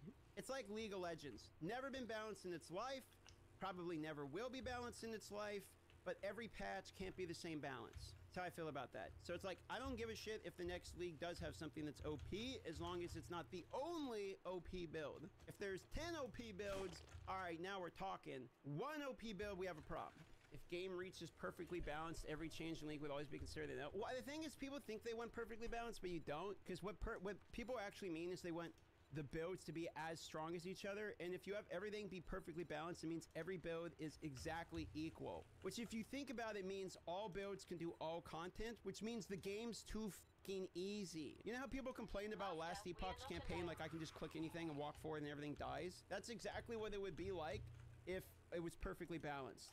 Everything would just be walked forward. There just needs to be enough builds that you have enough things to do in a league before you get bored. That's it. I stand by my earlier suggestion the monsters and their power should be dependent upon what element is being used by the community. If 70% of the community is playing LS, then we should have more enemies that are lightning resistant or immune. So you want like you want a back-end thing that detects what element people are using the most. And then when you log in, it's like the community is playing 80% lightning. So the monsters have evolved to learn to be immune to lightning. Fuck your build. Start over, kid. That'd actually be kind of funny. There are two things that come to mind. First and foremost, we absolutely positively need Blight. Hands down, Path of Exile 2 engine plus Blight, absolutely. Let's go, dude. Base Blight, absolutely. I would love Blight. Spoiler warning, it's not coming in next league. Or else I'd be even more excited than I already am. Unfortunately, we really desperately need some sort of auction house system or a way to buy items offline. The biggest flaw in Path of Exile is sometimes I can't buy that item that was listed 32 days ago by that guy that's not logging in. On the Blight front, Travis, I know you love Blight, but look at this. Look at this. Can you imagine this? Yeah, it's gorgeous. What are we talking about? What are we talking about, Try? Oh, I am looking at it. Log in. Log the in. That's what I think when I see this. S.W.Frost engine. So hopefully they get that gearing process right, and the best thing Grinding Gear Games can do to get that right is to be testing the process of leveling characters from start to finish. Not just testing individual acts, but doing the whole playthroughs. There are plenty of people who do understand the game, who do understand how to gear and build the character that still struggle in Path of Exile 2. And it's not always a skill issue. Sometimes it is, but not always. No, he's totally right. Like sometimes the skills are just like there are skills that are just dog shit. They're like just bad. Let's manifest a Diablo 2 veteran into this video. I think that PoE 2 needs more items, specifically more build enabling uniques and socketables. I know that they're really trying to make socketables work. They're not working for me. I don't hate the socketables. I think most of them are boring and the loot pool is diluted at the moment. but I don't hate the concept in and of itself. It feels to me like just an additional affix you can slot in whatever you need at the time. And I like the ability to be able to volley it. Like, it gives volleying more meaning because you can get an additional socket, which makes the top end of the item feel a little better if you get that additional socket sometimes. I actually really don't mind that. I like trying to get the extra socket with the vol, and when you hit it, it makes the item better. I think that's good. Once they made it so they can override it, it got way better, yeah. Blaze is right on the money with build enabling uniques. How many of those currently exist in Path of Exile 2? Okay, build enabling uniques. Okay, the poison spear. That's one. There's builds that people use with the poison spear. The hammer for the Thor build. Pillar of the Cage God, though now nerfed, was absolutely one of these. That's 3. Temporalis, yep, that's a good one. That's 4. The Thorn's Crown, yep, you're right about that. Was it the Grey King or something? That's 5. Deepest Tower isn't, aka literally every build enabler. The Deepest Tower is just like damage though. I'm talking about you can't play the build without it.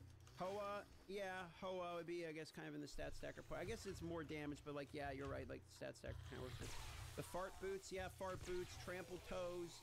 Oh, the RF charm. Oh, the fire to chaos damage ignite magnitude ring. Painters enable several builds. Painters. Okay, well, we're getting somewhere. We're around there. The ice ring. Oh, yeah, the ice ring. All right, many of these ideas have been phenomenal, but we need some serious good juice from somebody who's a super fan of not just Path of Exile 2, but other franchises to add some of his feedback. I have about 15,000 hours in PoE 2. Love the game. Really think there's only one thing me and probably everyone else in the community really wishes they were to add, and that's a cookbook. I mean, you see what it did for Diablo.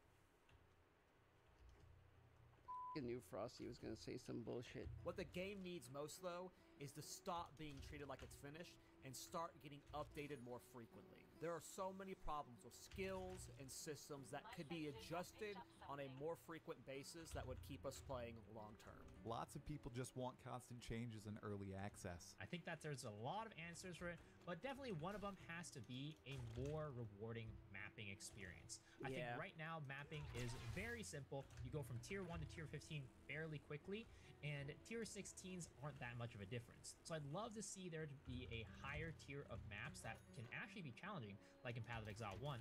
I'm cool with that, but if we had tier 17s in, like we did with PoE 1, can they please not have the most god-awful, annoying fucking mods that can only be rerolled with chaos? Like, spare me that. I actually kind of hate tier 17s in PoE 1. Definitely need, I think we don't need higher tier maps. We need ways to juice the maps we already have more.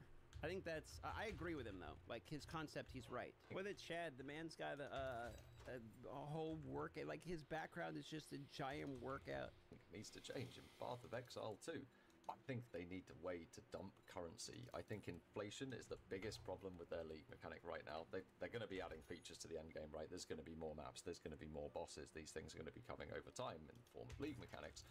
But there's no way to dump that early currency. Exalt to divine ratios go crazy, and that is a surefire way to lose all of your casual, semi-casual audience who might have to take a weekend away. That FOMO of not being able to keep up with a rapidly inflating market. I don't disagree with his sentiment. I do kind of have a pet peeve of hearing about player drop-off in RPGs in the Steam chart as a way to like support points. Because if we actually use audience retention, I think PoE 2 has actually had the highest retention and yet had some of the worst reception. So I'm not sure that the two were like correlated. The other part is the first like 3 to 4 days of an ARPG has the highest retention, and then the seasons drop off for literally every game in the same ratio. The only day that we don't really have correlated is D4 because it's on Battle.net as opposed to Steam. But I don't disagree with this point. Path of Exile 2 needs 3 things right now. The first is more content, which will bring more ways to specialize our builds in and more ways to craft gear. Second is a currency sink for Trade League, something that consumes divines and other currencies and stops divines just skyrocketing endlessly. And third, for more skills to be viable. Okay, so divines will skyrocket even more as soon as we have a sync. People are talking about needing a divine sync. but if you make a divine sync, which let's say they added meta crafting, 2 or 3 divines just get removed from the game, the result is not that divines become cheaper. It means they are more valuable and they will become more expensive. As soon as there is a sync for divines and divines start plummeting out of the game, you will see the amount of exalts needed for divines double, triple, quadruple, not the other way around. So syncs for other things like exalts exist in the game, and chaoses are actually incredibly valuable. I think it's like 10 or 11 chaos or something like that for divine, which is why I'm saying like that's going to be the true currency, will be chaoses. And exalts, or more or less you just slam them, they're worthless. So what you actually need is maybe more exalt syncs, or another way to deal with currencies. Exalts are valuable before the loot buffs, I found. Well, also the other part is it's I'm giving him a bad pause here. It's also like biased data, because exalts will become less valuable as the league goes on, regardless of patch changes. And then when the patch change happens to buff loot, it's already mid-league and will accelerate that process more. Come later league, exalts will be worth less always. Like, inflation happens of the other things. So that is always going to happen. So we would need to know for this league after the loot buffs how things would go. What does PoE 2 need right now? I'd have to say more dopamine in the endgame and implementing all 6 acts, because Cruel's getting pretty old. Also, I'm as stoked as the next Exile for Druid to be released, but Assassin and Traps are what I'm most looking forward to. So what I heard from this is that Gavin likes traps. Let's move on to this chill dude. What does Path of Exile 2 need right now? Crafting. I think this is almost universally agreed on that this is something that needs to be added and changed in Path of Exile 2 right now, and Arrow just communicated it eloquently. There's a long list. We could talk about that for a while. Just raw movement speed, because we literally don't have enough. I feel like I've got concrete shoes on all the time. Or the second thing, which is that I think in the history of PoE 2 so far, I have seen 2 builds total that didn't feel like they were designed in-house at GGG before we ever got access to it. There is no build creativity available. We have a very limited set of tools that only work together with the tools that were designed by GGG to work together. So whether you've come up with a build or not, you haven't come up with a build. You're just... This is the longest way I've ever heard anyone ever say skill twig. Figuring out the pieces of the build that were already formed before we even got the patch. What we need the most is the ability to actually create things and be interesting. Dude, we need like how many times this talkative changed his outfit in this like counter in the bottom, bro. The development team has been bogged down by worrying too much about balance changes. Really wish they'd just let the gloves off and like, all right guys, look, it's early access. Who knows what we're gonna do? We may nerf your favorite build. We may buff your favorite build. We may all but delete the entire class, you know? That's just the way of it. Okay, so this... I actually think GGG's right about this one. I don't think they should nerf shit in the middle of the league. I think Jonathan's 100% right. Because here's the problem. Everyone who's saying that they need to rework the changes and everything are people that are either content creators or people that are going to full-time play it all the way through the league. The problem is if they do this, they will only lose the people who are not vocal. Like, we're going to play it as content creators, no matter if they do the patches or not. And if you actually do mid-league shit, it gives us more content to either talk about or play or have new builds to do. It's good for us.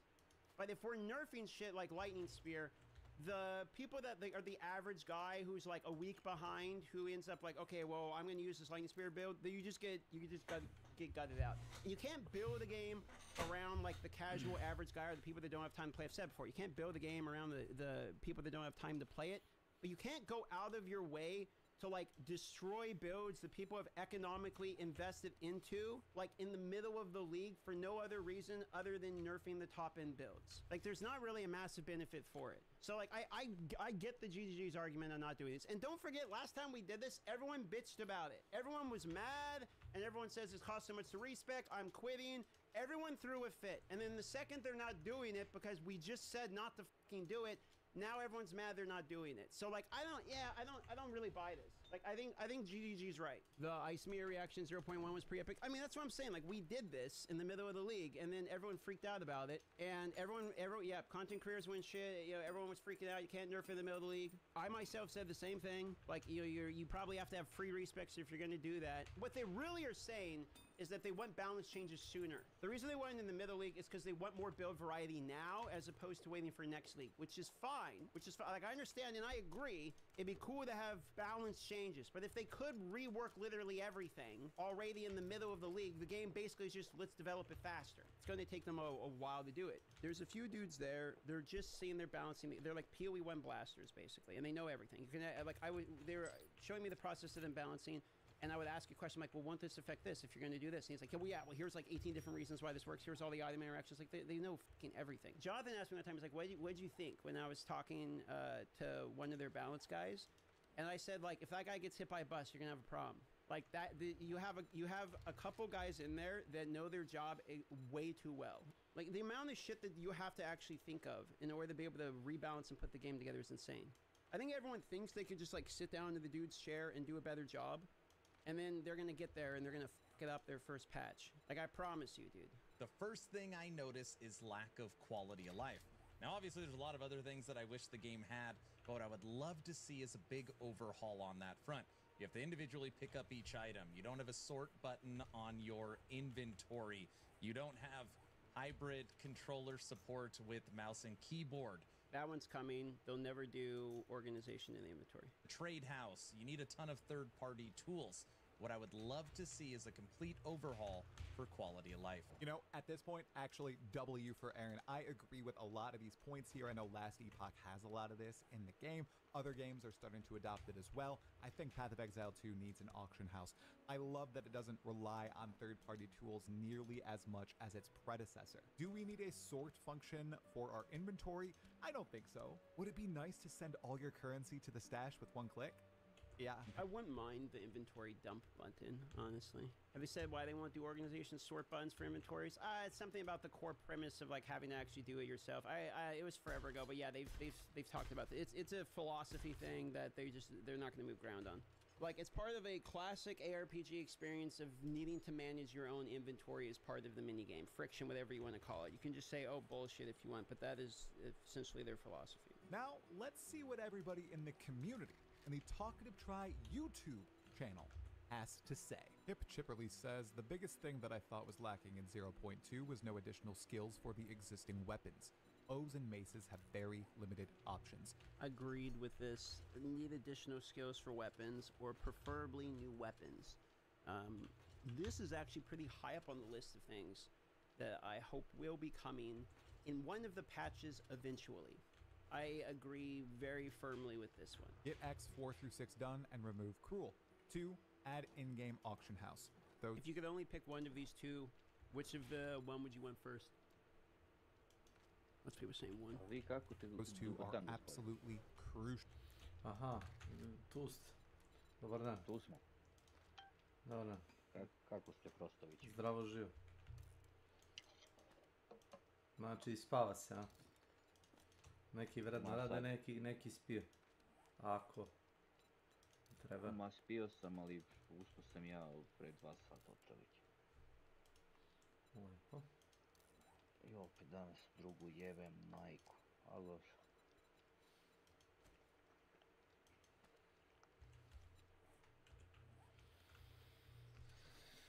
Pa isto. Isto tako stvar. Pa isto stvar. Tara se radi. To stavlja novac u džep, što se ono kaže.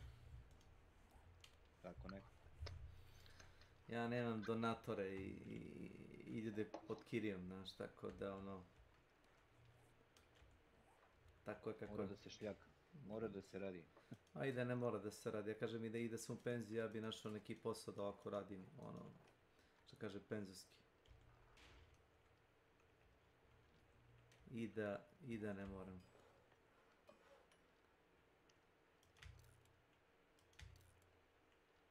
Sad bi te pitao su radio daily? Mislim da jesam, nisam siguran, ali mislim da jesam. Nema veze, sad ću ja da palim killing core, samo mi daj. par minuta da iskuliram.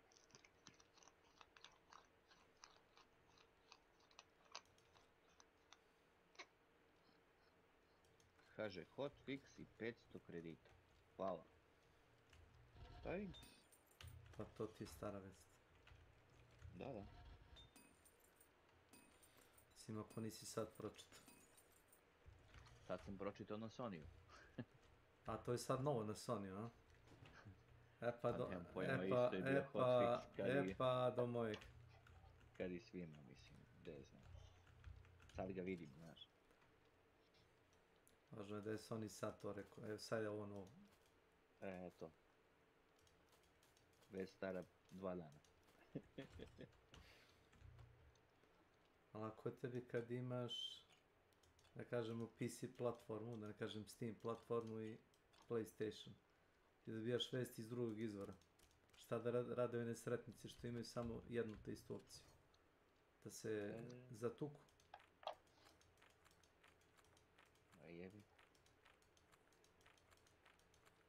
Kao ono kad izbace, na primjer, update za ovaj 7 Days to Die i onda ovi sa konzola za leleču kao a mi i ovaj im napiše fino imate experimental branch, to ti je kao taj neki kao PTR za ovu igru.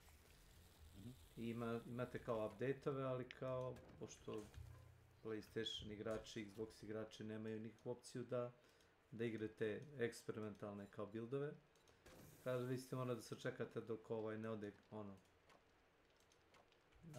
zvanični server, kao stable verzija igre. Svašta. Tako, pa nije, tako je. Jer, bar za ovu igru, za ovaj 7 Days to Die, ti kao među pečevi koji nisu kao veliki content pečevi, samo hotfixovi, kad god balansiraju malo igru, uvijek ga stave na experimental, ko hoće da proba, naravno ja hoću uvijek da probam. I ne smeta mi to da igram. I onda imaš ljude koji dođu na forum i onda kao pa mi nemamo kao opciju da ovo probamo. A kao u fazonu, kupite PC ili šta god. Razumiješ? Zvuči malo bez veze, ali... Da će ovako vreme da bude preko dana, bilo bi dobro. Nego bojim se da neće.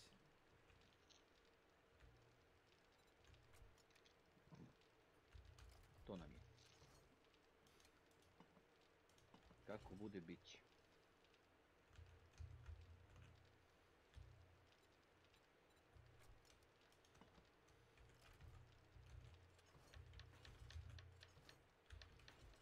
Odigrao sam bio 3 meča začudo sa istom ekipom, samo zato što sam našao medika koji hoće da healuje ekipu.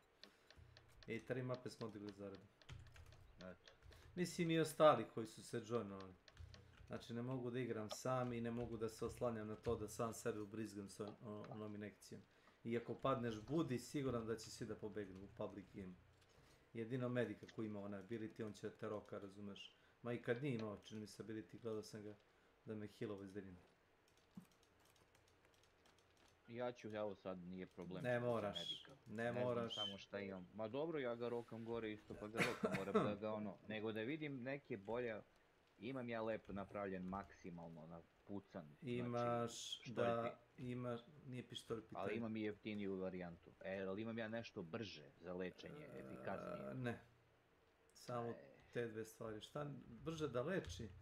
Imaš onu pušku koja uzima health iz neprijatelja i daje ti strelice. Većina tih medic gunova ti troši taj kao dart za healovanje. A imaš jedan, zaboravim se kako se zove taj medic gun, neki ružan onako, ogroman kao laser. On kao, kad pucaš u protivnike, imaš primarnu sekundarnu vatru. Sekundarno ne leči, nego sekundarno ispalje strelice. Ne ispalje nikakav zrak.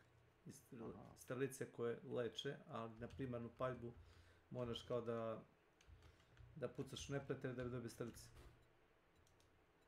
tako nekako radi kao neku sinergiju, šta ja znam.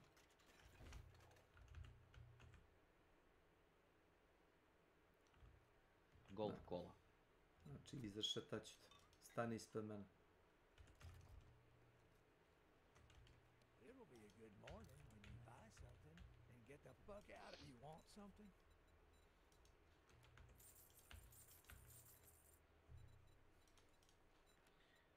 Ja, med.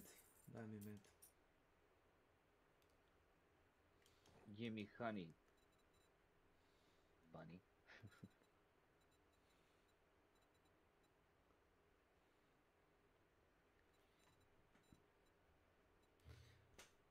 Bio se rano ustao i bio počeo, ali ne mogu ja da igram 5 sati, 600.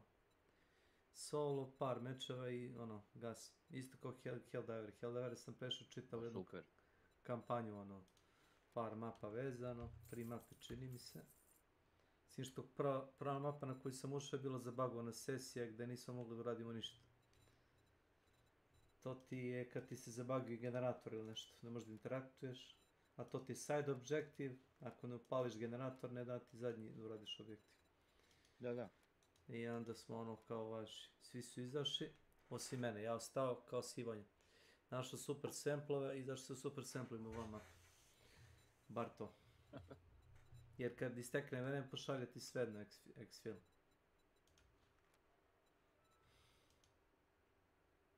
Prostović, hoćeš da privodiš to polako kraju? Bija. Samo da farbam se keč.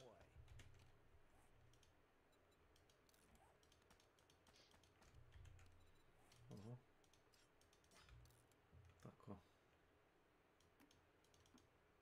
Hrana za mačke. Za mačke. Hrana za kučiki. Piletina, govedina. Sve fine stvari. Junetina. Pa kupujem sve konzerve ako mi veruješ. Pa ti ćeš čoveče da onda budeš konzervantan. Konzerviran, da. Ako si taj izraz traži.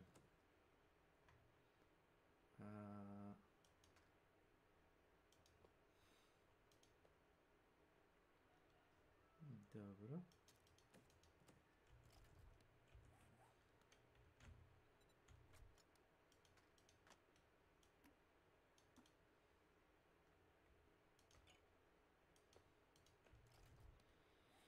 Hoću da vidim šta mogu da pojedem. Mogu da pojedem pileću supu i... Šta je pir? Pir su ti kruške. Kruške, da. I piletinu. A ovo ostalo od konzervi, to mogu da skuvam od toga klop, ako dodam još sastojaka. Nije tebi lako, Ilija. Jeste. Možda vidiš s kakvim ljudima radimo, ili kakvi ljudi rade sa mnom. Kakvi ljudi rade sa mnom. Možda bolje s kakvim ljudima ja radim, u smislu da i oni mene trpe. Jer moraju.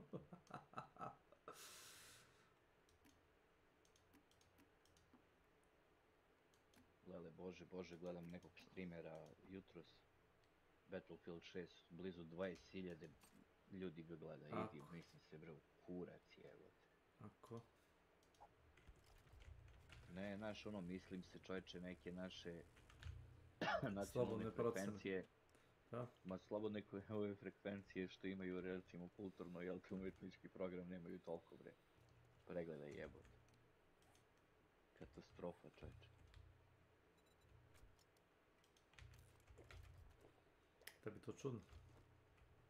Jeste ili, ali sad planiraš da se voziš motorom, šta? Ne, nego da kupim filter samo za vodu. Filter za vodu? Da.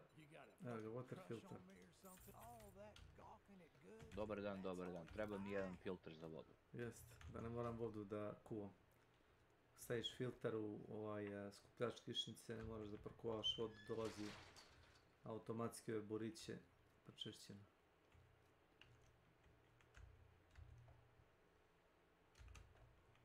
Jo, nađem koje bure.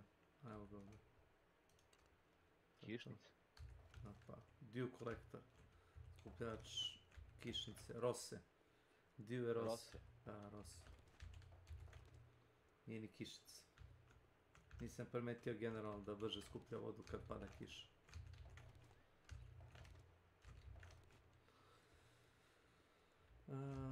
Voda ide tu.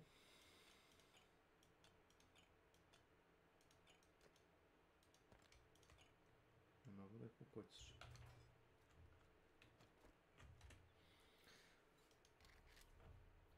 Došao još nisam izbaštanio njivu. Evo je. Evo da vas.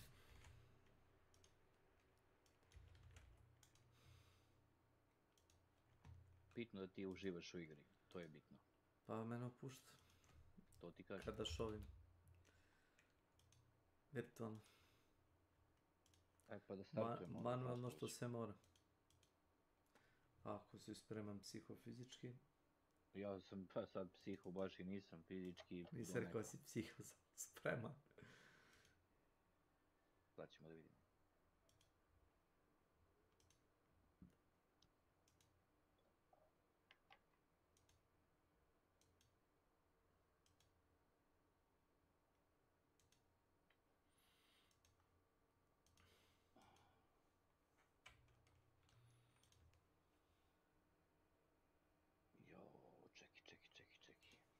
It's just a fundamental. Come on, DM, stop pretending you know it's coming. Yeah, leak everything. Reacting to this video must be hard for you. It is a bit. Okay, I can only say shit they've already said in the interviews, which is that many new bosses are coming. It's pretty much what they said there.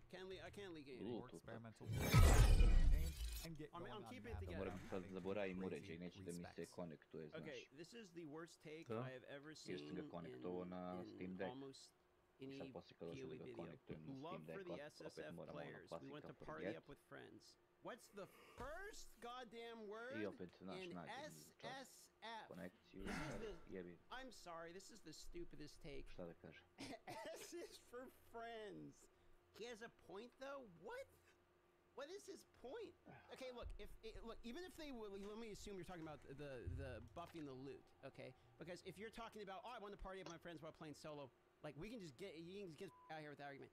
If you're talking about buffing the loot, okay, then what you're actually asking for is for zero way for you to be an Iron Man playing Path of Exile 2. It doesn't exist because SSF is now a different version of Path of Exile. It's now boosted drop mode. And then everyone in the trade is going to be mad because they're going to see SSF with buffed loot and they're going to be like, that is what loot should look like in trade. If you buff the loot in SSF, you can no longer actually have an achievement that matters in playing by yourself because now you're getting handout Andy mode in a buffed loot mode. Isn't that kind of how it works in LE? Yup. And we've seen the loot explosions. Have you guys seen the one Rax loot explosion where it's like covering the entire screen of every fucking unique? Don't like it to be the same Frostović je promovisan, kaže, za party lidera. Jer je komesar. Vođu. Would I hear that? I want to know what changes in... A ti nisi radio ove challenge, da? Ma jesam, opet mi ostaje... Kad si uradio?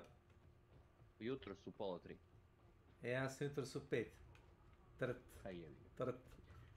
Complete all daily challenges i onako mi nije i dalje razumiješ gotovo. To nije moj problem. Ne vidim da se ja tu pitam nešto. Ozbiljno? Jel ti se to dešavalo, nije? Nisam zainteresan, 2-3 puta za red. Skanaš to da napraviš? Pa ne znam, ako imaš neki dobar šematik za medika, bilo bi dobro. Kakav šematik za medika? Pa neko startno oružje, da kažem. Startno oružje? Za medika? Pa startno. Pa da, za neku malu svotu novca efikasno. Mislim, pazi, imam ja štoljpi. Ti i ne možeš ništa da kupiš za medika prvu rundu, to znaš. Imam ja štoljpi Benz Express. Glej, tu mi je nakovano oružje Instant Healing Dart na max i zadnji dole slot sa Dart Recharger kitom na max, ta dva. A skuplju varijantu imam sve to oba, s tim da imam neku varijantu sve mi maksovan, ali on mi je 2450. U odnosu na ovaj od 1300, kapiraš? Ne znam šta se to stavi na njega, pa ti je 2400. Meni je sve maksovano, pa je 2000. Nema tu ništa pametno. Sad ću ti kažem, gledaj. Taj isto što sam ti rekao, Recharged Kit, Instant Heal Darts, onda suppressor sam stavio, Laser Sight, Reflect Sight, Mini Drum Mag.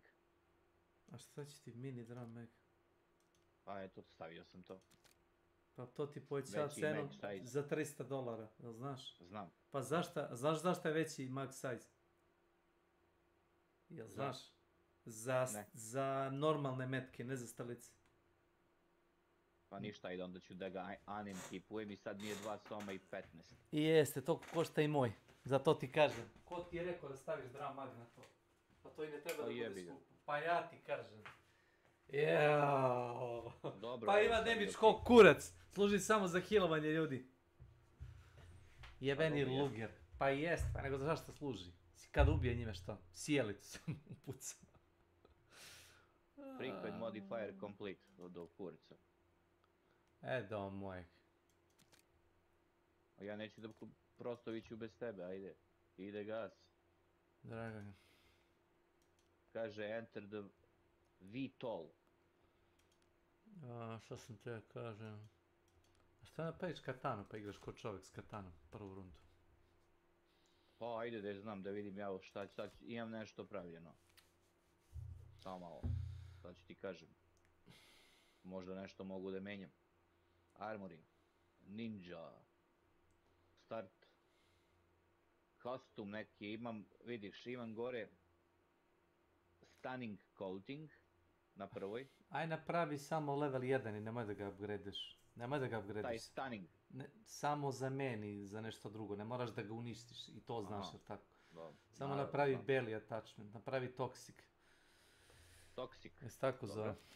Da, toxic, jest. Napravi za ručku, sve belo napravi ako, jel imaš padded grip? To mi je stavljeno, imam lightweight blade. Ne, stavi tempered blade. I to napravi belo. Nemoj da unaprediš, samo stavi belo, ne košta te ništa materijal skoro. I heavy guard. Heavy guard ti je 4. slot. Kurčić, ornate guard mi piše. Na heavy, prvi. Ma dobro, u redu to ili je sve to lepo. Beli, ne moraš da... Nemam, šta nemaš? Steel 2 mi fali. Nemam. I dole imam charge pomel. Ne, balanced. Nemam biosteel. Dobro, idemo da nakupimo. Koliko ti treba, samo da vidim, sad stići koliko ti treba da napraviš katanu. Znači, treba ti 6 za ovo. I 2 vamo 8 biosteela minimum. Jest, ajmo 2 meča da odigramo. I to ne da odigramo, da poginemo. Ajde, idemo da poginemo. Što da poginemo? Zato što neću da igram čitav meč da bi uzeo 6 biosteela. Ulazi da pogineš, ajde. Ali Krosović... Ne interesuje me. Napravili su ovo sranje, znači igram 20 minuta meč, igram, dobijem 10 biosteela. 20 minuta.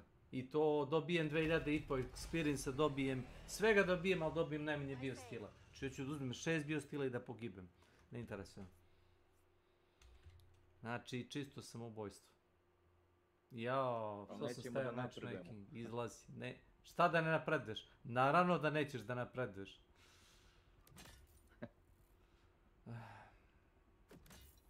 Dobro, evo ostalih nesretnika, ajde, zebo se. Neurowave, dobro je. Prvi je wave, ajde. Ajde. Zato što je prvi wave, da smo uleteli na drugi, treći wave, automatski bi zašao napis. Možda ti kažem, automatski. Vi rekao, gde su vrat izlazi.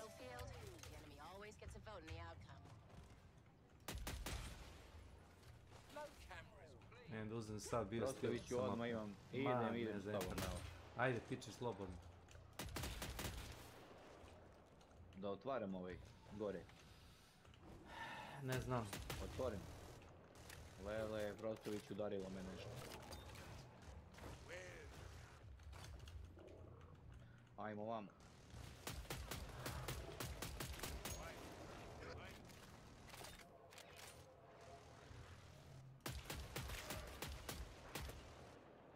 Imaće vamo bio stil. Dobro. Ajmo. Malo dinara. Naravno, ovo su uključili. Ajmo dalje. Ide ga!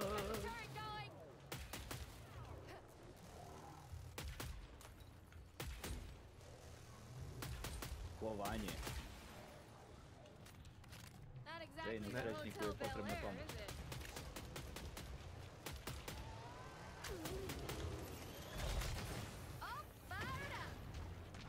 Hvala vi. Gde je taj imbecil sa bacačem plamena? Nema ga gore iznad glave.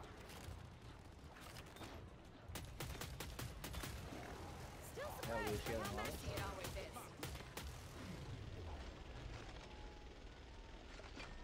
Ništa ne vidim.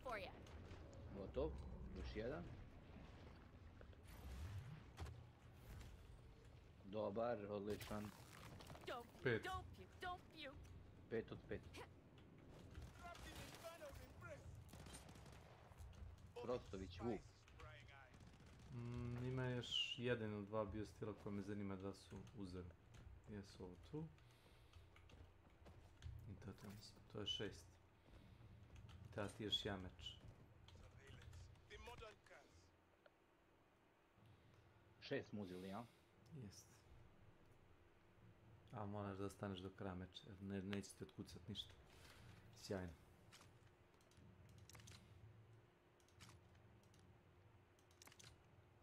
Čekaj da otvorim ovdje vrata ako nisu otvorene. Naravno da nisu. Evo neko otvorio. Pa ti si otvorio. A šta misliš ko će da otvori vrat? Čekaj, imamo ovamo turente i armor, napolje ima i gore armor ima isto. Armor case. Neću pored ovoga, trčim, ovaj će odmah da ja. Ajde tako. I to si otvorio. Gore da li otvoren armor? Ne znam.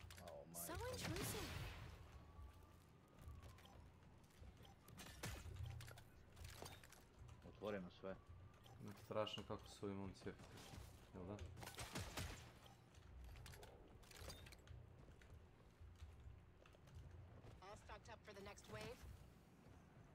Hvala vi. Idemo. Ide gas.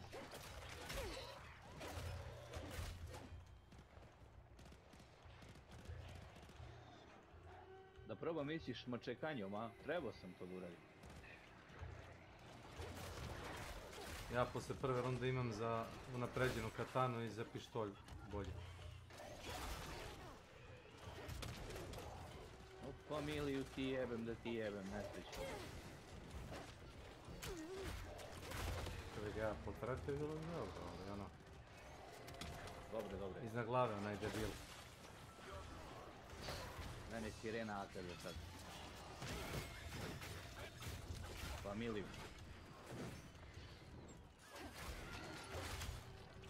Evo ga, skače dole majmun. Krv ti jebem da ti jebem, evo ga. Neki semenke da ti jebem. Lele. Evo ga. Gle. Beni. Idiot. Pazi ovog smrada.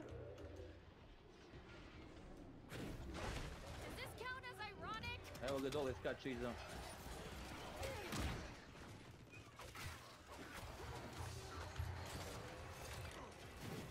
Iza nas leđe. Leđa. Ajde se ne patimo, da se ne zlo patimo. Da uključim specijalku. Mada. Such a chatterbox. Gori sam glava. Lege se glasi. Što da se zlo patim, brate moje? Smrt. Ovi su vamo skroz. Čekaj da vidimo gdje je ovo. Stani malo. Evo ga ovdje. Nemoj da ideš dole. Nesrećniče. Oooo, gdje da ne idem? Ej. Stani sekundu, kupuj ništa. jer mi ništa ne treba. Jer, znaš da sam razvio taktiku da uopšte ništa ne kupujem pre 3-4 runde bez ovoga mača i pištolja. I onda 5. rundu, ako stigne da kupim onaj bomb breaker, ako imam para. Ako ne, on čekam 6. da vidim šta će da mi daju od kinte. Pa pošto su... A ja ih pumpam novcem sve vreme. I onda obično... Pumpavaš ih novcem. Bukvalno. I sad ako nisu ono bezumni, razumeš, da kupuju po 2 puške, znaš one puške što ljudi, znaš kako... Ne, pucaju ljudi pare na armor. Odmah da ti ja kažem. Ja ne kupujem nikad armor. Pa dobro, ja po potrebi, zavisnosti od raspoloženja. Da. Ako ti kažem da ti armor treba samo zadnju rundu... Slušaj Ilija, mi bio skill uzijemo i od protivnika, da ti kažem. Od koji protivnik? Oni koji ubiješ? Pa da. Pa ili da. u kojim učestvuješ u ubojstvu. Pa da. Ali ovih većih. Pa da. Pa onda Z-Tech također. Kurac možeš od farmovanja, mora da je tučeš. Z-Tech možda samo ako imaš flash pound i skeko, ali tebi ne treba Z-Tech. Z-Tech ti treba samo ako hoćeš zadnji tar da naprediš. On košta 6 ili 9, ja mislim 9. Gdje si ti Ilija, čoveče boži? Tu kod ona 2 tureta na sredini. Dole? Da. Stiže? Zašto je bio? Stizam. Samo će ti postati jako tesno kad ti onda dolaziti flash pound i skrekuje. Za sad nije bio problem, imao samo one haskove i vještice. 25 sekundi. On neće da te pogodi nevjerovatna stvar. Targetira do pur samo.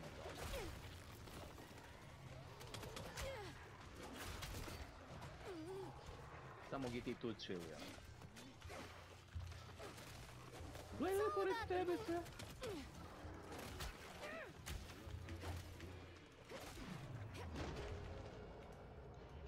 Ajmo malo ovako. Bacio sam bombu, budu malo tu zid.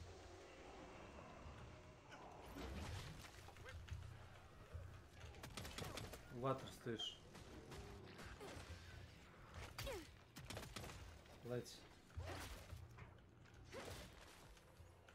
Da li radi Brona i Turent ili je na cooldown? Na cooldown, ja bih rekao.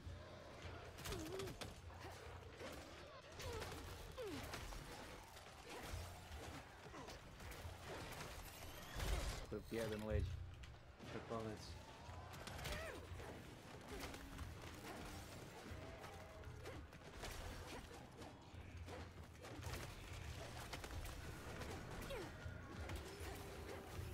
Bravo, palavi.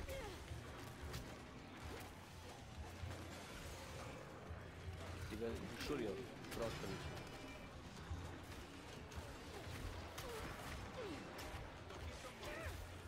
Za mene može biti. Ili jedan, koje je ludilo. Sad ću ja specijalku da upalim. To. A moj je pomalo i nabutan.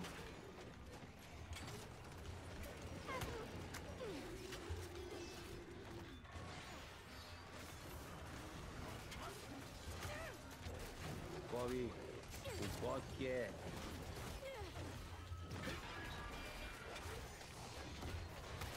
Mame ti ga nabijem. Nesrećne. Marš. Sve. Šibu. Prvih 4 runde sigurno, do 5, ne moram da kupujem ništa. Apsolutno. Bez ovoga pištolja što da supportujem igrača kojima fali healthy. Zamisli, ovo je na hard, brate, ne mogu da verim. Ja mogu. Ma, ne mogu da verim kompletno za ekipu. Aha. Another satisfactory purchase. That's it. Eš, upgrade armor, a?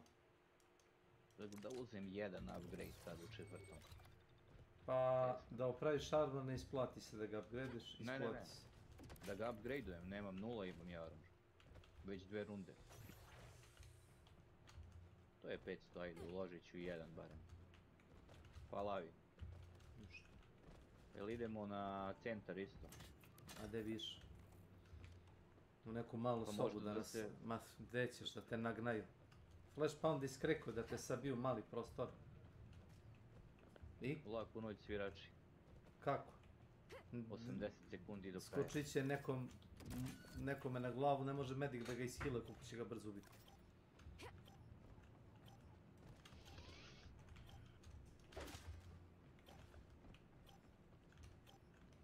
Snakeović, S.W.Frostović. Ide gas. To si trebao ili da im staviš da uzmeš ona vrata da ih napovemo tu. Ovo misliš? Da. Ali ne mogu zato što dolaze ovi što bljuvaju iz sireni, a čim me vide odmah počnu da povraćaju iz daljine još, znaš. Mogu da stanem pored vrata.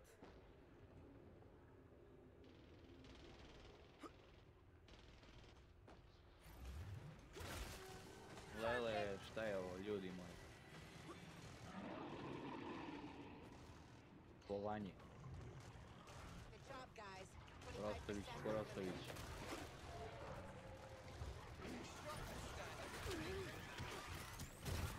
Marš u pičku, mater, debilno. Lele, flash pound.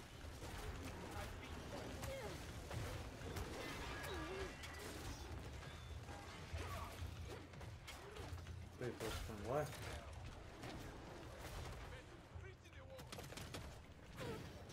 Break da te iza nas. Polago već. Sad sam vidio animaciju ispred Ništa kidara. moram da upotrebim.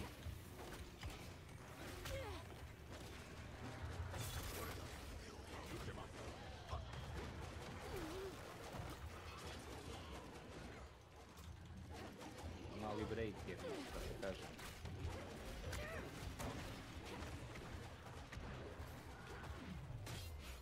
To, brate, kovi ga mame mu ga nabijem. Nesrećne i blesave.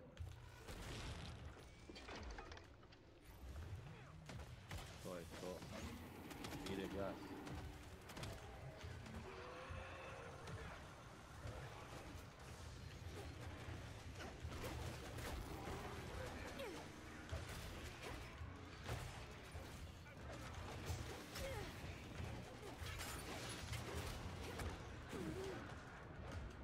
Zapališ me.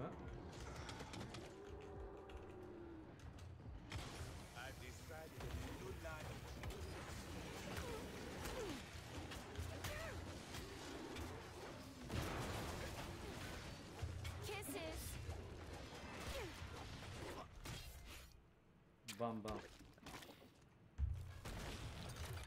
All right, give yourself a break.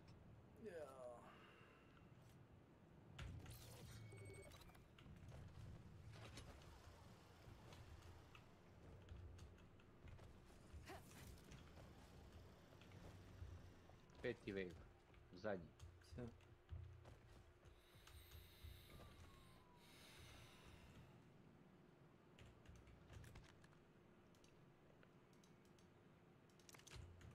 Ilija. Kako ti ja kažeš, uzim pare da treba?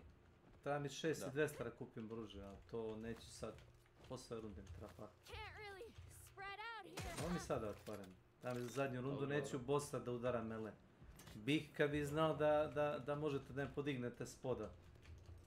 Pa za sad ne mogu. Ne znam koji level treba, 20 i neki treba level kad pucaš u saveznika sa healing strelicama bilo koje vrste, revivuješ ga. Umjesto da bleedao, pa u ekstra si čitao šta radi koji skill uopšte. Ne. Ja sam igrao s medikom i če, pa čitao sam 20 i neki level treba čini se. Ja sam 24. Pa moram da vidim posla ako uznapreduje li kić. Kako igraš sa DVD ako ne čitaš šta radi koji skill?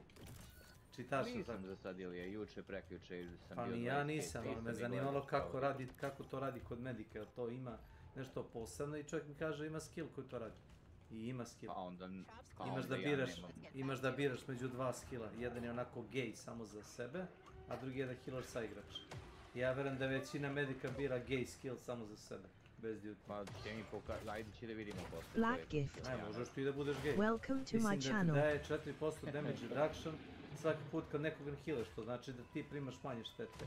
A možeš i da kad pucaš u saigrača koji je dole, umjesto da ga ubije boss, možda ga revivuješ instant. That's really fucked up. Znaš. Što većina medika ne daje Bože. Ne. Ram.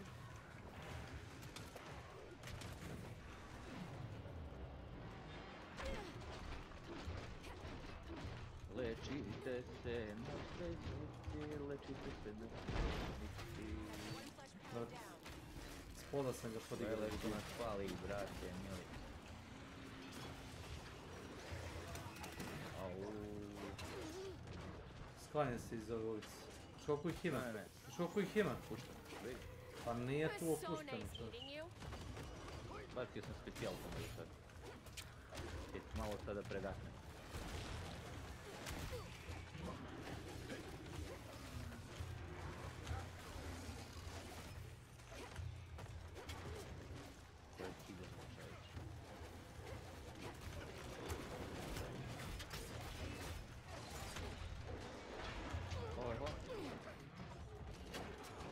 Hvala. Someone turned down the thermostat.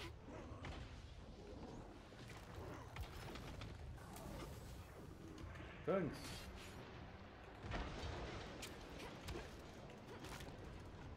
Давай, imamo šta radi.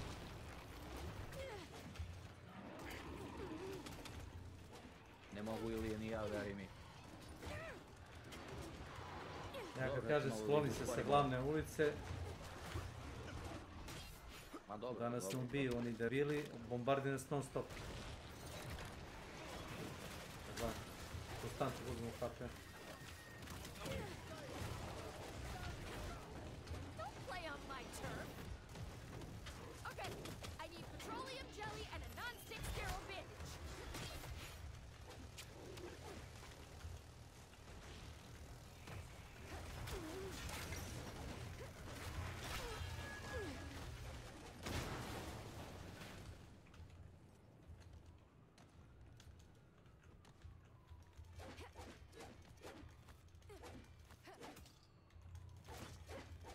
Boss wave.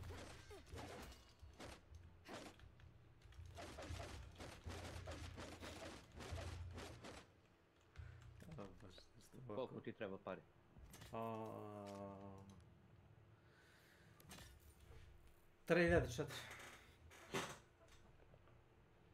Ajde prvo da ti dam 3.000. Moću ti dam 4. Jao bože, vreme, samo vreme. Ne znam koliko to sporit. Mnogo sporo. Ne znam, imam slider i kliknu na njega i Manic provučem. Mox. Dobro, Ilija, ti si Welcome čovjek, to my gospodin. channel. Nisam gospodin, nego UI ima opciju za slider i samo povučeš. Jednostavno. That works. Yeah. A to je to, hvala. Ti treba još nešto? Ne, da nam je mediku tamo $200-300. Ono me prvo. Ne kupi nešto. Ja dodam municiju. Jebi dao. Ne vas. Znaš šta daš? Da, on džabe nije on tu. Već je otišao. It's closed, Nightfall. Let's move Dobro. out. Dobre. Oh, kimera, kimera. Ide gas. Pa sad će biti gas.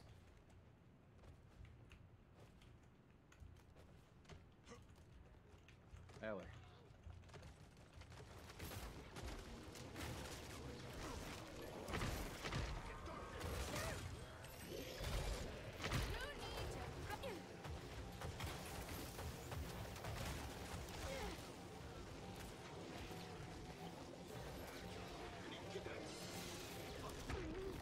Didn't expect this today. Instant ubija. Pobudi me zva, thanks. Ostao mi je sav armor, znaš. Ostao mi je sav armor, skino mi sav health bio.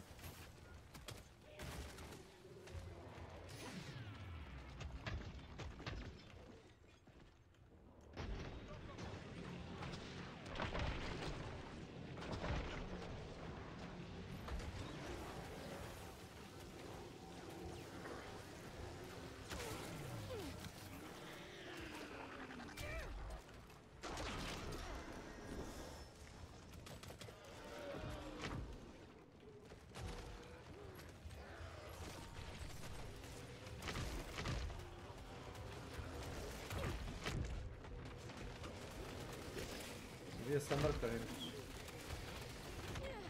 Da sam mrtav. Gdje si čovječe?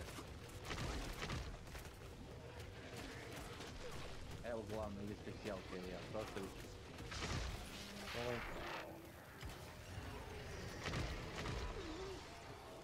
Oh ne. Jede ko će ne ize.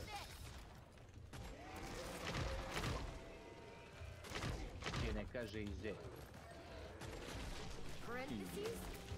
Imaš pozadi armora koji ti ugrožen Frostoviću.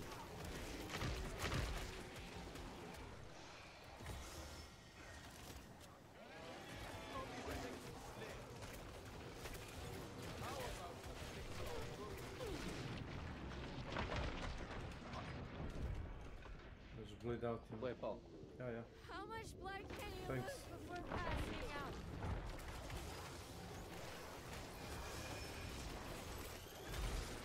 I got this under control.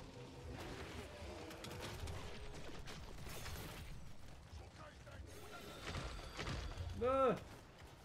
No! Čovjek je bio blizu žičare, znaš.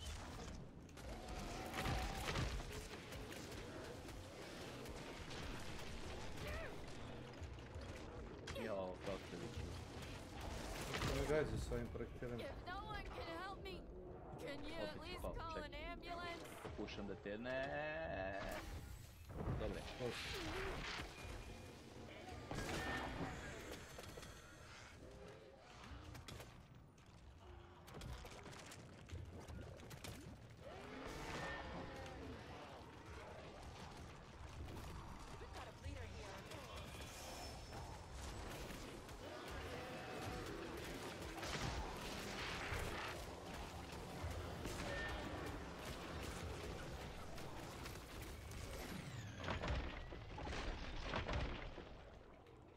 Mene roknuli, bre. Pyrotechnics isn't a hobby, it's a calling.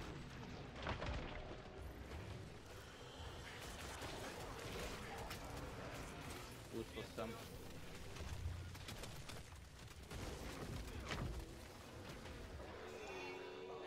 GG. Odbi ga ninja. Ninja ga istupo sve, čovječ. Istuču ga. Nema se kačeš sa ninja. Ej, Ma super. 6 bio stila ti daje mapa, imam 10. A vidi, 30 ja imam bio stila, mi piše. Sad si dobio 300. Ja si 30. 50. Sad ću finalizacijama da napraviš mač onako što si rekao. Kada si rekao da imaš 30, da vidim.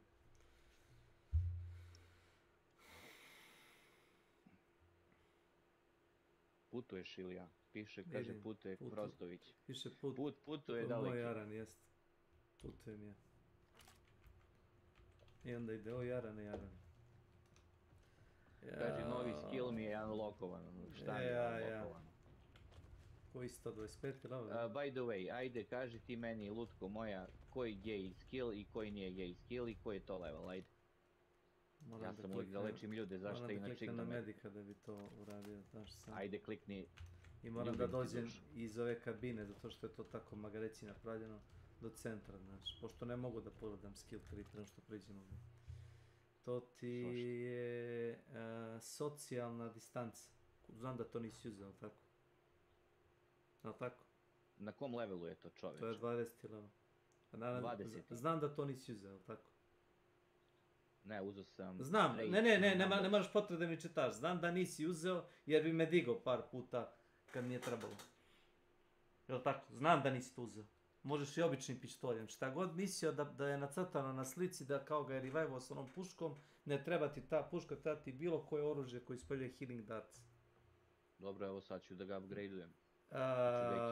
Pokušao sam da ti kažem, nisi ti kriv, krivo je društvo. Zato što piše ovdje da primaš 10% manje štete, a to svi uzimaju, da spasu svoju guzicu. Ne daj Bože neki medik da uzme ovaj desno skill. Ne, svi vide da primaš manje štete. Ne daj Bože. Nisi ti kriv, kao što rekao, krivo je društvo. Prvo gledaj sebe. Kaže Milan, gledaš sebe prvo, pa onda gledaš drugi. Bashkalik. Welcome to my channel. Ja mislim da gledaš sebe ne tako što ne prilaziš da revivuješ ikoga.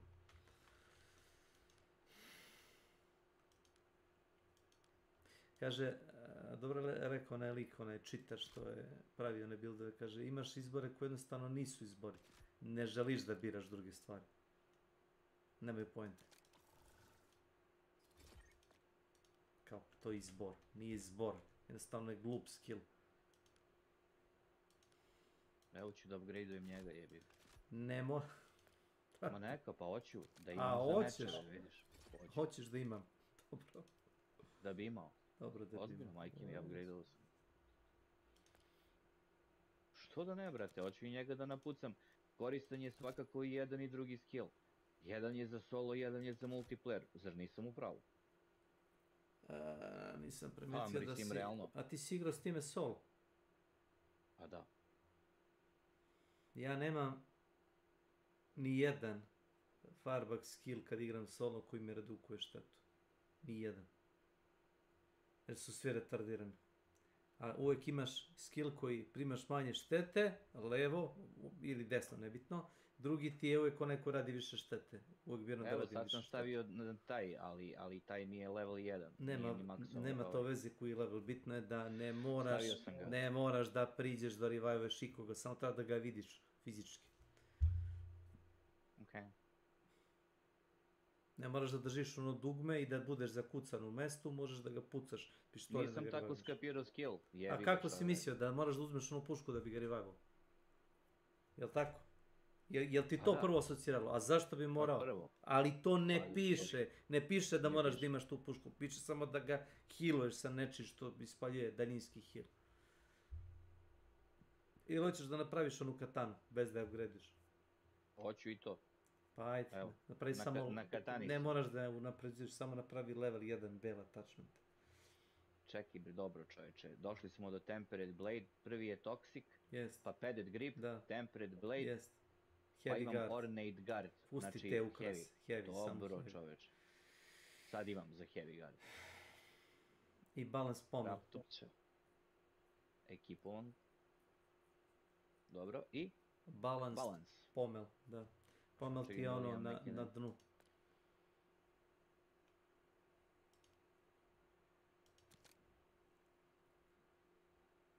Evo, napravljeno. I to snim. Više ni nemam bio stila 2. Ne, piši Gay Frost. Gay Frost? Napiši tako. Može. A glupo je Gay Frost. Nešto drugo. Pa kako ti volje? Kako ti volje?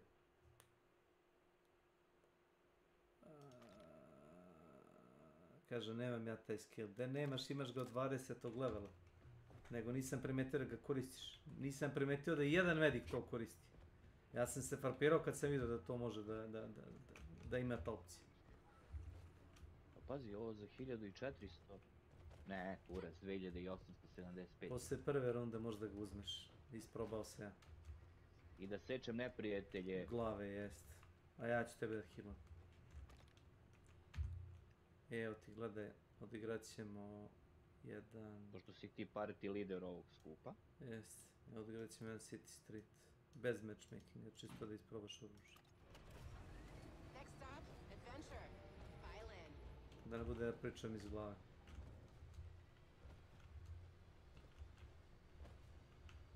Ja sam napravio... Onda da preferiram prvo to, pa onda... Pa ja bi ti savjetovao 2-3 runde da igraš samo s tim.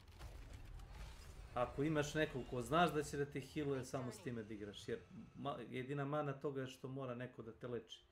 Jer ideš da ih utepavaš na blizu. Nagnavaš. Jest. I heavy attack ubija instant onoga Huska. On krene da kao nešto te šuri, ti ga samo zategneš katanom i mrtav. Isto i siren. Nema grešno.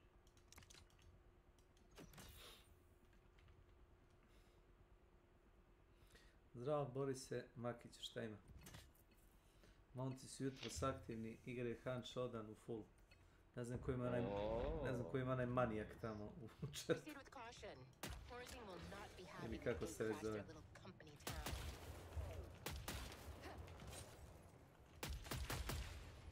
Ajmo vamo. Ja imam jedan. Sam da imaš.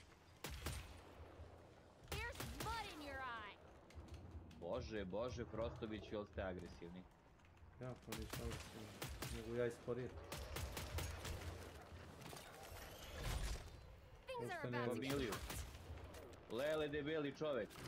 Pali turen taj gore, čoveče. Ma ja. Treba mi antidot. Samo prati.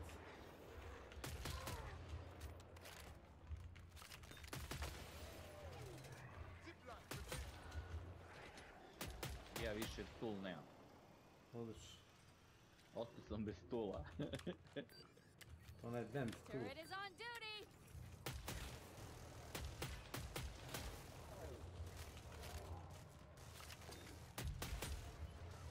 Don't fucking tape me. Familiju.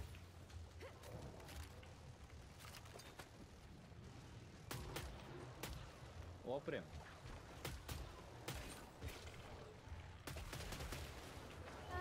Čekaj li je da se ne mučim.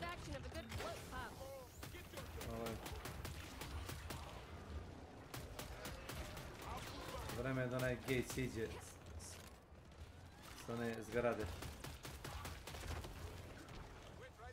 Šta si mučim i onako mi se restartuje skill i sve. Tako je, ne znam što ga čuvaš. Pa ne čuvam da vidiš. Sad jesi.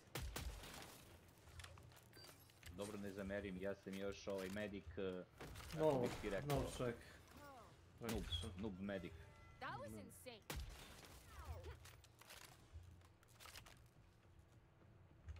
Kaže loadoutujte. Ovo ti je 6. Ovo je 6 bio stil. Dobro. Zaradit ćemo. Opet će da uzemo multitool. Ne uzimaj ništa, samo kupi mač, verujem. Pa ja sam već uzeo multitool. Imaš para. Imaš, znam da imaš. Nemam. Stane ti pošaljem pare. Do te multitool. Sve si navrlo za multitool. Ko baba, smrtna baba. Dobro, pa moram, hoću da nam otvorim sve, da nam bude Ma ne moraš, otvorit ćeš drugu, treću rundu, nije ni bitno. Sve što je bilo bitno smo manje više otvorili. Stani da te upucam, Ilija. Ajmo vam. Jesi otvorio armor, jesi? Gore treba armor da se otvori. Ajmo. Dole ovde. Ajmo.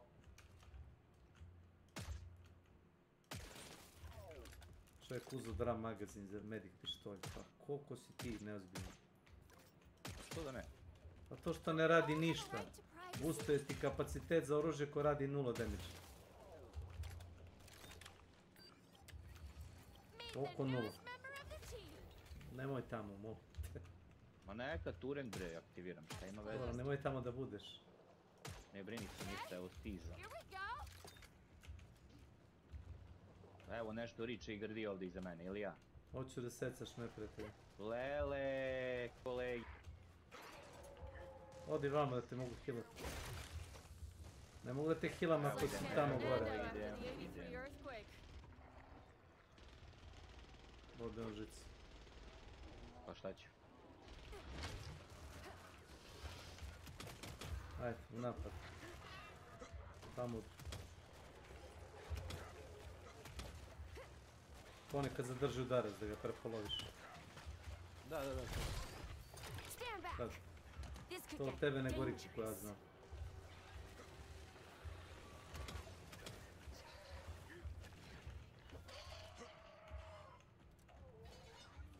Možeš i vešticu, samo zategni udarac.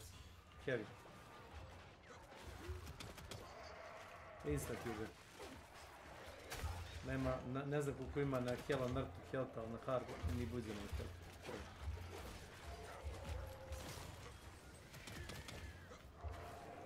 Someone really went to town on this place.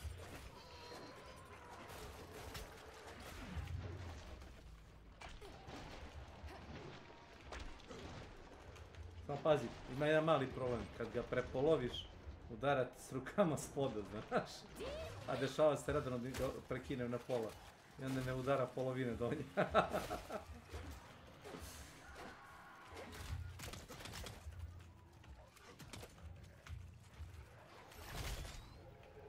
stoji u sredini kruga, samo da pređu oni u vrh. Ne, sad neće se mučimo, gledaj sad. Ajde, ako ti vjerujem. Jok. Viš da su mrtvi svi. To ti kažem. Već samo uđi unutra. Znaš ono dugme za weapon bash? Ovo, samo ga bodi u glavu. Ne, samo ga bodi ovako, gure. Samo gure. Sve. Kad ga naprediš radi malo više štete, ali generalno radi isto.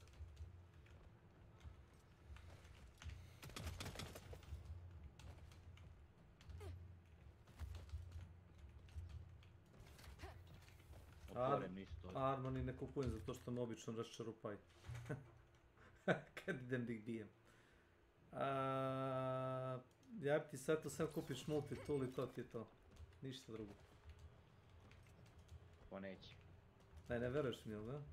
Neće, ne mogu da sold out piše da je. Pa to je to, kupi, ne znam, kupi onaj... Shock trap ja uzimam. Ajde, kupi. Osjećam se lagodno. Kupi. Jer tako sam u mogućnosti. O, gdje si to? Drone na šta je? Šta se radi? Evo, trčkamo i killing floor igramo malo. Jest, sa ladno oružje ih tepamo. To je sad in. Seckamo ih ono. To je sad in.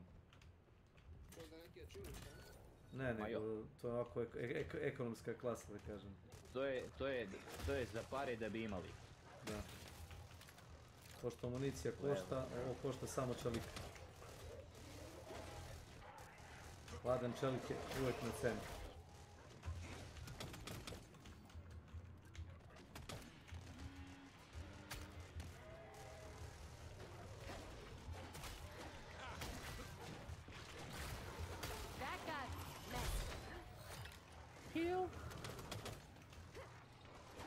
Treba ti puno. Ja uzimam onaj heal over time, zato što on healuje i posla. Na healuje instant i poslije leči još par sekundi. Slušaj, sad ću oduzim specijalku da ga oni puše, ali ne još. Ne, evo ga. Verovatno će neki sprejt ili neki kurac da neće. Evo ti ga sprejt. Ali ja ne želim... Lezi, flash pound. Samo kill.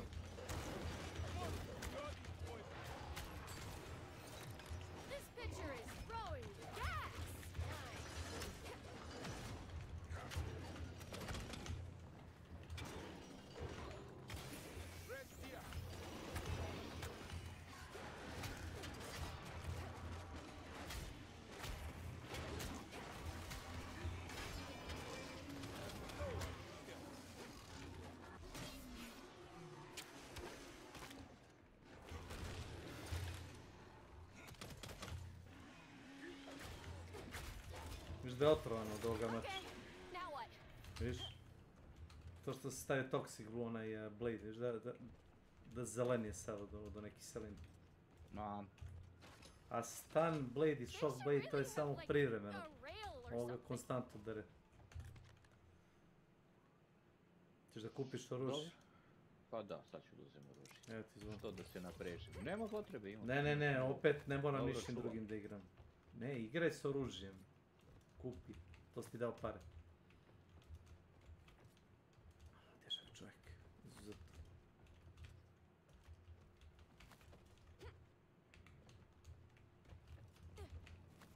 Sve koliko smo para uštedjeli što nismo kupovali municiju. Da, pa da. 3 runde nismo kupovali ni jedan metak. Samo smo ih kasne seckati. Malo, nagnali smo ih jako. Pa ne može ni scrake ni flash pound iz heal ako stojiš i samo blokiraš udaraca, a zato ti rekao heavy guard je pomelo najjači. To što ne mogu da te probiju kad blokiraš, a sad igrač može od pozadi da te nakila. Drago mi je. Gleda šta je ih iza nas. Ne blizit nema dovoljno.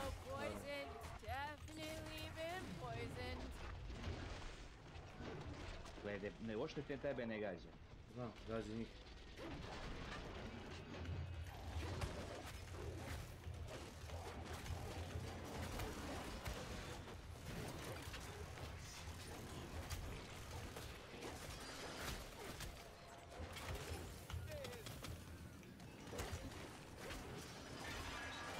reći da je ovdje prilično zamka. Jeste, vidim i ja da je zamka, šta ću? Pa idi malo na otvoreno više. Ajde vam. Pazi ovaj.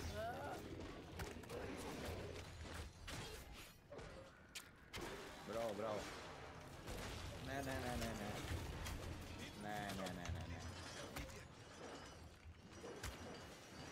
Beži.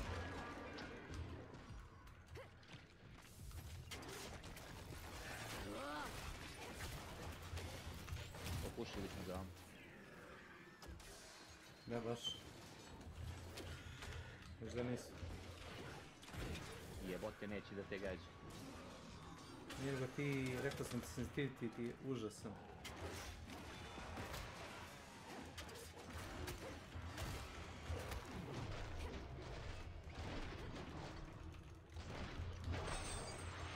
Šta će ti ninja kad imaš mene? Pa realno.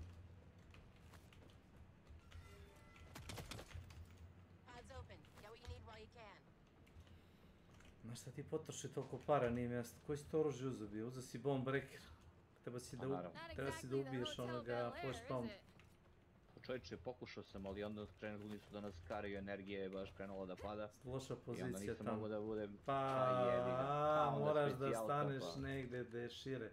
Stali smo u ćošak i tukli su nas. Sad dolaze flashpound. Ništa, ću da uzem jedan armor. Ništa više. Ja moram da zamenim. Ja sam pun, ti trebaju pare? Trebaju, naravno. Koliko? Koliko imaš? 7 i 800.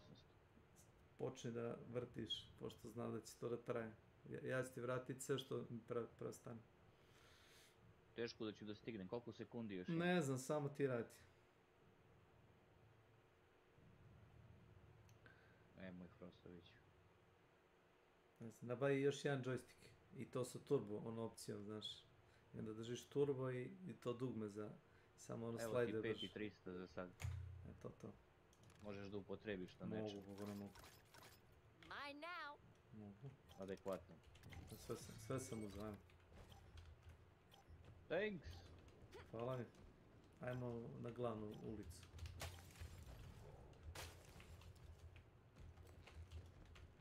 No more shopping, folks. Pod's closed. 20. Bože, ili koji beše? Šta sam vidio? Ovaj panel za update-ove, što sam šerao. Nije, to je... Da, to je panel na ovome PAX sajmu igara.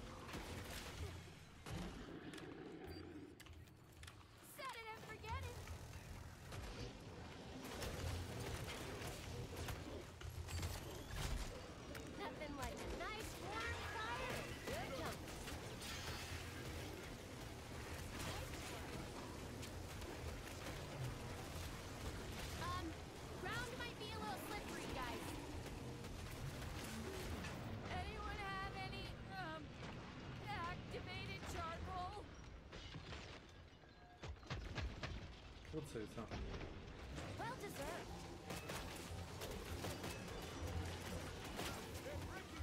Bar.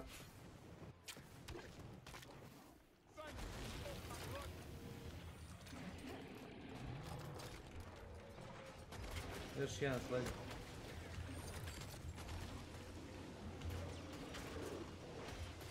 Još jedan sledi. Dvojici puno.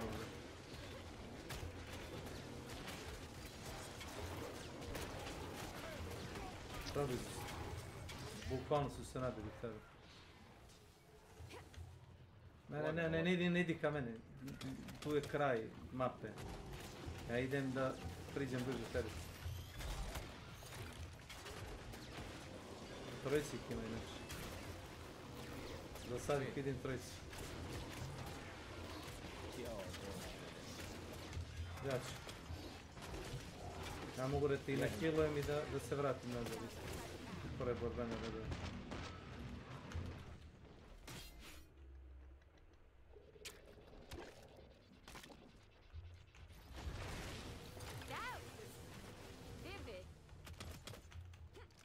Palavi. Meet the newest member of the team. Meet the fuckers.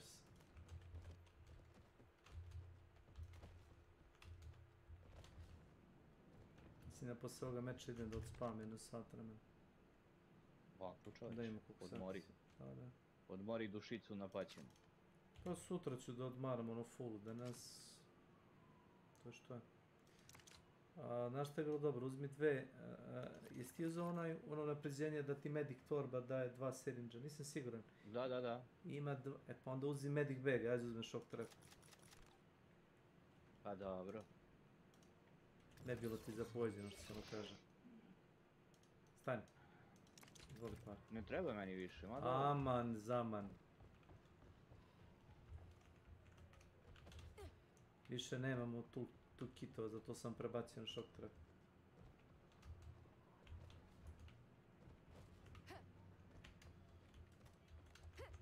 Pa gledaj ova govanca ovdje.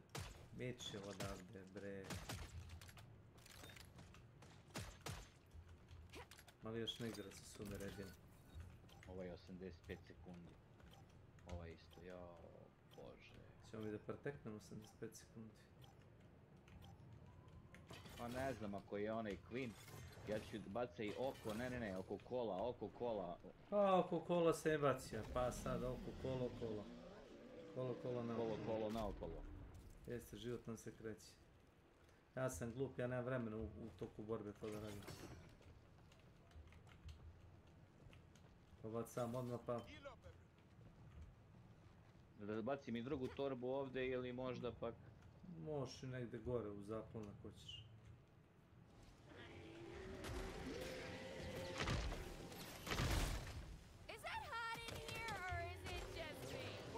Žeri je staniran.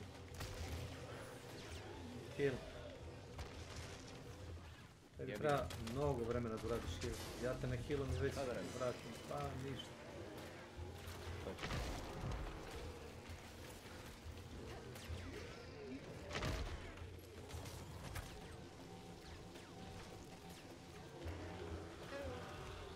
That's really fucked up.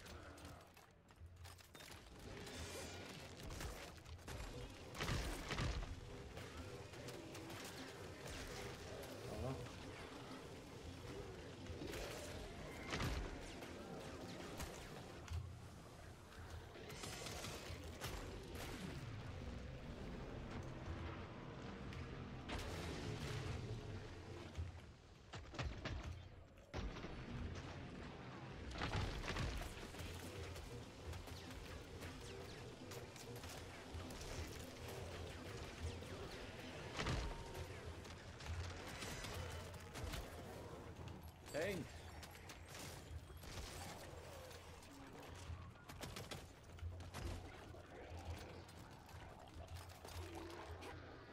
Ništa, ajmo sad ovako, a jednu specijalku.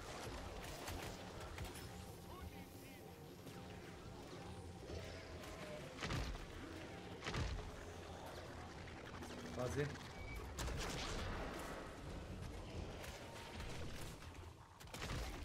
Znaš šta je ti poručio i sebi isto? Ne? Armor, vidim da naš armor uopšte. Ne.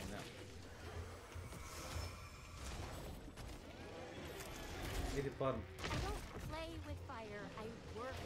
A, i da on stoji među tebi armor.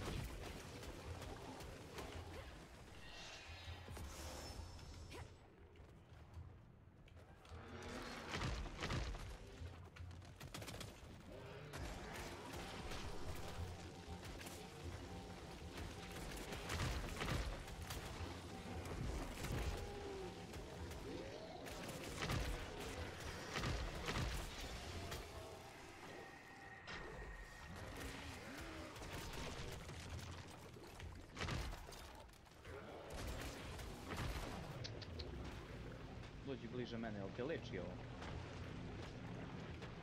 Sad da.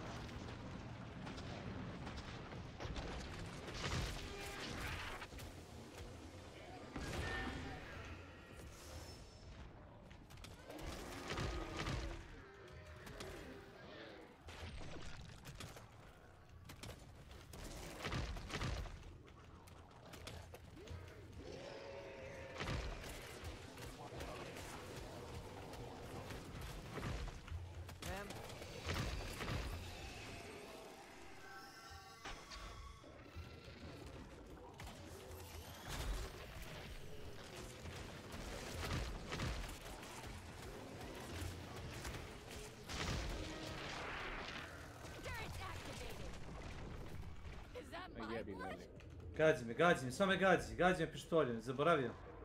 Ne možeš da prođeš. Ne mogu da prođem. Zaboravio si, gađaš me pištoljem, to je kad ne igraš. Opasno. Ne treba da priđeš da me healaš, samo iz daljine si mogu da pukneš i digat. Nema veze. Gdje je boss? Ma mogli smo, zaboravio sam ovo stvarno, jebi. Znam da si zaboravio, zato si se nagurao među njih. Ne možeš da me ne healaš kad stoje oni između. Ima 50 onih malih zombija. A onih non stop diša. Evo se. Kao što rekoh i bez obzira što si izgubio, meni piše 1640 XP-a. Dobio bi malu razliku, čini se pobedio. Znaš? Tako da nema veze. Eto. A taj mač ti preporučujem za relativno male pare. Znači, drugu rundu ne moraš da kupuješ multitool. Kupi sebi mač. Ako imaš nekoga da ti hila, ako nema niko da ti hila, nemoj da uzimaš mač, umrećeš. To ti je oko pro savjet.